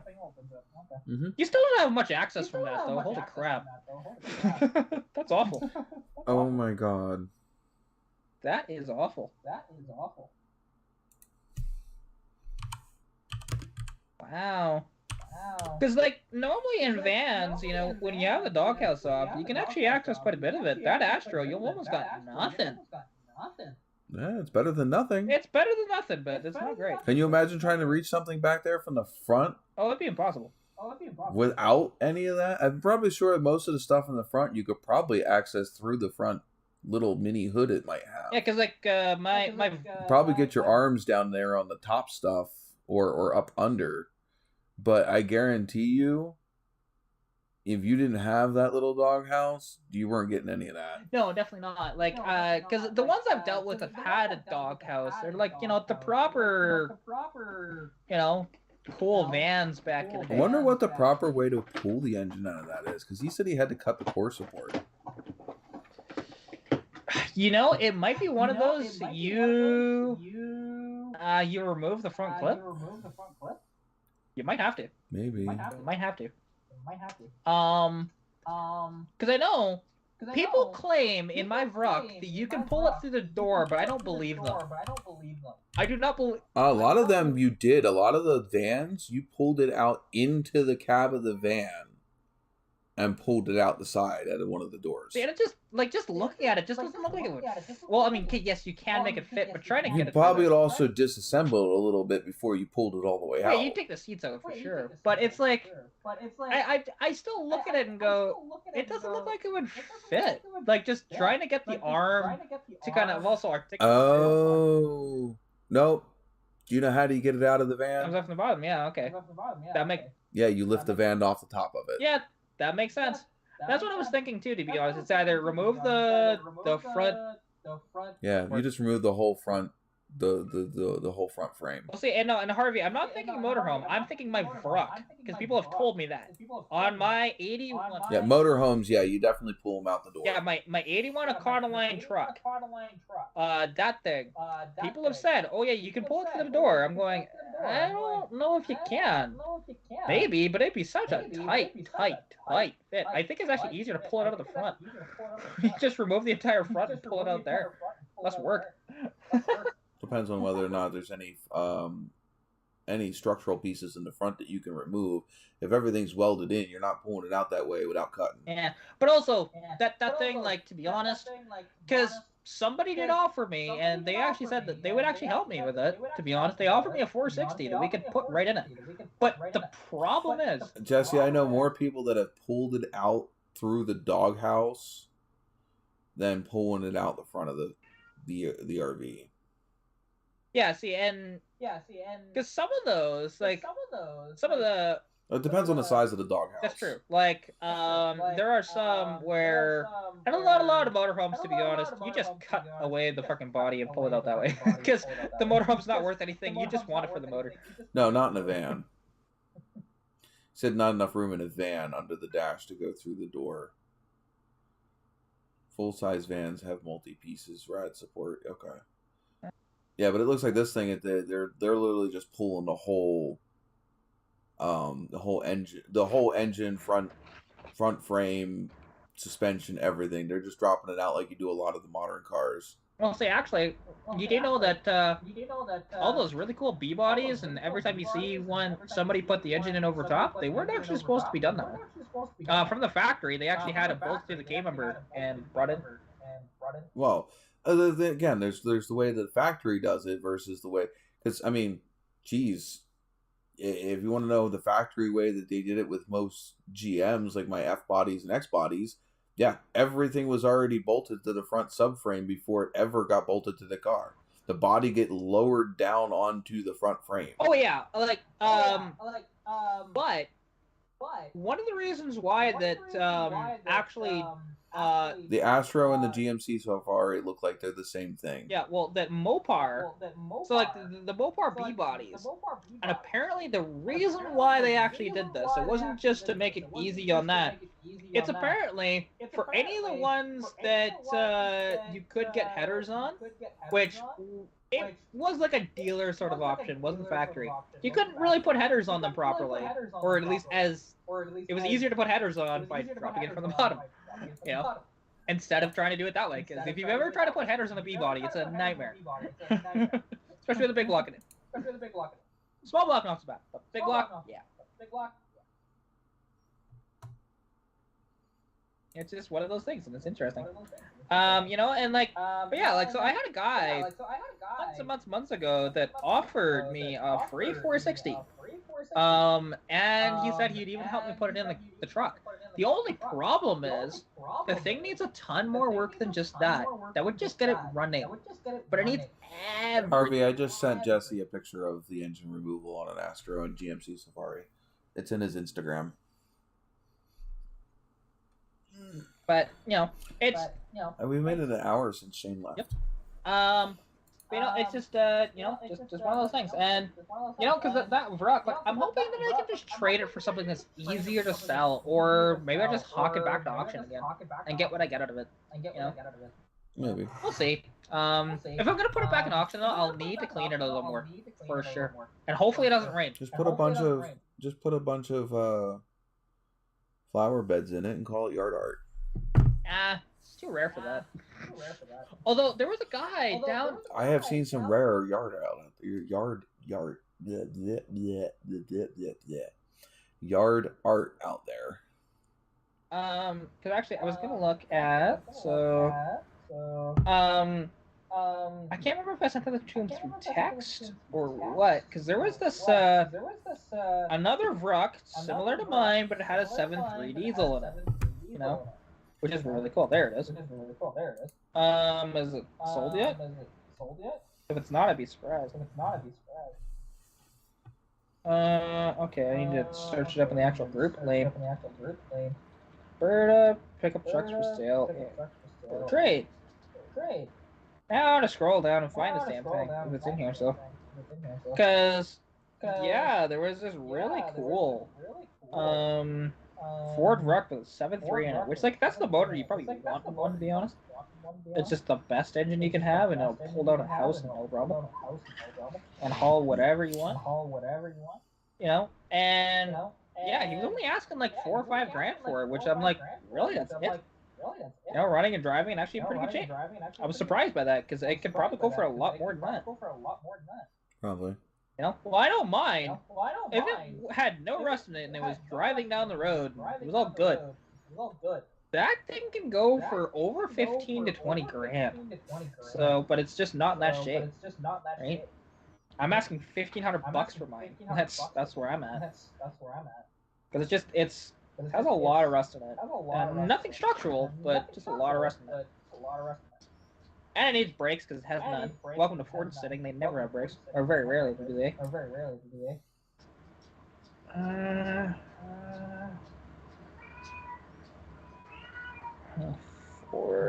So. I'll hire a kitty cat. Yeah, he might want food. It's about that time. Yeah, well, I thought, let's see, is there still food in there? Oh no, they emptied that. Okay, I guess you finished your burger, so I'll give you food. But that's the one thing with him. You know, because whenever I go to McDonald's, I always get the cats a patty for themselves, and I just break it up into little pieces, and they have half each. And which is funny because they always ask, "Oh, it's for your dogs?" I'm like, "No, it's for my cats." They always think it's for a dog. No, it's my cat.